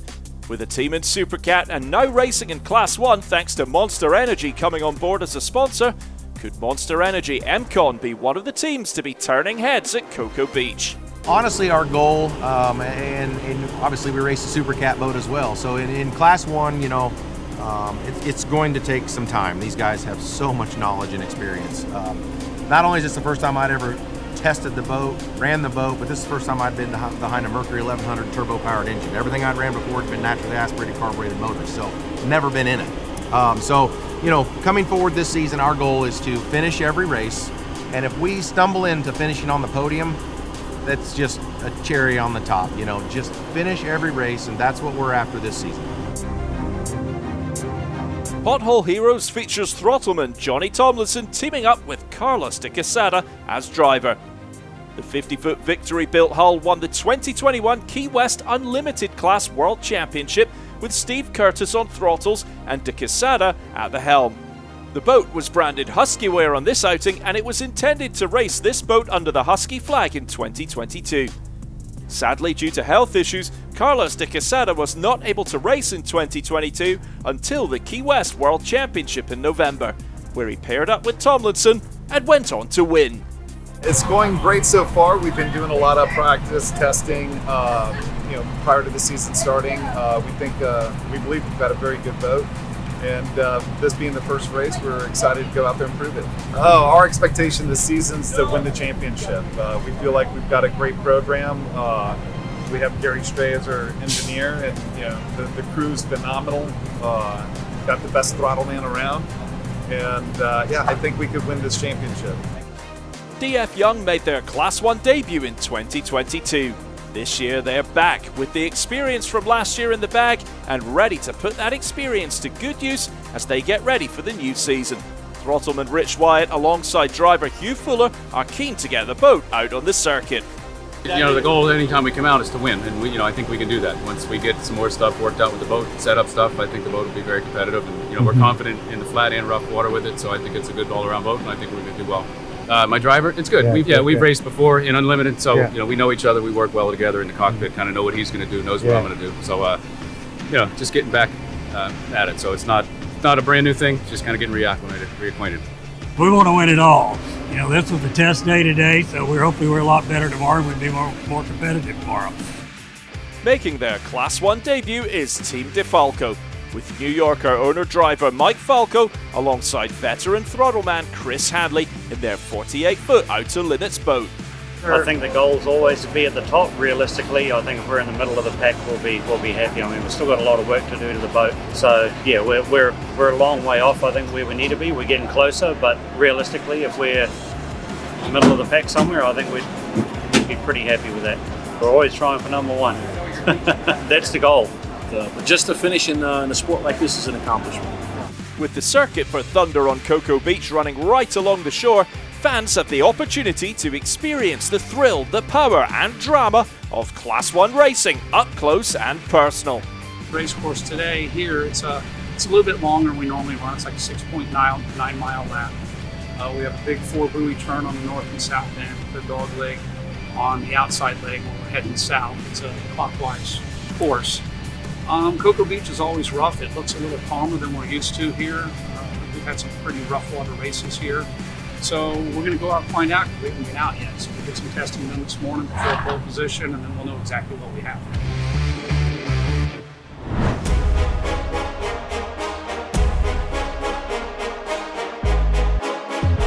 Before the racing could get underway, there was the small matter of qualification, the pole position session. For qualification, each team completes 2 laps. Once those laps are in the bag, the boats wait and can take another lap if they wish. With position to the first buoy key, a good qualification can make or break your race weekend. The final pole position results will determine the starting order for all participating boats in the race. I would say today's pole position is very important for us because it's where you get the line up for the race. It really matters in calm water or calmer water more than in rough water, so we really want to get a good position. And today's, whoever wins pole position is going to be the guy who gets the best setup. I'm going to go out there this morning, give it our best shot, try and get a handle on the water, where the sea's coming from on the actual course, come back, make some decisions with the team, we'll have a debrief, then do our setup for the pole position this afternoon. The one we have fitting now, I hope so, because the waves, as I saw, is coming up, and then we need to stay stable and with the propeller in the water more time we can, and accelerate between buoy and buoy on the turn, because it's that two very wide turn. So between the buoy and buoy we have to accelerate. DF Young were first to go and ended up in a solid third place with a 3:39.77 on lap 2. DeFalco put down a 3:39.94 on lap 1, but suffered from mechanical problems on lap 2. Their time was good enough for 4th. 222 Offshore Australia set a blistering time on lap 1 of 3:34.66. Husky were close on lap 2 with a 3:36.9 and waited around thinking about going out for a third lap. With 222 and Husky going for another lap, we had a giant battle for pole position. 222 couldn't better their first time, so it was all eyes on Husky to see if they could grab P1.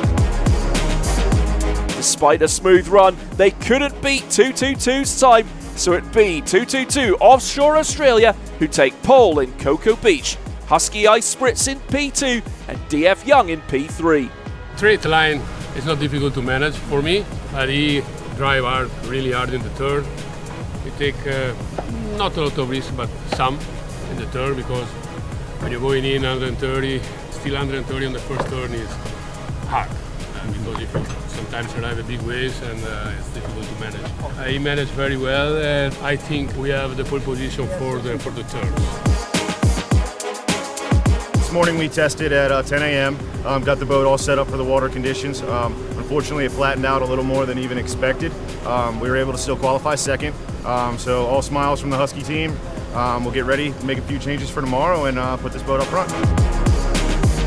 Pothole Heroes ended up in 5th, Monster Energy MCon in 6th to round out the grid. With those grid positions sorted, it was time for the racing.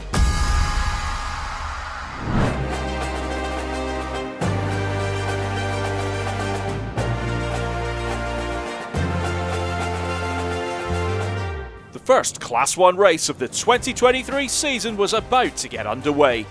The teams worked hard on gear and prop setups until minutes before the start of the race. With conditions looking calmer than last year, we could be on for a close one. It was all eyes on 222 Offshore Australia as they had their coveted pole position. Could they make it count and take the lead and hold off the fast-charging boats behind? Our expectations for the race would be to hopefully the start's nice and fair and everybody gets away cleanly. To get to the starting first corners in good shape, in the right position, everybody holds their lanes. If that happens, it should be interesting after that. On P2 is Husky Ice Spritz, just over 2 seconds behind the best qualifying lap of 222 Offshore Australia. Well, the setup's changed a little bit from yesterday. The weather seems to have come down, and we think we went a little short yesterday, i.e. we didn't have enough top speed, so we've counted for that, counted for the wave height coming down a little bit, so hey, we can only wait and see. Behind the Husky boat is DF Young in P3, just under 3 seconds off Husky's pace in qualifying and looking to turn in a strong performance in the race. Our setup is set up for a little calmer conditions yesterday, still to be a little bumpy. We're going to still have some rollers, I'm sure, when we're turning out, but hopefully a little calmer than yesterday. DeFalco will be starting P4, right in the middle of the pack, as the debutants look to impress in their first outing in Class 1. We're trying to go as quick as we can today. It's looking like it's going to be flat, so we need to go for some speed, but we just don't want to push it too far and be too slow on acceleration. So I think we're going to run pretty much as we were yesterday and see how we fare. But we're just, like Mike said, we need to get a finish today. We've got to get points on the board, so we'll push as hard as we need to. If we're close, we'll push a bit harder. If we're not in the mix at the front, we'll just hang back a bit and go for the finish. This circuit is notoriously rough, but not today. Relatively calm conditions on Florida's Atlantic coast meant today could all be about top-end speed. The drivers and throttlemen entered the cockpits, finished their final preparations and checks. Now it was time to focus on the challenge ahead.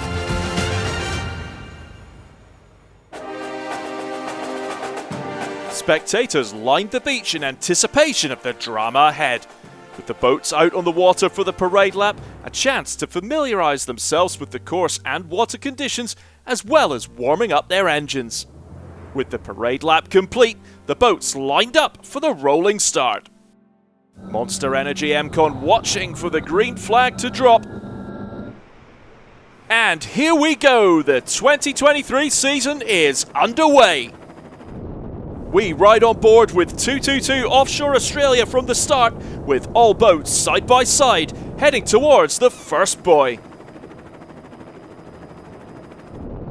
The rooster tails are up as the boats find top speed, with 222 in the lead just ahead of Husky Ice Spritz in second. Running in third is DF Young with DeFalco and Pothole Heroes side by side. And bringing up the rear is Monster Energy MCon. The drivers and throttlemen are dialed in, with all of the boats looking fast on this opening lap. 222 lead into the first buoy, where all of the boats have to stay in their lane through this first turn. The onboard shots show just how close the boats are to each other, trying to avoid the rooster tails of the boats ahead. We're on board with DF Young passing DeFalco. Now we have Pothole Heroes in third, with DF Young in fourth. 222 with the advantage. They have the inside line and clean water, and have now pulled 3 of 4 boat lengths ahead of Husky Ice Spritz in second. DeFalco start to make a big jump as Myrick Coyle of Monster Energy MCon looks out of the window to check on his rival. 222 now clear in the lead, with Husky in second. 222 are pushing hard, taking advantage of their straight line speed. They take a flyer, but manage to keep it under control. At the back of the field, MCon is in 5th, with DeFalco in 6th, with the distance between the two boats increasing. Husky Ice Spritz are still in 2nd place, but 222 still have the better speed and are well clear in 1st place. Meanwhile, MCon are pushing hard, trying to catch DF Young. We're on board with Monster Energy MCon as they are charging, aiming to make the move on DF Young. MCon make the move and it sticks. They take the position from DF Young. 222 are still leading. They have clear water in front of them in the relatively calm conditions here at Cocoa Beach. The number 1 qualifiers have taken that pace from yesterday and brought it to race day, carrying some impressive speed. On board again with DF Young as DeFalco pass them on the outside.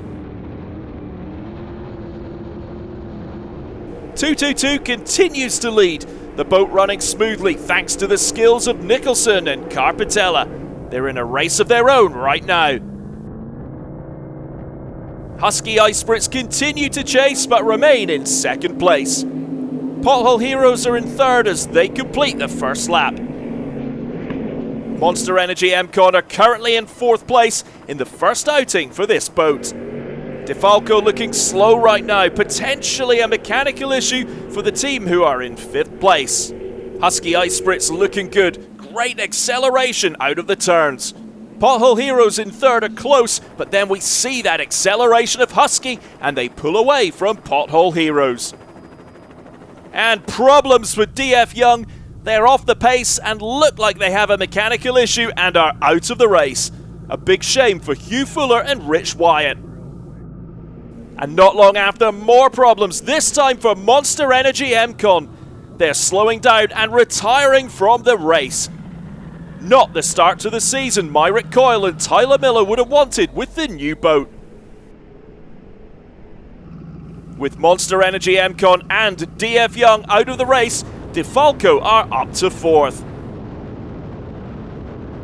Meanwhile, Husky Ice Spritz are pushing hard. Steve Curtis not letting up on that throttle as they chase down Carpitella and Nicholson, who still lead in 222 Offshore Australia.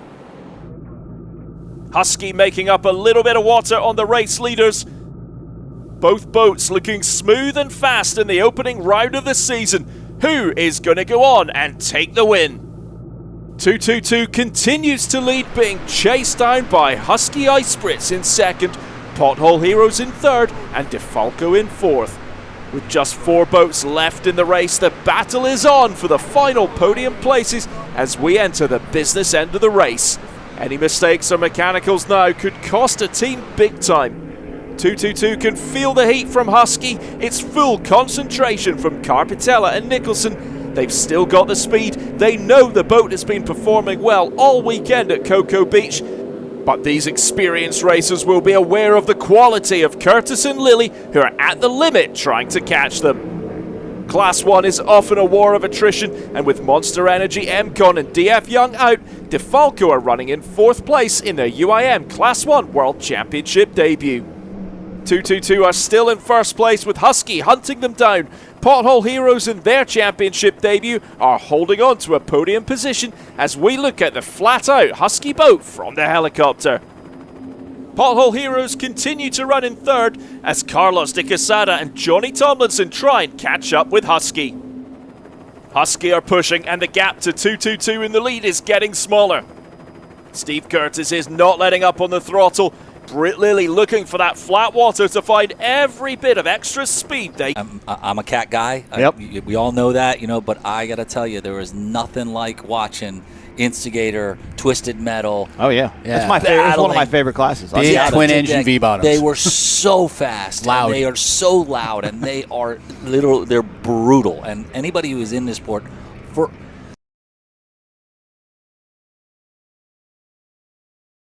that's kind of got us hooked. People evolve into different. I think it's one of those things that's missed out here on unlimited 30-mile-an-hour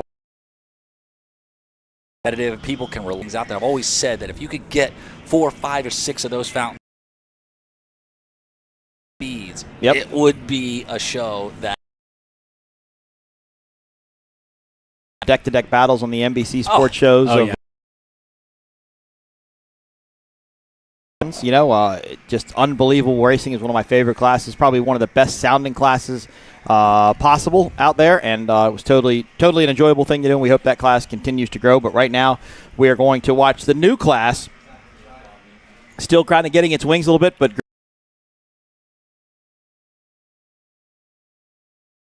Yeah, the 450R factory stock class, as most of our fans know, offshore racing fans know, it was the brain 39 MTI 450 horsepower Mercury outboard powered catamaran. And I've heard that there are a couple of other boat builders that are going to be coming out. I know Statement, Randy Sweers, and Nick are working on a 39 and putting together a program to have one of their boats out here, one of their new 39s out here. Let's run through the entry list real quick if we could. Just we're going to get a start here momentarily. So Gladiator Canados is going to be on the pole. Second's going to be TS Motorsports Marine Technology. Third's going to be 151 Express. That's actually Marine Technology's old boat. Then you've got the Waves and Wheels Doug Wright, and then you've got Hanks Technology's old boat. Then you've got the Waves and Wheels Doug Wright, and then you've got Hanks Saloon Racing, making out your top 5 boats here in Factory 450 stock, the VX class. We have Hancock Insurance, Farnsworth Motorsports, and then we have boat number 3, the developer Wicks Filters. Both fountains,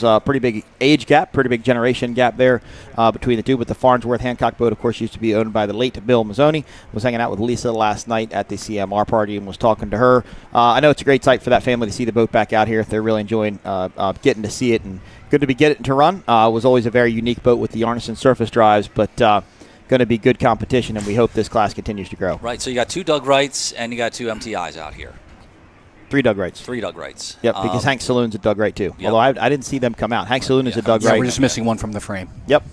Gladiator Canados is out, and then you have the Doug Wright boat out. Of course, Ricky Maldonado is going to be the throttle man for that Waves and Wheels Doug Wright with Logan Aiden on board there. TS Motorsports, Taylor Sism, Johnny Tomlinson. Mark, this Doug Wright is fast. It's proven that. Gladiator Canados ended up winning after TS Motorsports had a mechanical issue in Cocoa Beach. But the Force 10 pace boat getting ready to get these guys up on plane, and we're going to go racing for the final time in Sarasota, Florida. This is the 39th annual Sarasota Grand Prix presented by Visit Sarasota County.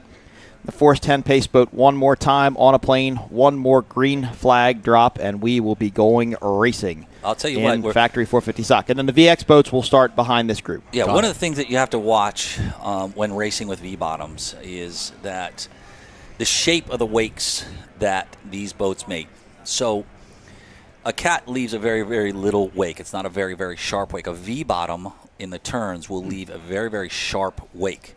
So they're going to give these guys a start first to give them at least some laps around before they come up in lap traffic, so they're not pitched up and get caught in some big V-bottom wakes. All right, we're waiting for a green flag. There is Hank Saloon on the outside. Got it. They are starting to wind those boats up. 450 horsepower catamaran boats, Doug Wright's MTIs in this group. They look pretty lined up. Let's see if we get a green flag. Holding under yellow. Got to get this group together. Come on, guys. Pull up a little bit closer. Get up there, Gladiator. Get up there. Come on, 227. You can do it. Gladiator. Nice line. There they go, starting to line up a little bit more. Still holding yellow. Green flag going racing. 450 stock. One more time. Sarasota, Florida. The Force 10 pace boat dives to the inside, and Gladiator Canados will have the inside lane. Ooh, a big wheelie there from that MTI Express boat. Not sure, the 151 Express boat, rather. Not sure what happened there, but we've seen this time and time again with this Doug Wright. Look at the acceleration of these Doug Wrights. Those MTIs. They just check right out from the on, but it looked like Gladiator Canados had to go out. See what happens with early lead on the boat.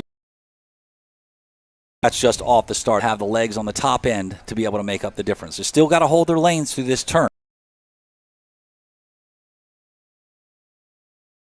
Now they've got acceleration. That Doug Wright's got the acceleration. They're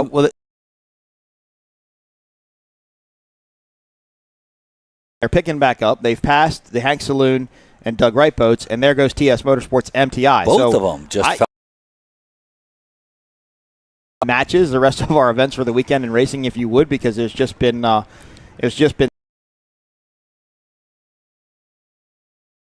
they're out now to the lead, about a half a rooster tail length ahead of TS Motorsports MTI. A lot of jockeying back and forth there between Orange-Hulled Gladiator Canados boat out to the lead. MTI, TS Motorsports in second. Now, I wonder where the VX boats are. They should be somewhere behind this group getting ready to take their start. They are the V-bottom Fountains. Two of them out here today. It'll be good to see these boats running. TS Motorsports is hot on the heels here. I'm really curious to see what had happened to the two Doug Wrights here up front. They clearly checked out from the lead and then both of them fell off. Both of them did. I mean, you see one boat fall off, but to see two of them fall off together, right? I don't know if I couldn't quite see. Did they get into each other? I don't think it was that. Maybe they weren't lined up for a buoy or something. Had to make a quick course change. Not really sure. That was an interesting turn of the events there. But right now it's Gladiator Canados and MTI 1-2 in 450 stock. What we want to see here right here as we're looking at this race is how now we're getting to a top end speed, a high speed. Who has that extra mile an hour on there? If you see, TS seems to be catching up and pulling up here on the end. That can play out in the long term, right? Is he catching up by a boat length and a boat length? That in the long term spells a win. So for those of our viewers who don't know this, Gladiator Canados is owned by Michel Carcente. He's also the throttleman of the boat, and he's a pretty well-known, well-established offshore racer. He'd been out of the sport for a while, and he came back for this class, which speaks well to this class, I think. You see right there is that top-end speed that I'm talking about. He has the top end. He might not have the acceleration because he went with a higher pitch propeller, and it's paying off right here because he's got long, high-speed sweeping turns, and that's going to be tough to beat on the long term. 8 laps for VX and 8 laps for factory stock 450 as MTI Taylor Sisson Motorsports goes out to the lead now over Gladiator Canados, and they've got just about a boat length and a half into first place as they go around this turn and run back north towards Tampa and St. Pete. But Gladiator Canados not letting these guys go, but I think they're going to have to go back outside, and they will. They stayed there right there on the inside, got a bit of a hose down, and that's going to cost them some ground now, about a rooster tail, almost 2 rooster tail lengths behind the MTI. That really cost them. He lost vision there, and they must have lifted. And It's one of I those. don't know why he stayed where he did. He should have been faster just to jump outside. To jump outside. Right. You know, this is the experience when you're when you got the time, you got to stay in it. Even though you lose your vision, you got to trust in the boat and know that you're not going to hit anything. You got a clear race course out there. You're just going to have to blast through the other side outside. I can't tell you how many times we've been in the mix at 150 plus miles an hour and you just lose everything. You got to stay in it. It's just one of those things that you end up losing 2-3 boat lengths, 4 boat lengths, and that's really hard to make up in a class that is so tight like this. Yep. Let's see if we can get some shot of those VX Extreme fountains, the 2 V-bottom, the yellow and white boats out there on the course, and see how these boats are running and how they're doing. Of course, Scott Brown and Ed Tamburino in the developer Wicks fountain. And then you've got the Team Farnsworth Hancock entry boat. So going to talk about some, I believe it was the In the Lead video with Johnny Tomlinson, where Johnny Tomlinson talked about being asked. There's the Hancock Team Farnsworth boat. Listen to that boat. That's a sweet sound right there. You got to love those 2 fountains. Right, and Wynn's really got to be happy out there. They put a lot of time into this boat, as I told you yesterday. I actually was over at the shop watching to see these guys as they were doing some work on the boat, and Wynn was right there in the bilge working on it, getting ready and prep for this class. So these guys are super excited to be out here. They're super excited to build the class. I know they were testing that boat at over 130 plus miles an hour, so that's a fast V-bottom in anybody's book. And that was just initial testing.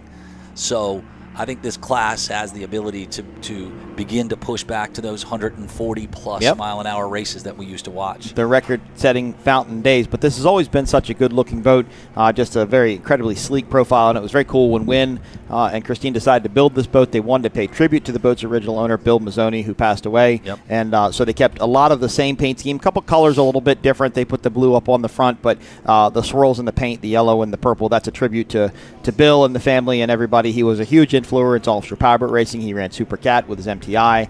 He had this fountain, ran VX for a long time. So and when he got out of the sport, it's incredibly respectful of Wynn to do what he did. Yeah, and when he got out of the sport, he would take the boats to all the shows around South Florida and this and that. I mean, he really kind of he even though he was out, he made sure that Offshore was represented in areas where we could attract more people into the sport. People were just so amazed when they'd see the BTM stuff, and it's great, like you said, that they've kind of paid tribute and left it the way it was.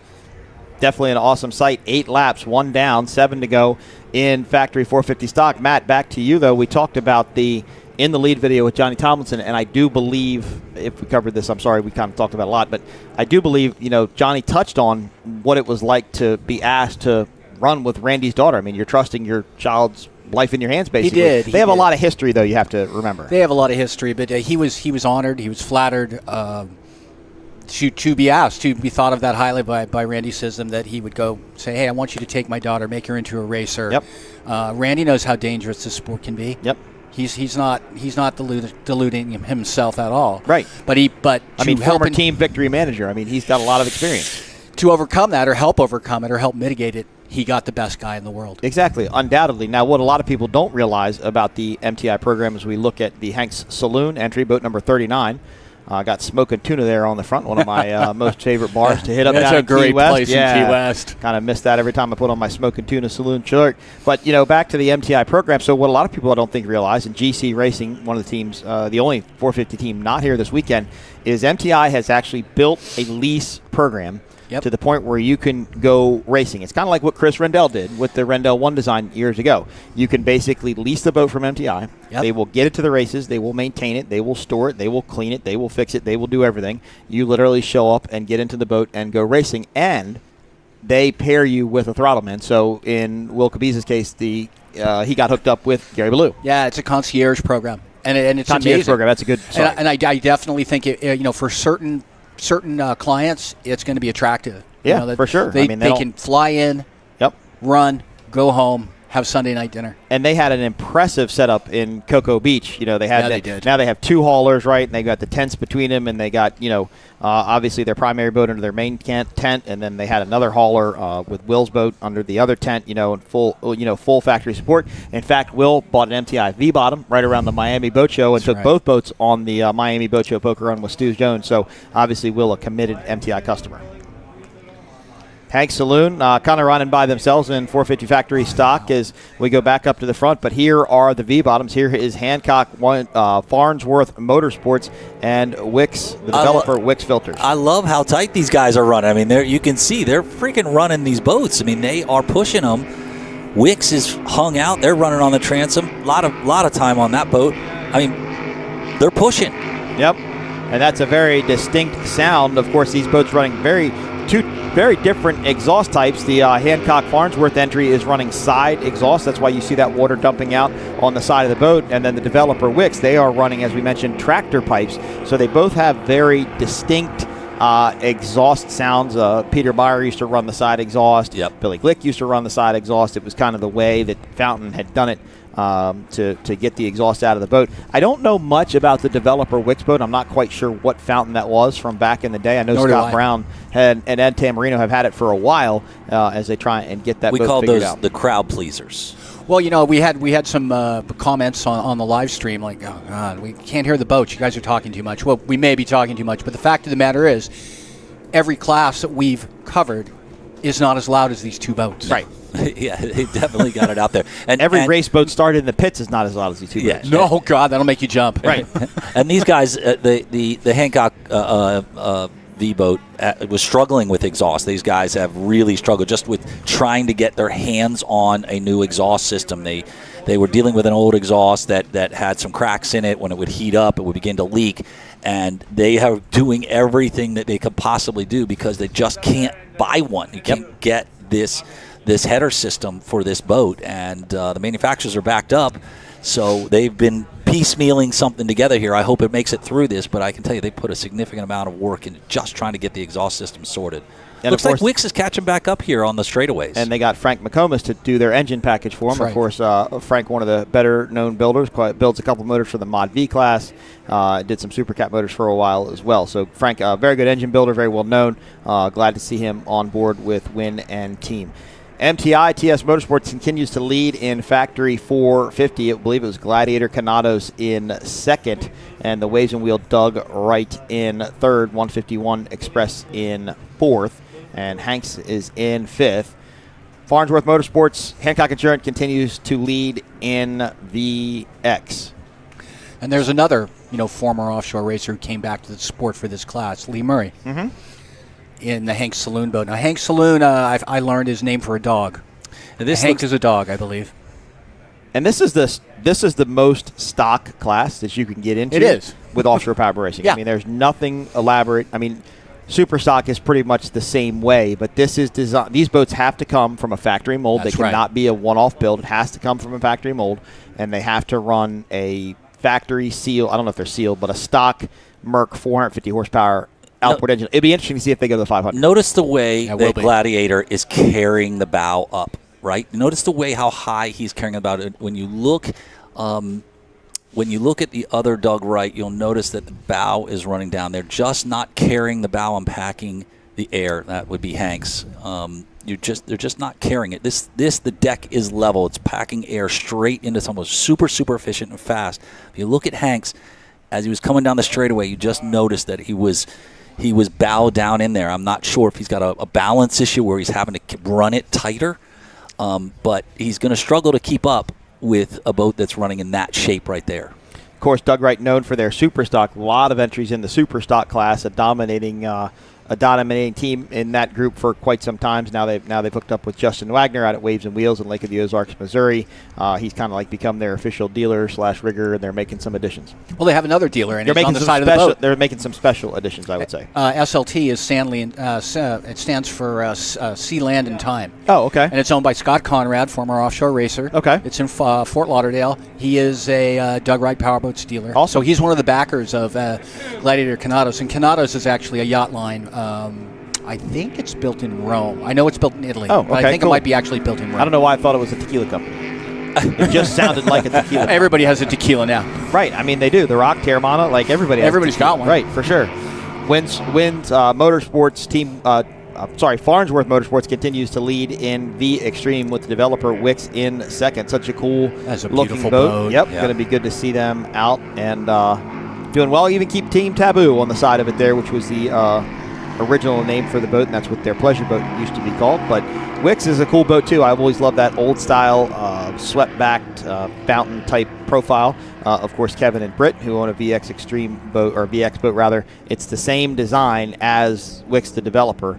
Some of the other boats in the class are the more cut down, more lower profile deck. Of course, everybody's Johnny Stanch from Peter Meyer days and running that fountain with them when it was Hard Rock or Instigator, or however you want to look at it. There are the two Doug Wrights, though. That is Gladiator Canados on the outside, Doug Wright Performance Boats on the inside. Logan Aiden, of course, the owner of, or the son of the owner of Doug Wright's son of Powerboats. one of the owners of the company. Yep, You're correct. Exactly. And they got Ricky Maldonado doing the throttle. And, I was talking to some people earlier in the week, and they said, man, whatever Ricky and Julian touch down at Manatee Marine seems to go fast, for sure. And I think that red Doug Wright is definitely fast, and I think it's a good contender in this class. Well, you know that Julian co-owns that company with Sarah Langheim of recent Sarah Langheim of the Jackhammer team, Manatee Marine. Oh, right. Okay. Well, I understand that this class is considering moving to the new 500 engine next year. I'm not saying that. I've just heard that there's a consideration to move this class into a 500. I mean, you're talking 1,000 horsepower. These boats are capable in the right setup to do almost 140 miles an hour now. Right, not in race trim, but in a super top speed trim. Super top speed trim. Do you notice, this is what I was saying? Do you notice how that bow is just kind of down in the water, or just the angle of it's down? I'd love to see that bow up a little bit higher, carrying it a little bit more. Water's breaking pretty far forward. Yeah, it's just because that bounce down just puts the whole side of those sponses in the water, and just adds a lot more drag. TS Motorsports has got a 17.5-second lead over Gladiator Canados in second place. And then about a second behind them is Waves and Wheels Doug Wright as they make their way around this course. 3 laps in the books out of 8 as we bring you the last race of the day of the 39th Annual Sarasota Grand Prix presented by Visit Sarasota County. We were able to get some Class 1 results, believe it or not. After all of that went down, there was a lot of discussions. Right now, it looks like it's 222 Offshore in first, Husky in second, DF Young in third, and 06 Monster Energy MCon in fourth, although there looks like there's some question about that. Well, I'll tell you what, Richie and you got to be happy they're getting on the podium after having a sprint to the first pin, running into a Guardian issue, and then being able to manage it, limp it around, pulling off a podium finish. And to show you how often in offshore powerboat racing that all but one boat finishes. There was a lot of talk over in race control amongst all the officials about how to score this, what was going to happen. They were pulling out rule books. I mean, it's kind of an unprecedented thing. And the old adage of the more miles you ran, the further you went, the better you did. Apparently, that's kind of gone out the window, and the rules are a little bit different now. But Class 1, they've got some homework to go back and do. Next time we will see those boats will be in Michigan City, Indiana. This is an APBA National Championship event. The next race for this series will be St. Petersburg, Florida, and then they are on to Clearwater to crown the APBA National Championship later on this year. Boat number 44, Hancock Insurance's Team Farnsworth, a beautiful 40-foot fountain, one of the only ones powered by Arneson surface drives, but they've got that boat hooked up and doing good. Not sure what happened to Wix, the developer. They seem to have fallen off the pace to some degree, but they should come around and finish their third lap, start lap number 4, just 3 laps remaining. They are entering the Monster straightaway, the Monster Energy straightaway. Look at this, however, though. Is this a race now for second and 450 stock? That's right. That's the Waves and Wheels Doug Wright boat on the inside, the red boat, and Gladiator Canados, 2 sister ships basically built side by side. Not much different between these boats. Let's see if Logan and Ricky can kind of get the red boat to run a little bit faster and see if they can pull alongside of Gladiator Canados. Yeah, these guys are running so, I really like that, the attitude of that red boat right now. He's a little looser. You can see him kind of dancing a little bit more out there. I got to tell you, they're running this boat in a manner, just looking at the two of them side by side, that they're going to be able to catch him. He's just loosened the boat up. The attitude of the bow is right where it is. The Gladiator's got a good pace, but you can see he's edging them out a little bit. One boat length, one boat length. He's going to he could get overtake by the time they get down to that turn. And if that's the case, then Gladiator won't be able to close the door. And he's right. Got to there. get his nose right up in there. there. Right. It's tough because he's just right on that edge. He gets a little bit of that spray, and he might have to lose a position here. But he's definitely licking at the transom of the Gladiator boat. And some of our camera shots are kind of deceiving, like right there. It looks like they actually get a little bit closer than what they are. But I really do think they like that tighter turn on the north end of the course because that's where they seem to make up their ground. TS Motorsports continues to lead in 450 factory stock 450. Gladiator Canados in second. Waves and Wheels Dug Right in third. Hank Saloon in fourth. Farnsworth, Farnsworth, Hancock Insurance continues to lead in V Extreme, while the developer is in second, and it looks like 151 Express. The Young Bucks in the 450 stock class may be out with some sort of mechanical issue there. Yeah, look, and now he's just stretched it out. Gladiator's just kind of stretched this thing out over the Waves 96 boat. So he made a push-up on him, and it didn't work. So one of the strategies that you have in these boats when you know somebody is pressing up behind them is you let them catch up and then you pull ahead a little bit. If you know you have that speed, you let them catch up. And after the fourth or fifth time of them trying to make a run up, they realize they don't have you and you're toying with them, and they start to back. You kind of wear them out on the emotional side. It's something that we did very, very often. You knew somebody could come up, you push ahead a little bit. Obviously, with unlimited boats, we had unlimited power to use in those circumstances. But these guys seem to be letting them catch up and then pulling ahead. And you can see he's just put another, 8-10 boat lengths on the Waves 96 boat. Nope, you're exactly right, Matt. Although we have said this all weekend long, especially in some of these races we've had today, we have found ourselves in a similar situation today that we were in Cocoa Beach. TS Motorsports, Taylor Sism and Johnny Tomlinson out to the early lead, kind of checked out. They've got a 17, almost 18-second lead over Gladiator Canados in second place. And Matt, remember, the very last lap in Cocoa Beach, Marine Technology, Taylor Sism had some sort of an issue.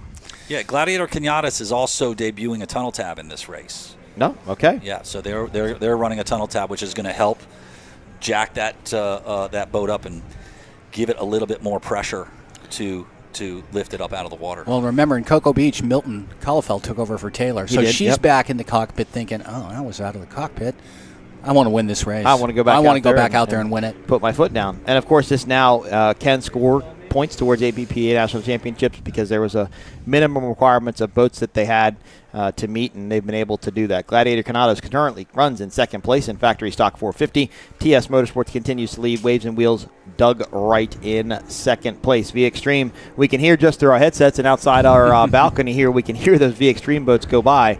Such an incredibly distinct sound. Yeah, Jay Healy is who's running the Team Farnsworth boat, is throttling it with Christian. Jay used to run in the P classes back in the day. Okay. He did. I want to say he ran in a P6 boat.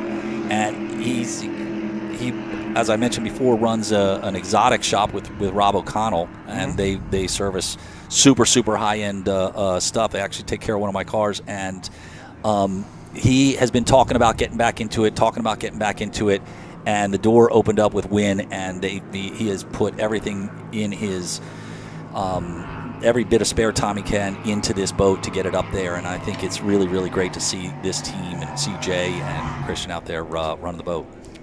Waves and Wheels Dug Right tries to chase down Gladiator Canados. We're going to be past the halfway point, 4 laps down out of 8. So let's see if that Waves and Wheels Dug Right boat can catch up to Gladiator Canados. But I don't think either one of these boats have anything for TS Motorsports at this point. But we've seen things change on the very last lap every time here. So we're not singing till we're not done till the fat lady sings. I'm really surprised at how spread out this race has gone. In the short amount of laps that's there with equal power, it seems to have spread out in a manner. Considering the way the race started, where everybody was pretty much in there, we saw the 3 Dug Rights essentially check out and then fall off. Yep. I'm just surprised that we've got this spacing, at 14 seconds and 16 seconds and a lap down for I would give the start.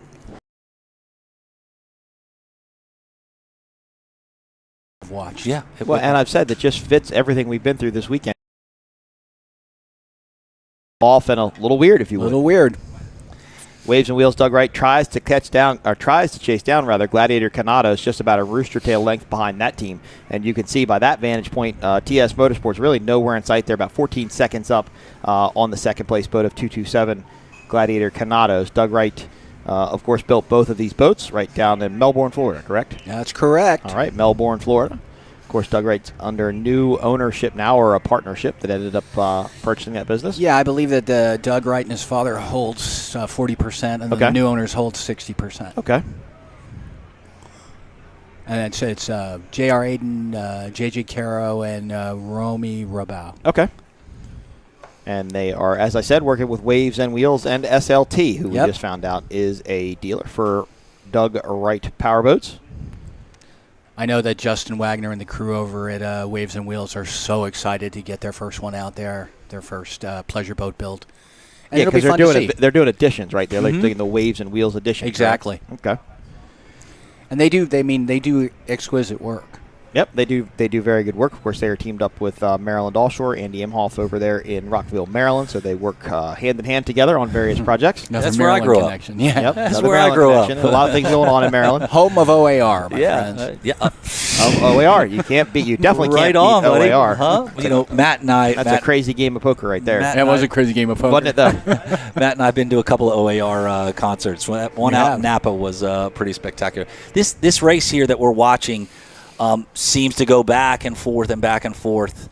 I like to see that they're tight up on each other. Yep.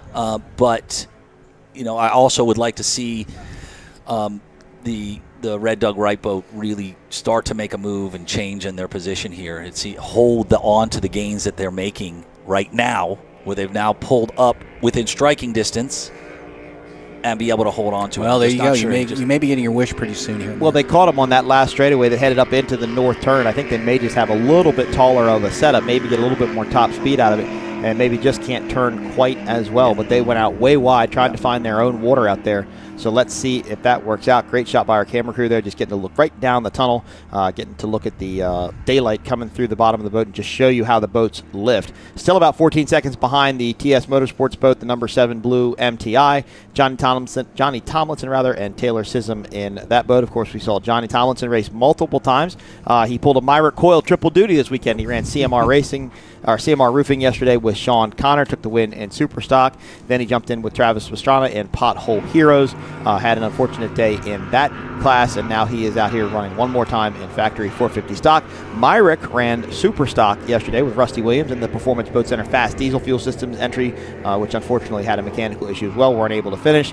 Then he jumped in double duty today and ran the MCon Super Cat and then the Monster Energy MCon Class 1 boat, who again had a mechanical issue. But Mark, you're right. Look at him starting to reel it in. Yeah, I got to tell you, he ran wide there and he carried more speed out of that turn, and that could make the difference here. He could carry him down the center. Once he has track position, he can come over and take over that inside line. Now you make Gladiator Canadas have to start work. He's going to have to cross that wake and learn to pass on the outside. We've all talked about that pass on the outside. It's hard to do. Well, there goes Gladiator Canadas. Yeah, they just big time. Really just. I don't know why they won't commit to getting out of that wake. That's the second time they've made that move where they hang in there, and I don't know why they just don't straighten it up and kind of get to the outside. They're hurting themselves definitely more by taking that bath and not trying to get out of it. Honestly, it feels like they just gave up after that. They just pulled all the way out of it because he just lost 6 boat lengths by doing. You got to stay in it and either drift to the outside. You got to make a decision. I will tell you that sometimes when you're in it and it's all wide, it's white, you keep turning, and if the other boat is drifting out, you're kind of turning and it's staying with you, and you're like, geez, it's still going. It's still going. Am I going to hit something now? And you may see spectator boats out, and your mind is like, okay, how fast am I going? Did I drift that far out? Am I going to go blasting through a spectator boat out there? Right.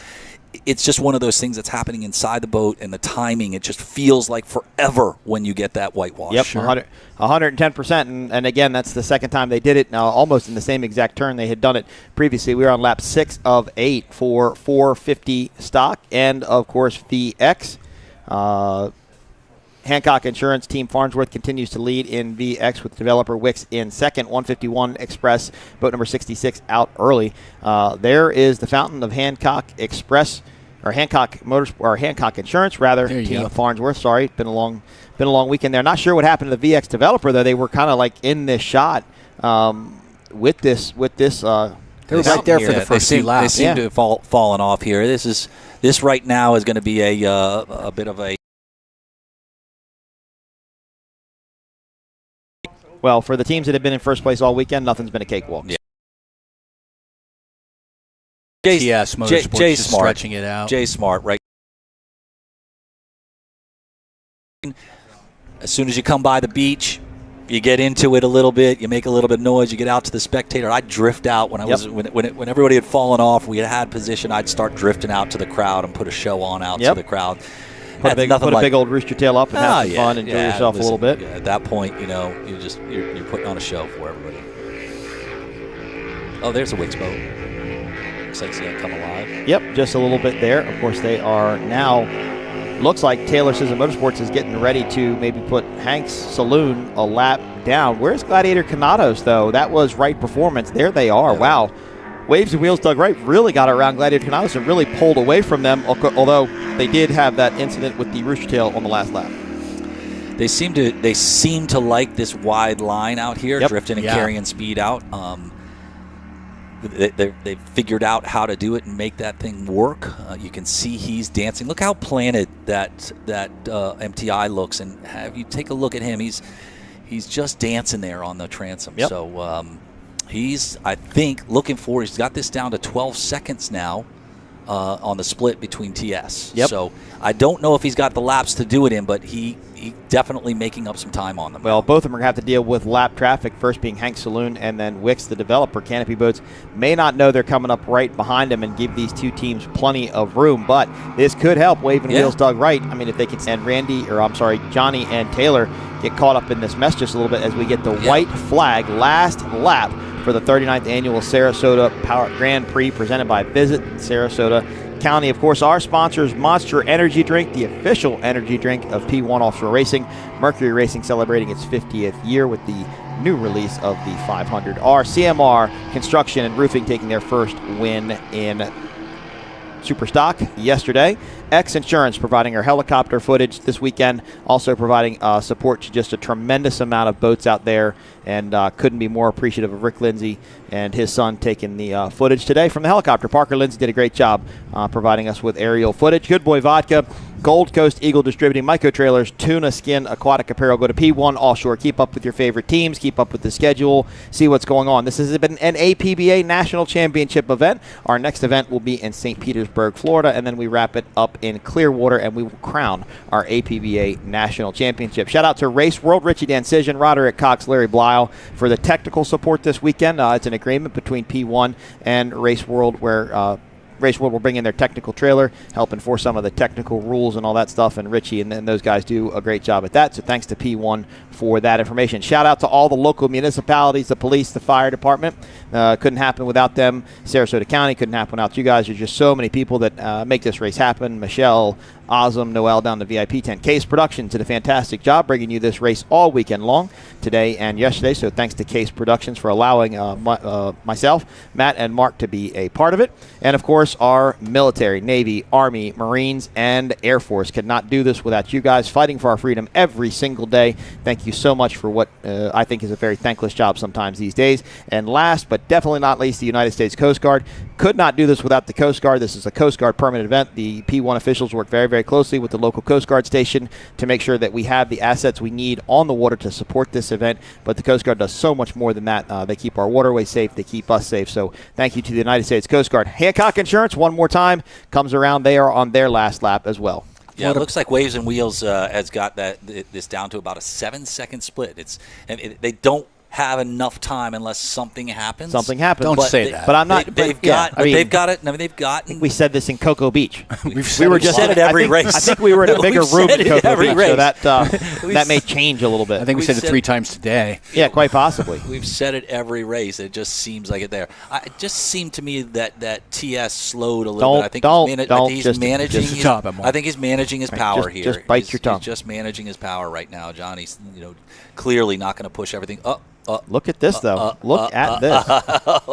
I don't believe this. This is unbelievable. If this happens again, I'm just going to retire. Slip a little bit on that there. I mean, I'm just going to retire. You guys are making our job way too hard.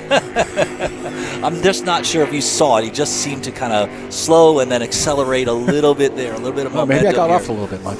Got to give a shout out to Evan and Brass Rounds for supporting that VIP tent down on the beach. If you want to be a part of P1 Offshore VIP, if you're here, go to p1offshore.com, click on VIP link. That will put you in touch with all the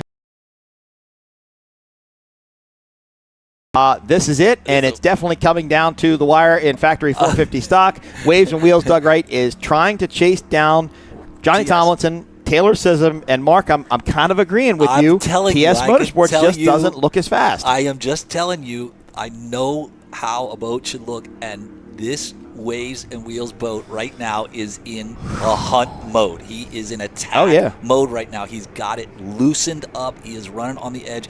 The MTI seems like nope, that's it right there. They went through the Monster Energy straightaway for the last time here in Sarasota. They took the checkered flag. So TS Motorsports will take the win. They added a lot of drama at the end, didn't they? Wow. TS Motorsports MTI will take the win in 450 factory stock. Waves and Wheels Doug Wright in second. Gladiator Canados will come in third. Team Farnsworth, Hancock Insurance will take the win in VX. The developer Wix will take second. Hank's Saloon will take fifth in Factory 450 stock and 151 Express. Ian Morgan, Joey Impressia will take sixth. We needed one more lap. Factory stock. We needed one more lap. But you know what? I needed one more chance with everything in my whole life. Just say that and leave it that way. So, guys, it's been an honor to do this with you. We will stay on air until Taylor takes the checkered flag, and then we will see each other again next in Sheboygan, Wisconsin. Yeah, Johnny and Taylor ran a fantastic race. They did, Smart, 110%. Clean lines. They didn't get caught up in traffic, and you got to do. That's the kind of racing you have to do especially when you got some super competitive guys out there you're racing against. Yep. Even looking at the bigger picture, we saw a lot of mechanical attrition in the last 2 days, but we saw one accident.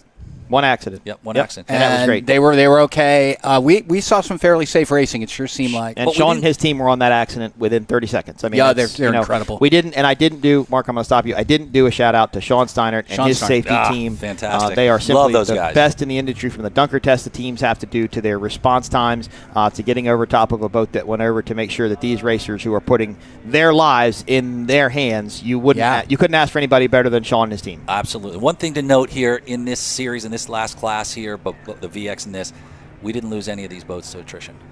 Yeah, this is actually the only race where I think every boat is finished. We didn't lose any of these boats. Hold on, it's going to go away. There's no Why did you say that? Finish on that. Now you're telling these guys are going to break one of their boats. Come on. They are surely not listening this. to us inside of that boat. Sorry, Win. Congratulations to Team Farnsworth and Hancock Insurance. They're going to take their first win and their first debut in a brand new boat to this team. Congratulations, and we will throw the challenge out there to all the VX teams that are around the country. Let's bring those boats out, boys. Let's do some racing, and let's get this V-bottom class back together.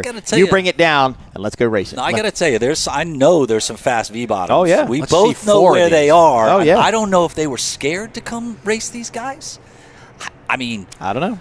I'm not going to call out any names, but I know you're listening to me. Smarter not to. I'm not saying where they may be. Forget about it. But I'd like to see you guys come down and put it to these guys and show them what you guys have done for the past 10 years. Let's bring this class back to Billy Glick, Peter Meyer days of the deck-to-deck battles. Rubbin is racing for sure. This is by far one of my most favorite classes, and my hat's off, and even to Evil Ed Smith, with Team Knucklehead. He's had that fountain for a while. He's tried to get the sport going, and now you've got some competition in it. So, when Farnsworth involved, Scott Brown, Ed Tamburino, all these guys are out here running. So, congratulations to Win and team for taking the victory in the Extreme in Sarasota, Florida, boat number 44. Scott Brown, Ed Tamburino will come across the line in second. I don't know. Maybe those boats just aren't fast enough to come and race these guys. What do you think?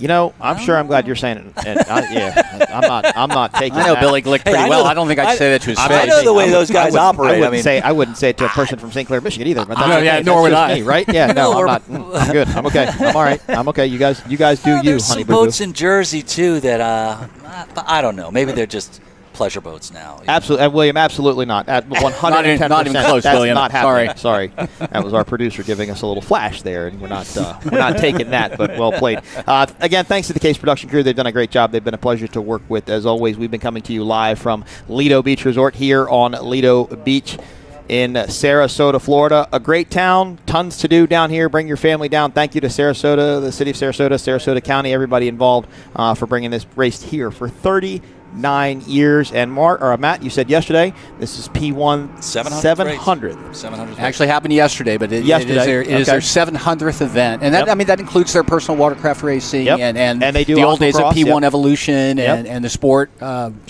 Shows you how long they've been around, and hats off to Azam, his dad, Michelle, the entire P1 team, the utmost professionals at what they do. Thanks to the UIM officials that were here this weekend, making sure all the rules were enforced. Thanks to Rich Loers and Todd DePhillips, the APBA officials that were on site this weekend, making sure everything was official from the APBA side. A lot of moving pieces going into making this come together. So, Mark Austin, we know you're probably listening somewhere. We look forward to seeing you back at our next event. And most of all, thank you to all you fans that have joined us through this weekend to watch the Sarasota 2023 Grand Prix. We really appreciate you guys joining in and allowing us to bring you this event. One more shot of the X-Insurance helicopter. She's an impressive machine and provided you all the aerial coverage for this weekend's event. Thanks to Rick Lindsay and the team. Monster Energy Drink, the official energy drink of Offshore P1 Offshore Racing, Mercury Racing, CMR Construction and Roofing, X-Insurance, Good Boy Vodka, Gold Coast Distributing, Myco Trailers, and Tuna Skin Aquatic Apparel. Go to P1 Offshore. Keep up with the race teams. Follow our schedule. See when we in a town near you. Follow us on Instagram, Twitter, Facebook, all the social media handles. Just search P1. Congratulations, Taylor Sissom, Johnny Thompson. You notched another win. And ladies, if you want to get into offshore powerboat racing, here is your example. You could be the next Taylor Sissom. Congratulations, Taylor and Johnny Tomlinson. We are going to wrap our broadcast up. I am Mike Uwaski for Matt Trulio, Mark Granite. It's been a pleasure bringing you the 39th annual Sarasota Grand Prix. We look forward to seeing you again. Y'all take care.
If you own a home or business, it might surprise you to see what is not covered in your insurance policy.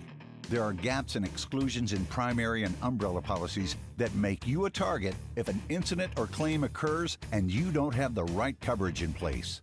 And that's why you need a true umbrella policy from X-Insurance. There are 40 million lawsuits filed every year in the USA. Let's get that target off your back. Our beautiful beaches are home to a variety of protected wildlife, and during the summer months, several species of protected beach nesting birds, such as black skimmers, least terns, and snowy plovers, rely on the beach habitat to be able to raise their young.